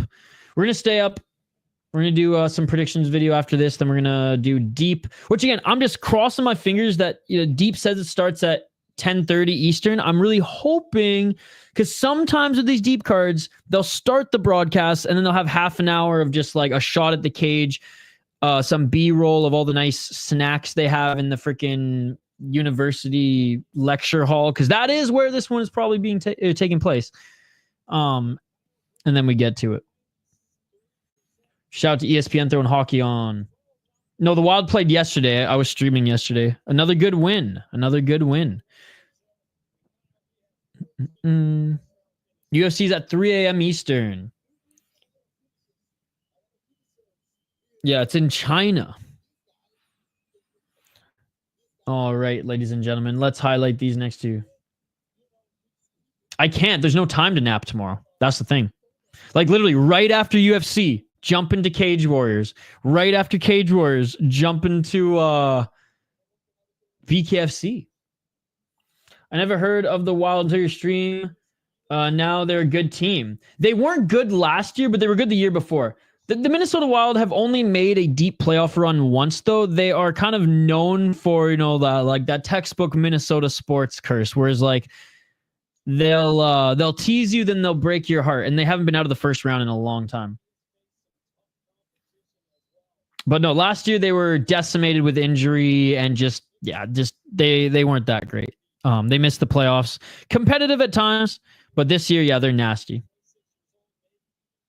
No, that's the thing. After this card, we got to do UFC picks and predictions, and then Deep starts in 2 hours or 1 hour. Deep starts in 1 hour. Apparently, I'm hoping it starts in. I'm hoping it starts in an hour and a half.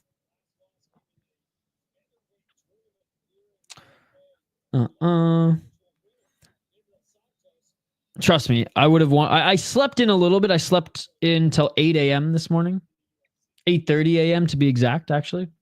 So I'm hoping that a good 5 hours of sleep last night will be enough to get us through 24 ahead.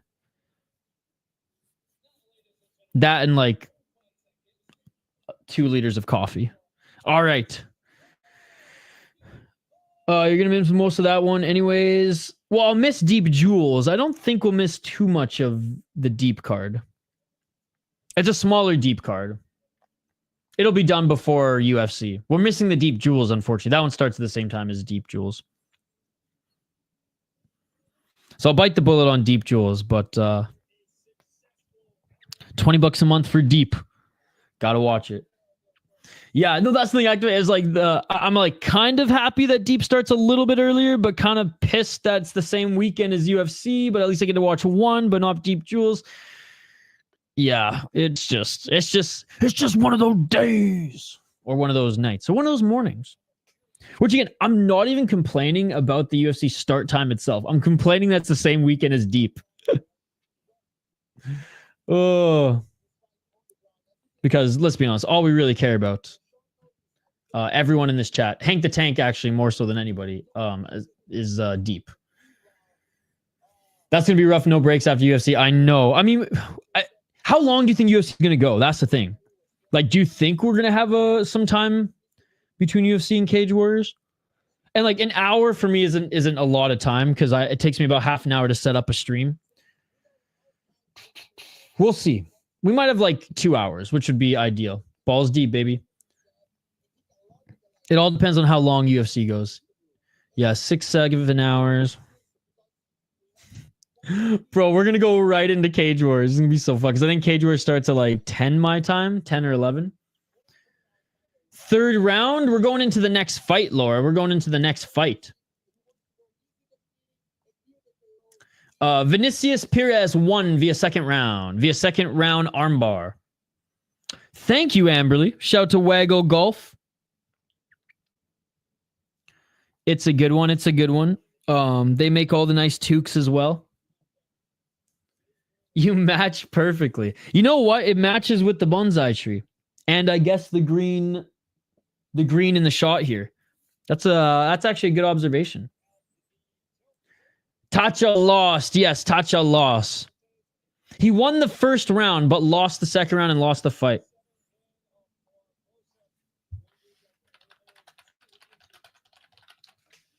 All right, fighters are being announced in the cage, ladies and gentlemen.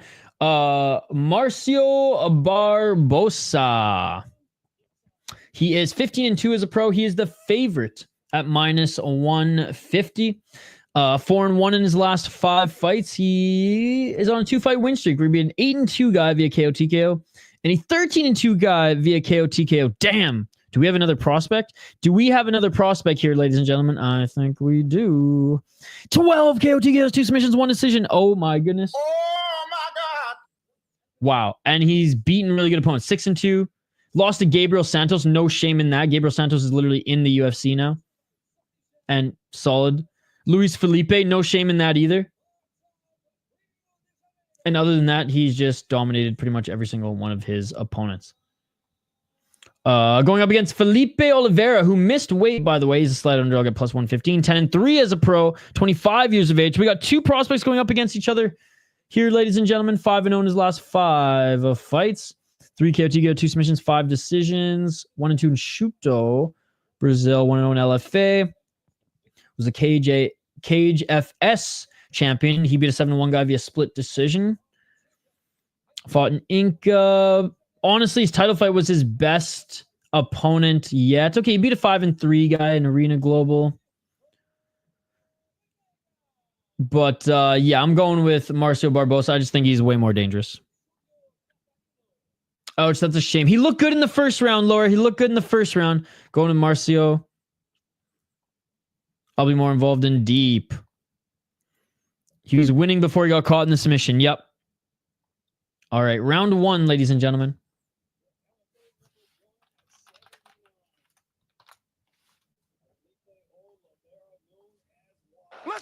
Let's get it on. 4 minutes and 54 seconds. Let's go, Striking Ace. I'll go head-to-head with Oliveira.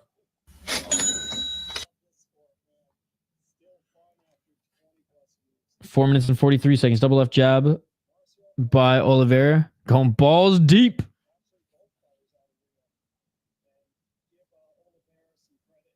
A little drunk cameraman there, but that's okay. That's okay. We're back. 4 minutes and 28 seconds. Walking forward, here's Oliveira. Oliveira with the front kick. Low kick by Barbosa. Low kick by Oliveira.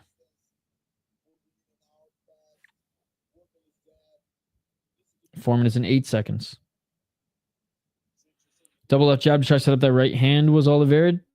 Didn't land. Step back. Left hand by Oliveira. Barbosa with a nice right. Low kick by Oliveira. Oliveira with the 1-2. 3 minutes and 47 seconds. Left by Barbosa. Oh, Barbosa with the right. Barbosa with the left.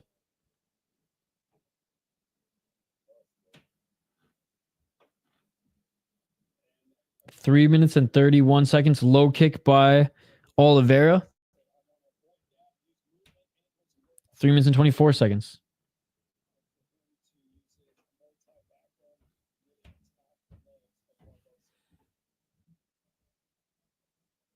Oh, high kick by Barbosa.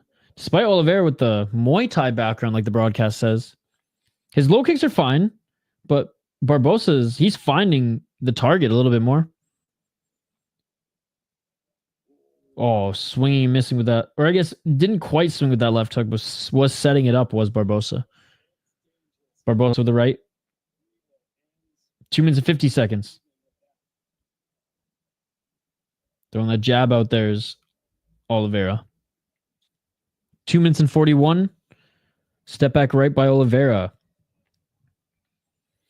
Oliveira spamming that jab, but it's really not getting through. Barbosa, he's piercing the high guard of Oliveira more than Oliveira is to Barbosa, and Barbosa with the right hand.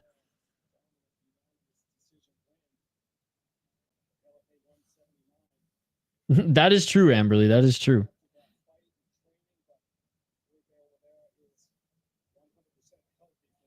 Two 2 minutes and 13 seconds. Oh, big left uppercut by Barbosa. Just dropped Oliveira. Big left hand by Barbosa. Barbosa with the left and right. And it is all over. It is all over. This guy's a legit prospect. This guy's a legit prospect. This guy's a legit prospect. Oh my God. Junior and Barbosa, the best two prospects on the card. Junior and Barbosa, the best two prospects on the card. Absolutely insane. Absolutely insane. Holy fuck. Holy fuck. The best prospects in LFA are coming from Brazil. The best prospects in LFA, they're not coming from the NCAA. They're not. They're not coming from the NCAA. They're coming from Brazil, ladies and gentlemen. Holy fuck. Making these NCAA wrestlers look like fucking cans with this performance, with these performances tonight, ladies and gentlemen. Damn. This guy's a legit prospect. Oh, Hank's just making fun of me. Nice minus 120 hits. Uppercut cooked him. Holy shit. Bro, I'm telling you. And Junior didn't even get a finish. Ronaldo Jr., which spells Ronaldo Reginaldo. Don't see that often. It's storming here. Yeah, Shane, I heard it's been pretty fucking crazy on the island right now. Even my parents lost power for like 2 days. He looks like Barbosa. Brazilians are strong and aggressive. What an uppercut. Look at it. Oh, and he followed through with it too. And then that left drops him. Yep. Then more shots. Good night, Jim Kite. Yeah, Oliveira missed weight as well. Good riddance. Brazilians are strong and aggressive.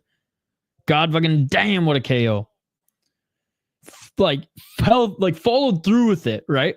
Even if it didn't just like stop on the chin, nicked it, and then landed that big left hook on his way down. All right. Now we got the women next. We just need a big finish. Natasha. We need a submission here, Natasha. Or honestly, even from the Brazilian.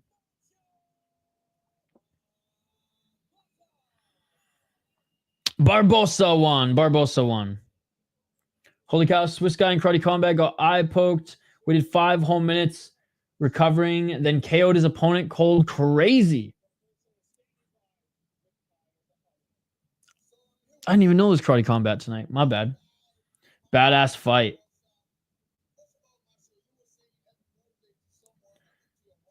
Barbosa won, yes. That is pretty badass.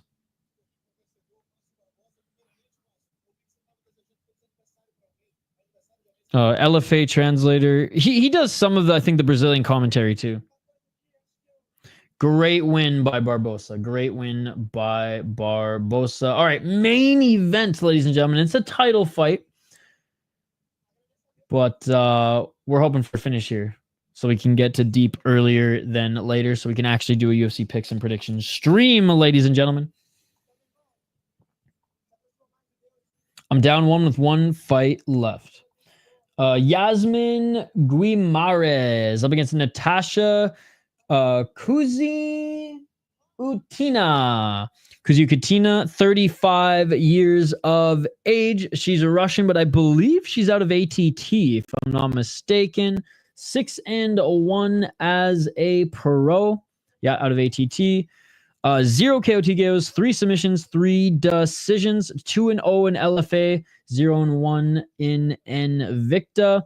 She just defended the LFA title against a 7-4 gal. Before then, beat a 4-0 gal. And was on a 3-fight win streak before that, but again, not against the greatest performance. She did lose to Fatima Klein.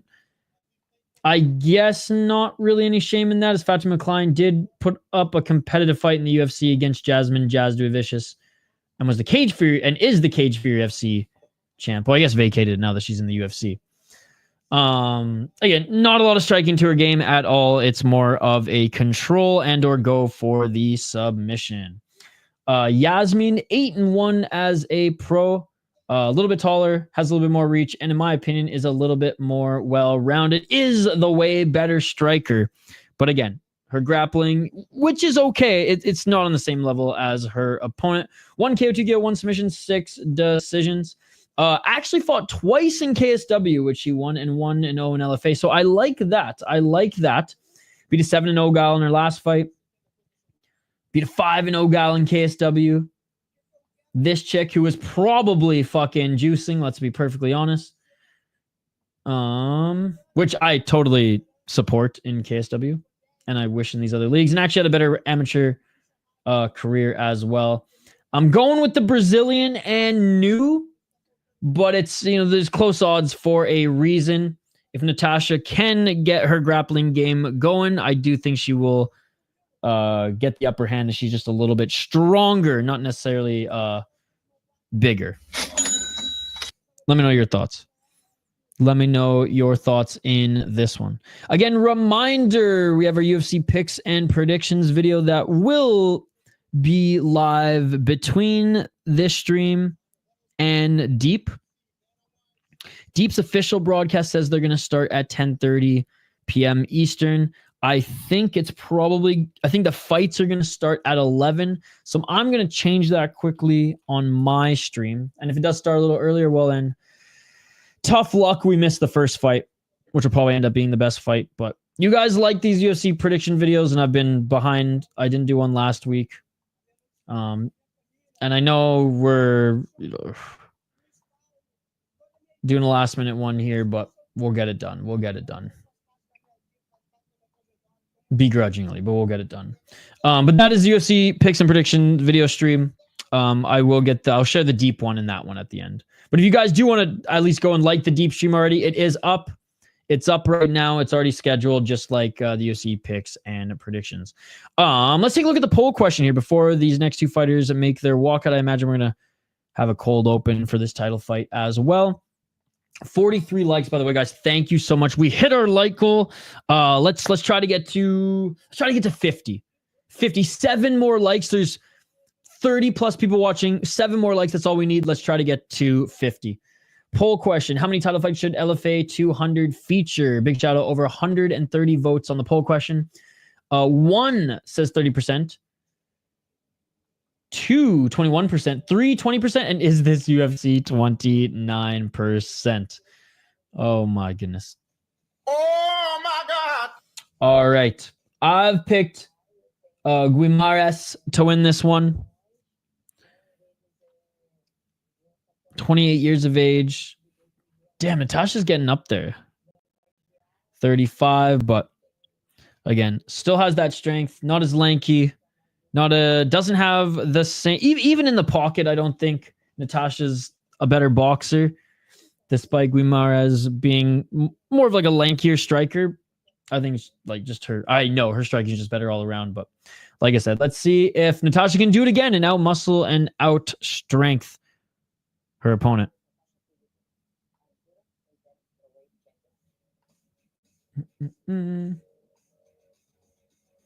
Is this is she an interim? Oh, wait, so she defended the interim title? Okay, she's the interim title.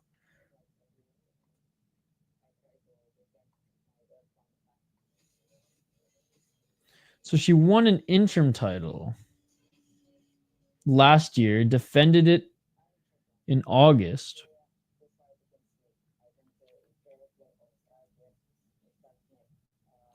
Yeah, I'll consider her the champ. Fuck it.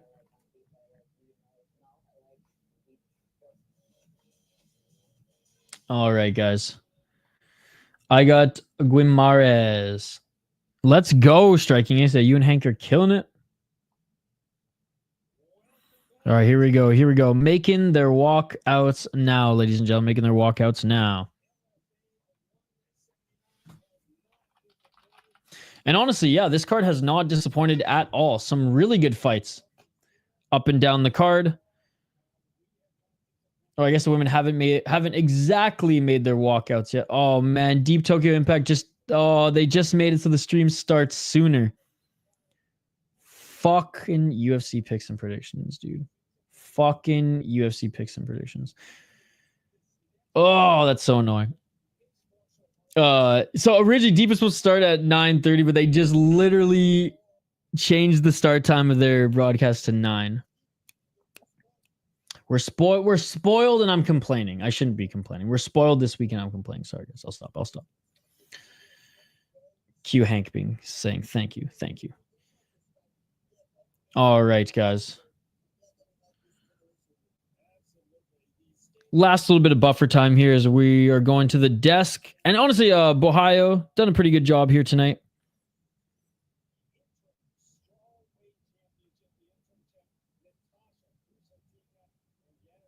So who's the actual champ right now? Why is Natasha been an interim champ for so long?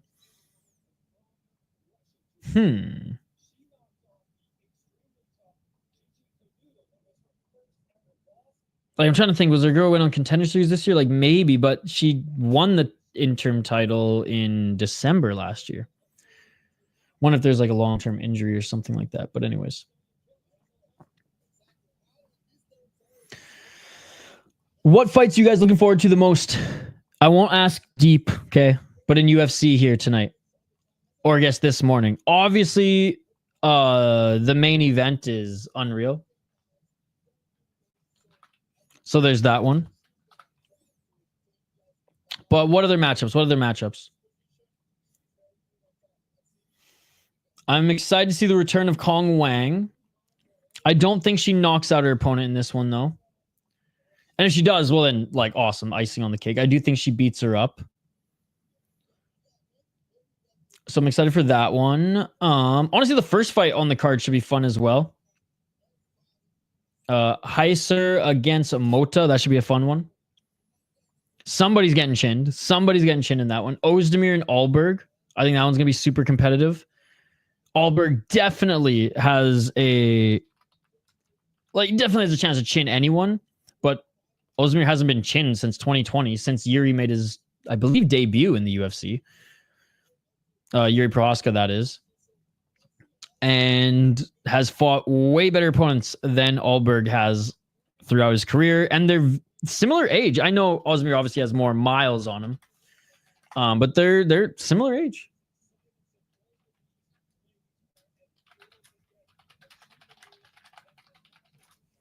All right, let me know your picks, guys.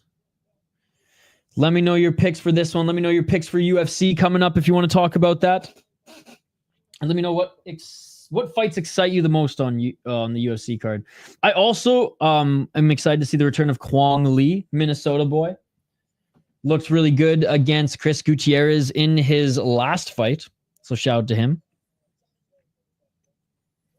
On short notice, was supposed to fight in Dana White's Contender Series, but got the call to the UFC instead. And again, looked really good against is Chris Gutierrez still ranked? A ranked opponent, regardless. He's pretty much a ranked opponent. Kind of hovers around that 15. Barbosa won. Barbosa won, buddy. Barbosa won. TKO as well. All right, finally. Sorry, I said the women were making their walkout. I lied. I was mistaken. I thought they were going to make their walkouts, but they went to the desk.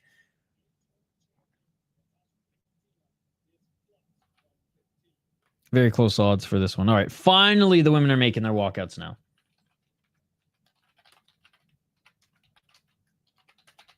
So they'll make their walkouts. They'll be announced in the cage.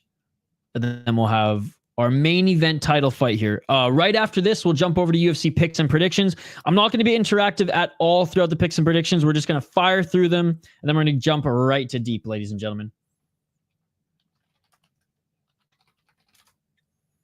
Keep the comments coming. Appreciate you guys. This has been a really fun card.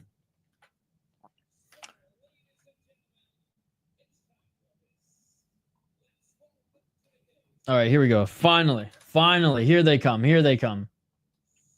But no, this has been a really fun card. And I'm excited for... Man, I'm excited. I'm just excited for this weekend. Like, the marathon starts now. Ready or not, the marathon starts now. Oh, I guess it started 3 hours ago, but still. How long have we been going? We've been streaming for 4 hours? Dude, it's gone by like that. That's a good start. That's a good start. It feels like 2.5, 3. I'm not going to lie. So that's good. That's good. If a card, imagine if like this card was just decision after decision after decision and boring fight. That would be tough. You got Bruce Lee or Jackie Chan tonight. Jackie Chan, Drunken Master. I don't even know who you're referring to. Because is there a Japanese versus Chinese guy? Or, oh wait, Jackie Chan's from China too. So you're saying which Chinese fighter do I have? Like, which one are you talking about? Because there's quite a few Chinese fighters tonight. Which particular one are you wanting to talk about?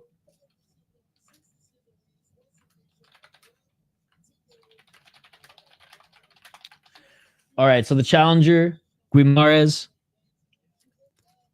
getting some final instructions and or advice from her coaches. One's pumping her up now as well.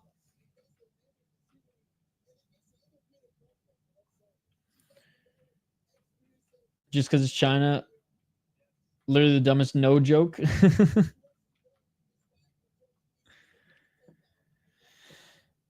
Who would win, though? Bruce Lee versus Jackie Chan. I know Jackie Chan was more stunt-oriented, but he had solid technique and trained for many years as well. I just don't think he like competed in fighting as much as, well, I guess Bruce Lee didn't compete much. He just sparred. I wonder who sparred more in their life, Bruce Lee or Jackie Chan. I mean, and at like the same age, like at Bruce Lee, like obviously because he passed away a lot younger than Jackie Chan, but like say at like 25 or even like 26, who had sparred more, who'd had more fight experience, actual fight experience at that time. Took Guimarães decision plus 15. Bruce Lee, I feel like had that dog in him. I get that feeling too. Song Kanong is pretty good. Is pretty good. Well, I mean, he's good everywhere, not great anywhere, sort of guy, right?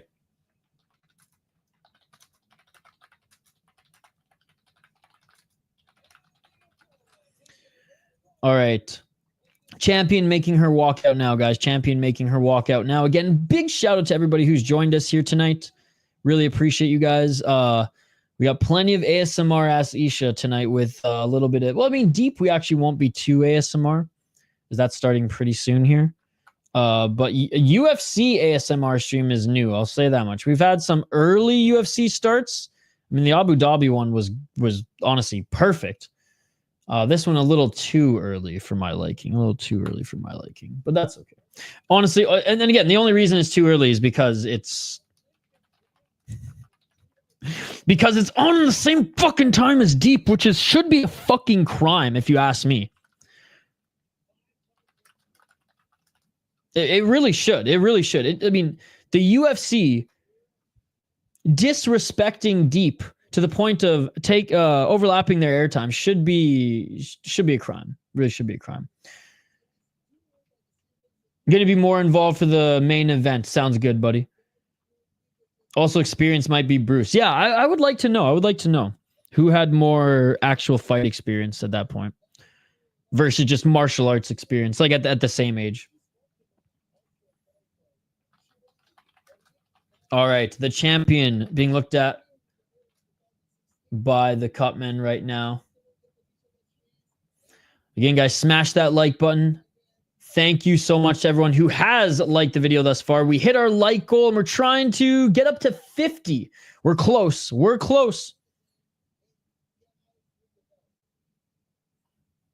And Muslim Salikov fighting tonight as well. The king of Kung Fu. All right, here we go. Main card finally. I feel like it's we've been anticipating this one. Looking in great shape as she always is Natasha. Both these women actually. This should be hopefully is a good one. And Natasha's striking always leaves a little bit to be desired. But Yasmin, man, she's nasty. She's nasty. She's only an inch taller, but has 3.5 inches of reach, does Yasmin. But yeah, both them championship weight. This is an official title fight. All right, here we go. Officially being announced now. In the cage, they're both being introduced. And then we'll get right back to the play-by-play, guys.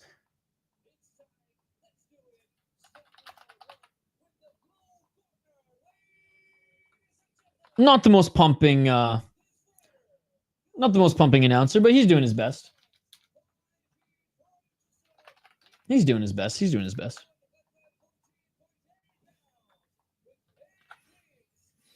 All right, last chance to get your predictions in for this one, guys. Last chance to get your predictions in for this one.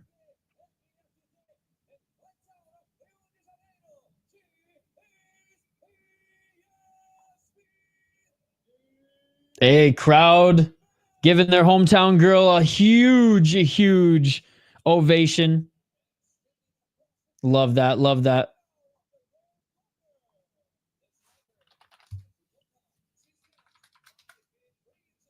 All right. The champion being announced now.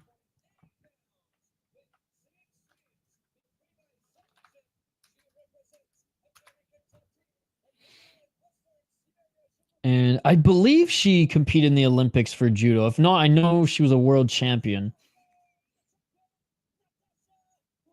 So has had a long like martial arts career, despite her only being 6-1 in mixed martial arts. And yeah, this Brazilian crowd booing.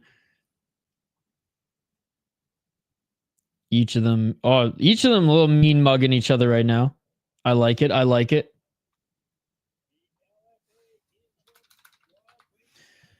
All right. Again, I mean, having to defend an interim title again. Who is this girl? Tom Aspinall? All right, ladies and gentlemen, here we go. Here we go. Fight is about to begin. Round 1, 5 if needed. Hopefully not needed because we have more MMA to watch here. That starts in literally, I don't know, within the hour. Round 1, let's get it on. Let's get it on. 4 minutes and 46 seconds. Looking for that left jab was Guimarães. Low kick by Kuziutina. Kuziutina, wide stance. Kuziutina. Looking for that low kick. Feint by Kuziutina. Yeah, each of them a 5-fight win streak, said the broadcast. And yeah, we did go over that. Oh, a nice right hand by Guimarães, but Kuziutina already looking for that body lock, looking to go for the throw. Lost. He lost.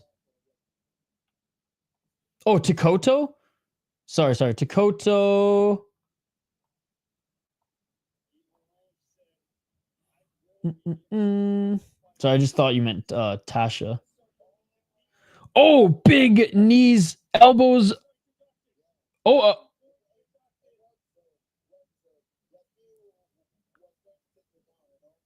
cage grab, cut off her fingers. Point deduction. It must be a point deduction if Kuziutina doesn't get this finish right here. But Guimarães clear cage grab. Kuziutina does get her to the ground. 3 minutes and 21 seconds on the clock. Barbosa won.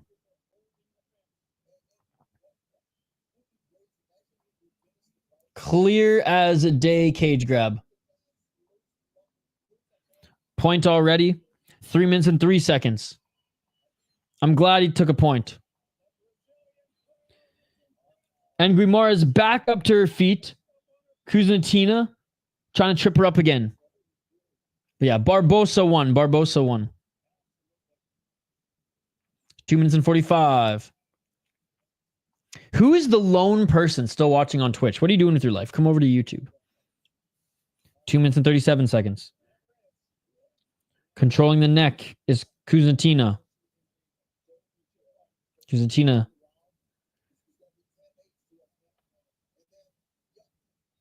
minutes and 23 seconds. Still jockeying for position. They separate. The card's been awesome, Mystic. The card's been awesome. Good to see you. She wins this round. It's going to be a huge 5-round fight. Yep. 2 minutes and 11 seconds. Oh, and another takedown by Kuziutina. Kuziutina in side control, already looking to set up a submission. Oh, and Guimarães looking to try to counter, but Kuziutina looking for that armbar. Defense here by Guimarães. She's locking those fingers together. Continuing to scramble here, but I think she's going to get it. Kuziutina, she's trying to extend. Doesn't have a lot of room for it, and Guimarães is trying to push her foot against the face of Kuziutina. I'm going to try and tune into your streams for tomorrow's card, but it starts so early, maybe on tape delay. No problem. I'm going to be streaming for the next 24 hours. Good defense by Guimarães. Hasn't fully extended that arm yet. She isn't getting out.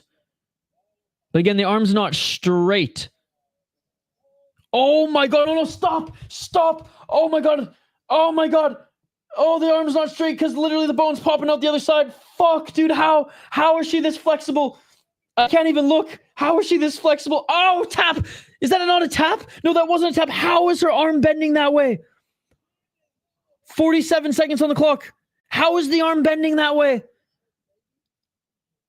Oh my God. Yeah, ref has his work cut out for him in this one. Brutal. I do not know how Guimarães' arm is not broken. Like, she must be just that flexible, dude, because the bone was popping out the other fucking side. 23 seconds on the clock. And now kind of stalemate here is Kuziutina will have to let go to rearrange, but she's got the perfect spot right now. 10 seconds left. She lets it go with only 10 seconds left. That is crazy. Holy dexterity. Arm might be cooked. And a clear first round, even without the point being taken away for Kuziutina. Can she even use that thing? Oh, wow. Yeah, we'll see how sore that... I mean...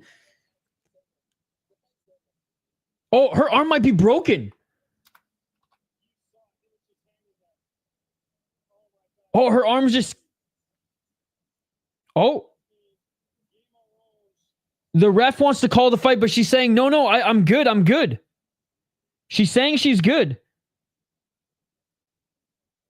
Okay, the ref thought that she straight up had a broken arm because it was like dangling there for a moment. But no, she says she's good. The arm is messed up, but she's saying she can still fight. Definitely injured. So I thought the ref waved. I didn't think, I mean, only in Brazil can you wave off a fight and then it not be waved off. They popped it back in. Oh, so it was a dislocated elbow. He did wave it. So this fight should be over. No. This fight should be over. The ref waved it off. Girl goes, no, I'm good. Pops her elbow back into place. Yeah, the ref waved it off. The ref waved. This fight should be over. This is some fuckery in Brazil, ladies and gentlemen. Apparently not, though, as we have a second round. That is some hometown bias if I've ever seen one. Not only was it a crazy armbar, but the ref literally called off the fight. But the Brazilian girl said she's good to go, so they're going to keep this going in Brazil. What's up, buddy? That arm is cooked, though. Imagine Guerrero gets an upset. Who won? We're going into round 2, but Kuziutina should have won as the ref waved off the fight. I don't know if she can strike with that, though. 4 minutes and 20 seconds. Looking for the low kick. Nice job by Guimarães getting the low kick.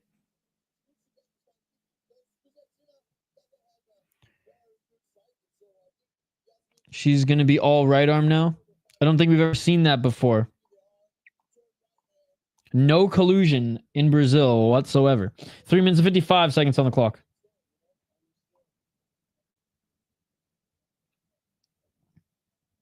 Three minutes 48. I mean, you got to imagine if Kuziutina gets that takedown again, she's going to go right for that arm. 9-9 round.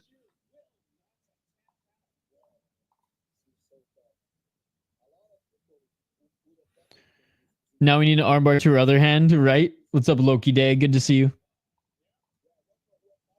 3 minutes and 26 seconds. Not a lot happened. Ref calling for action here. Guimarães literally just said, I mean, if I was Kuziutina, I'd tell the ref, shut the fuck up, bitch. That's true. That was huge. That was some Herb Dean fuckery right there. 3 minutes on the clock. Low kick by Kuziutina.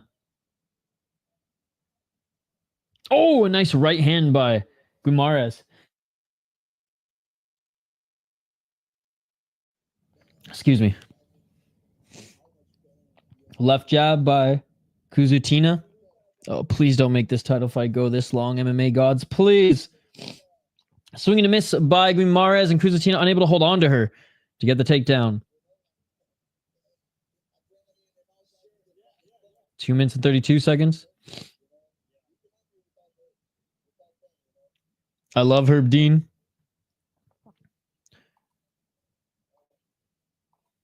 2 minutes and 20 seconds. Herb honestly hasn't even been that bad this year. Last year was a way worse year for Herb. This year hasn't been that bad. I think he's reduced his schedule a little bit this year as well. Herbert Dean, which probably helps. 2 minutes and 3 seconds. Shit, one doing less MMA shows only helped Herb Dean's reffing. That's the only thing it helped. 1 minute and 54 seconds. Doesn't have to go to Thailand every week. 1 minute and 44 seconds. This is a terrible round.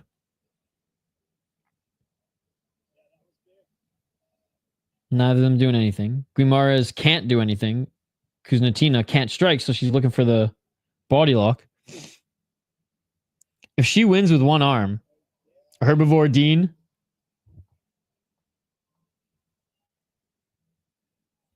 Swing and a miss by Kuziutina.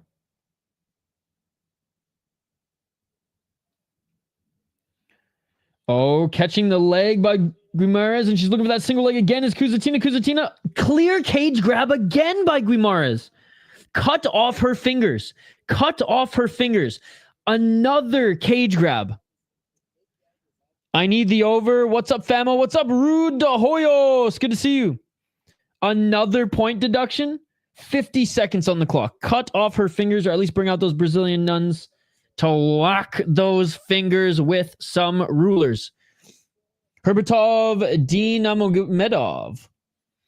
Big shots here by Kuziutina. Kuziutina, right hands. Guimarães ass the mat back to the face. 30 seconds on the clock. Kuziutina landing some big right hands. What's up, Isaiah Hernandez? Good to see you. We pulling all night. Yes, sir. Yes, sir. We got Deep after this, then UFC. I'm actually pissed that the UFC is on because fucking Deep Jules is on tonight and the fucking UFC overlaps, which is annoying as shit because we'd way rather watch Deep, obviously. But we have the Deep, we have one of the two Deep cards that we're able to cover. Take the point. We pull an all-nighter and dare. Elbow is out again. End of the second round. Just end the fight. I mean, honestly, the ref gave Guimarães a free opportunity to try to get the fight back.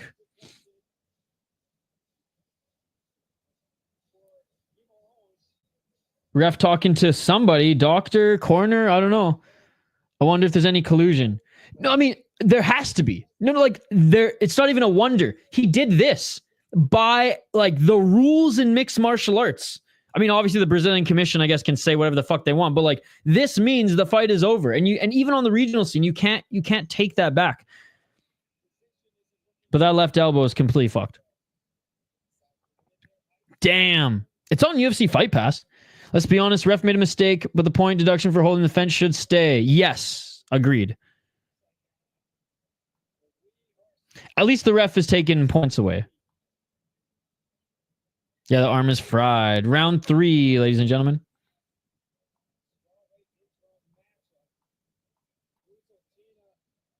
Kuziutina needs to finish this, goddammit. Round 3. Let's get it on. Let's get it on. She got to win all 3 now if she wants to win. And that's going to be tough with one arm. 4 minutes and 46 seconds, especially when striking is her primary tool. Or left arm. Right arm is the only one she can use. 4 minutes and 33 seconds.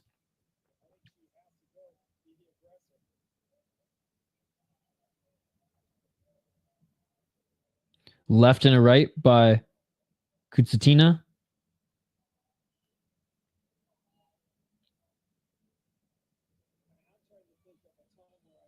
And again, Kuziutina is just going to circle, and try to find that entry. That or just a 1-2 in and out of the pocket. 4 minutes on the clock.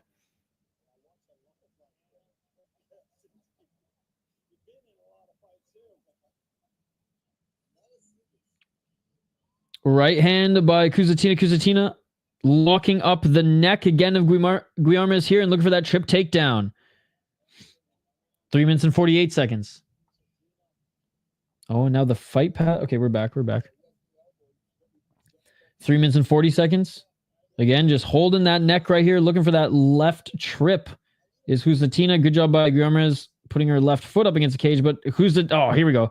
Who's Natina with the good old foot stomp? With the good old foot stomp. All right. Is Guimarães going to grab the cage again? I'm going to say yes. I'm going to say yes.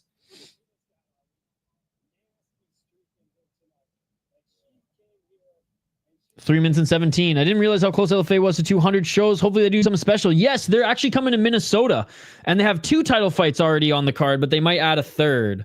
So I'm going to LFA 200. It's going to be awesome. At, funny enough, Mystic. At Mystic Casino. That's where it's at. Who's winning? Who's Natina thus far? But a very weird fight given the fouls and the injury and the ref waving off the fight, then not waving off the fight. 2 minutes and 46 seconds. They separate. 3rd round, guys. 2 more if needed. Low kick by Guimarães. Guimarães, again, her left arm is... Her left elbow is injured. She can't use it. Right hand by Kuziutina. Kuziutina really needs to take this fight to the ground. I know that's facts, as everyone knows. But it's the only thing I can muster to say at this point. May I ask for free tickets and a round trip since they copied my name? Honestly, they probably would hook you up. Mystic makes a ton of money. Just say it was like a mix-up with your room and tickets or something. I'm sure they'll hook you up. The best is to have this old Chinese lady who doesn't speak a lick of English, but she just carts around dollar hot dogs at the casino. So you take a quick break from the fights, cheaper concession, and beer's only $5.99 for tall boys. Push kick by Kuziutina, right hand, now looking right back to get the body lock. And she's looking for the body lock, looking to try to drag Guimarães to the ground. And Kuziutina has not had that much trouble taking her opponent to the ground here, unless Guimarães grabs the cage. Oh, at least 3 free hot dogs. We can actually make that happen. We can make that happen. 1 minute and 20 seconds.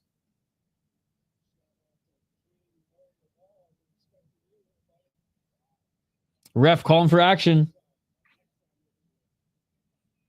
Kuziutina unable to take this fight to the ground.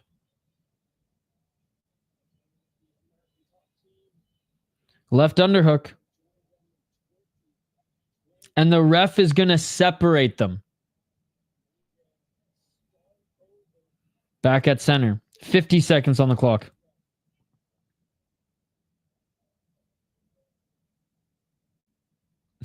Guimarães is going to lose this round only because she can't do anything but throw leg kicks, honestly. Kuziutina hasn't done much at all. Landed a few strikes that have really been muffin shots and unable to take her opponent to the ground. Looking for an entry here again is Kuziutina. Nice right uppercut by Kuziutina. Kuziutina with a right hook. I don't even think that landed. 15 seconds. Low kick by Guimarães. Guimarães throws a right hand. Kuziutina with the body lock.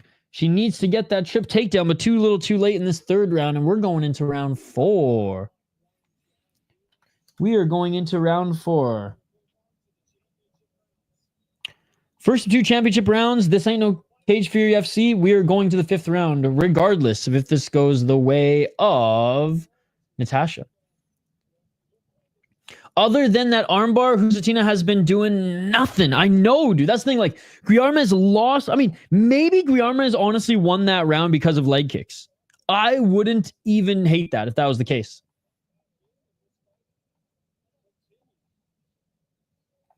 But we shall see. We shall see. It's likely 3-0 for Kuziutina, but you can make the argument with the low kicks because she at least was trying to do some damage. But then having said that, Natasha did land some hooks, did at least try to take her opponent to the ground, got some control time. So I don't know. I'm still leaning the Russian, but I'm totally fine with her winning that round due to the leg kicks. All right, round 4, ladies and gentlemen, round 4.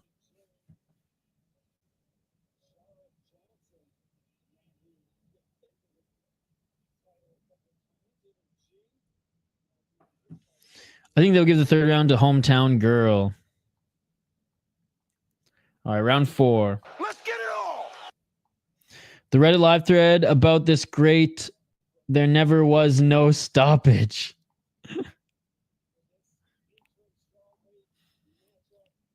4 minutes and 43 seconds. Fourth round.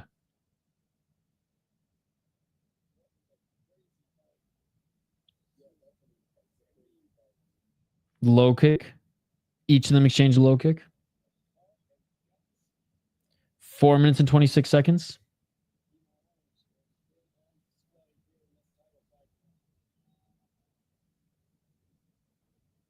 Low kick missed by Guimarães.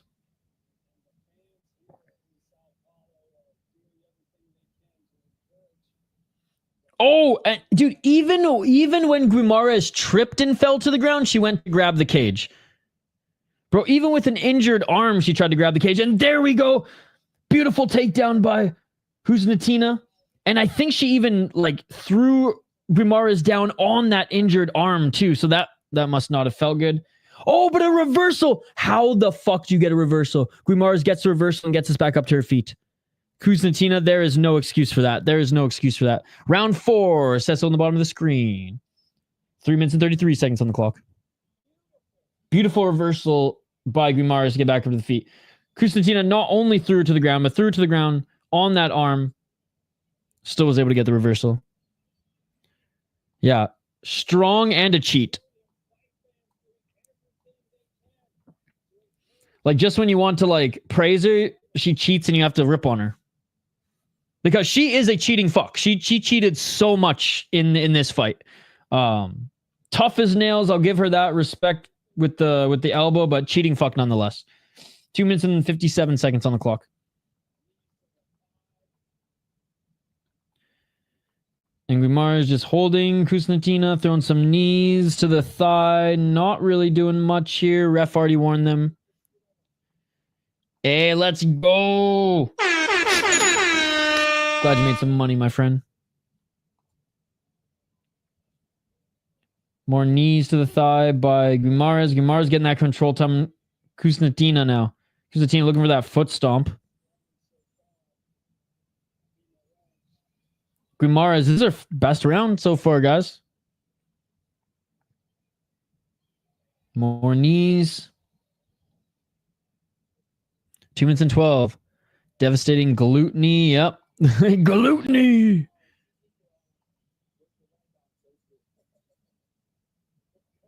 And I mean, Guimarães is holding Kuziutina with one arm because she only has one working arm. At least Kuziutina didn't grab the cage. Yup.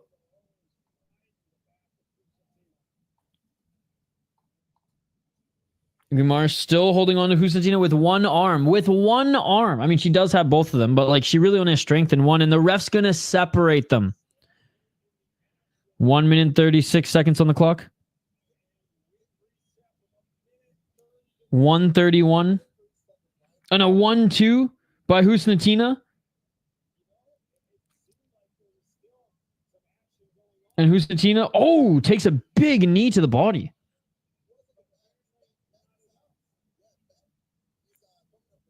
One minute and 14 seconds. Kaibohai, I don't care if it's a dominant position. She was just holding it for a minute and 20 seconds, dude. She wasn't showing any desire to advance that position. 1 minute on the clock. Seems a bit too late. 57.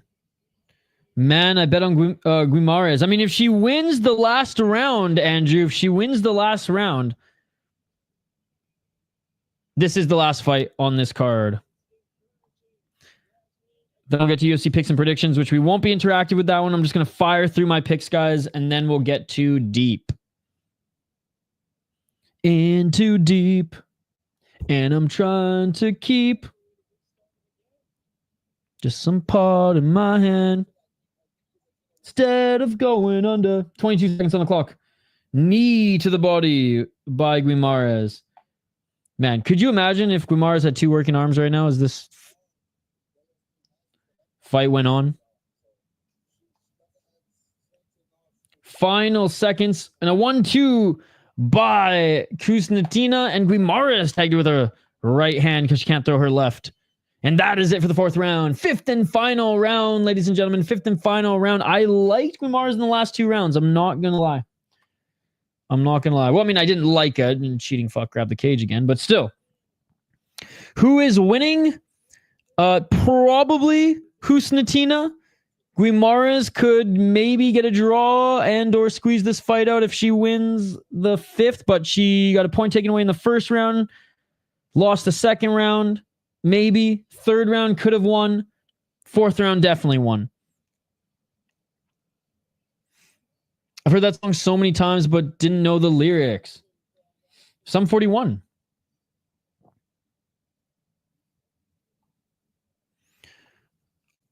Oh, come on. You watched the 1st round. You watched. Do I even have to answer that question, ladies and gentlemen? Do I even have to answer that question? Obviously, Kuziutina.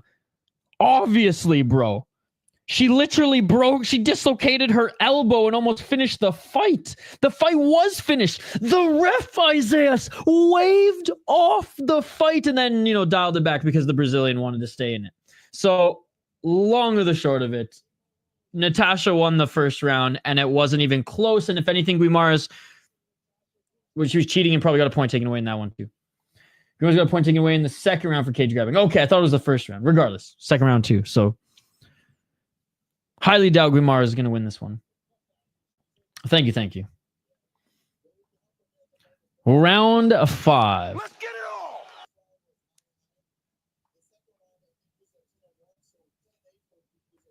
on. Okay, so she did get a point taken away in the 1st round too. So 9-9 1st round.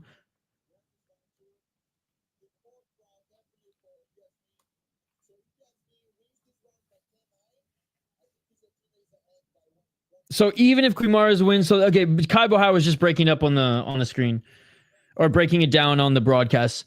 Even if Guimarães wins this round 10-9, it should still be Kuziutina due to that 2nd round.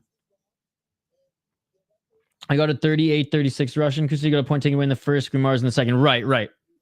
So that's why 9-9 in the 1st. Kuziutina with the point taken away. Oh, nice sidekick. Guimarães, the point taken away in the 2nd. Even when Guimarães slipped, she went to grab the cage. Come on, Guimarães, make me some money.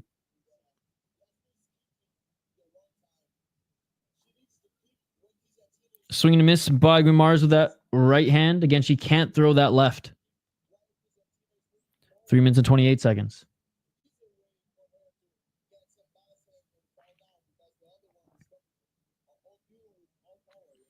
Three minutes and 19 seconds.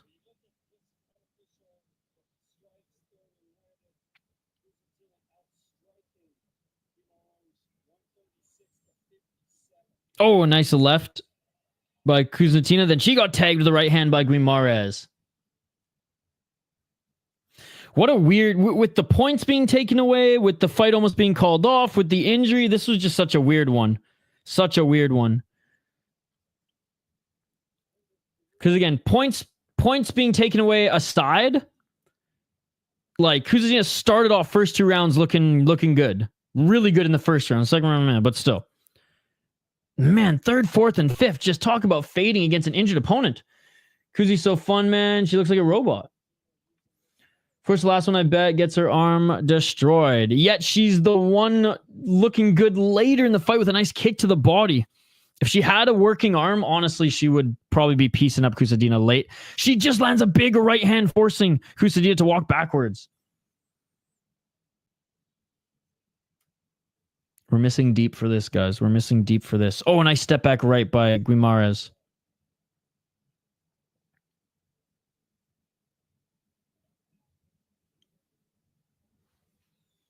Let's get it up on a second screen. 1 minute and 53 seconds.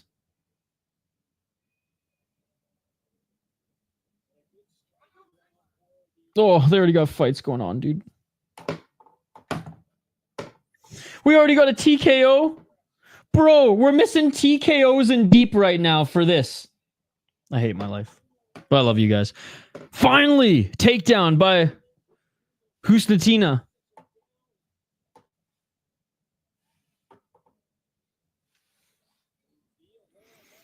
The way Cabral broke it down, I don't think it's possible, especially with Natasha now in the top position. Natasha's fading so hard, she'll probably pop for THC. 1 minute and 10 seconds.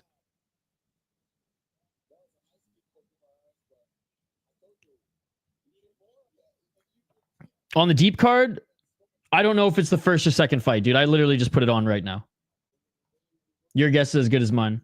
Right now, Inoue versus Hashimoto is coming up next. 51 seconds on the clock. Natasha in the top position. She's going to get this round. And in fairness, look at the face of Guimarães. Oh, and she winces as she's just trying to hold her arms together here in defense. But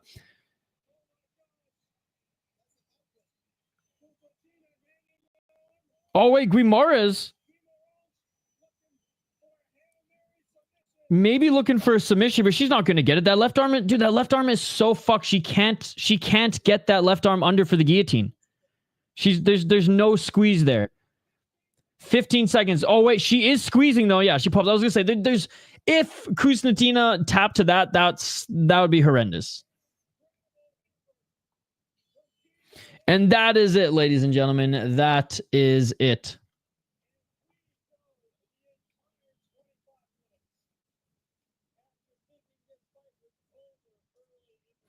Fuck, I need some help from the chat here. What do? We jump right to deep right now and then just hope and pray that it ends before the UFC starts so we can do UFC picks and predictions before UFC, or do we do picks and predictions for UFC and then just catch what's left of deep? 5th round, I'd give it to the Brazilian. Richard G, yeah, I mean, in fairness, the first round was awesome, and she almost got, other than the cage grab, she almost got the win. And you know what, Richard? To be perfectly fair and honest as well, Kuziutina should have gotten the win because the ref waved off the goddamn fight. All right, chat, what should I do next? Should I do a quick, 20-minute UFC picks and predictions stream where I just go over all my notes, or should I jump right to deep and we do UFC picks and predictions right after deep before UFC? Because I don't think this deep card is going to be insanely long. I do see it ending before UFC starts. Could be a draw too. Been possible she didn't lose a point.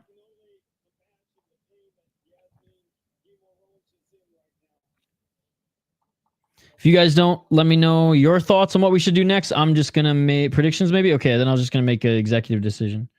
Because, yeah, we're 2 fights into deep already. Yeah, deep Tokyo 5th round is on. Tokyo Impact 5th round is on right now. As well as, I think, Fury Challenger Series. Yeah, that's why I'm pissed, Richard. I'm pissed. Not that UFC's on at 3 a.m. That's on the same night as deep, because I care way more about deep. And as should all you real MMA fans in the live chat. Natasha Kuziutina defends her interim belt, ladies and gentlemen, for the 2nd time and improves to 7-1 as a pro. All right, ladies and gentlemen, that's going to do it for this one. We're going to jump right over. We tied the beer bet. Let's go, Andrew. And was that another finish?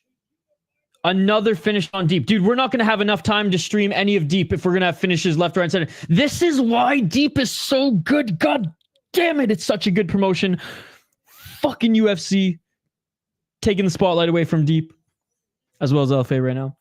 Oh, okay. We're going to jump to UFC picks and predictions, and we're going to fire through it because deep is on. I don't want to miss any more of deep. 5 rounds. It goes to Kuziutina. She almost got the armbar win in the first round. Both of them had points taken away. One in the first round, one in the second. And then Kuziutina was able to just barely squeeze past the rounds. Other than the 4th and 5th. But a guillotine finish in deep. Anyways, guys. What's next for Natasha? Well, whoever the actual champ is in LFA, I guess, 'cause she's been the interim champ for a year now.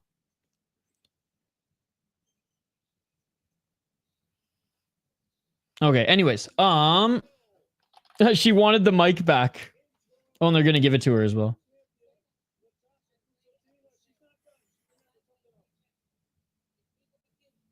All right. I'm just going to share with you guys the next stream here.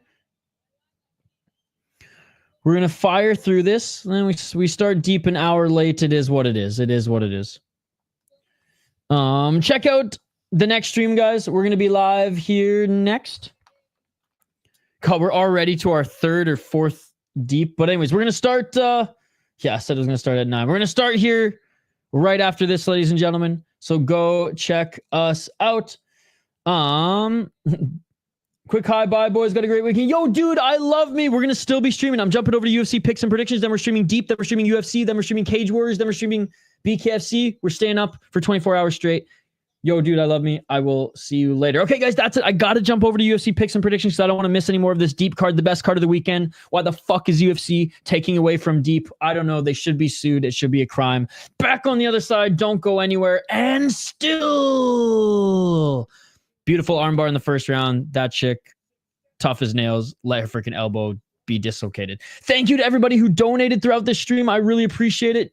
Justin, thank you so much, buddy, for the $5. Appreciate you. And again, big shout out to Scott for giving out memberships on the SodaPod stream yesterday. Back for UFC picks and predictions. We're going to fire through it and then Deep right after. Thank you guys so much for joining live all night. Don't go anywhere. We'll be right back.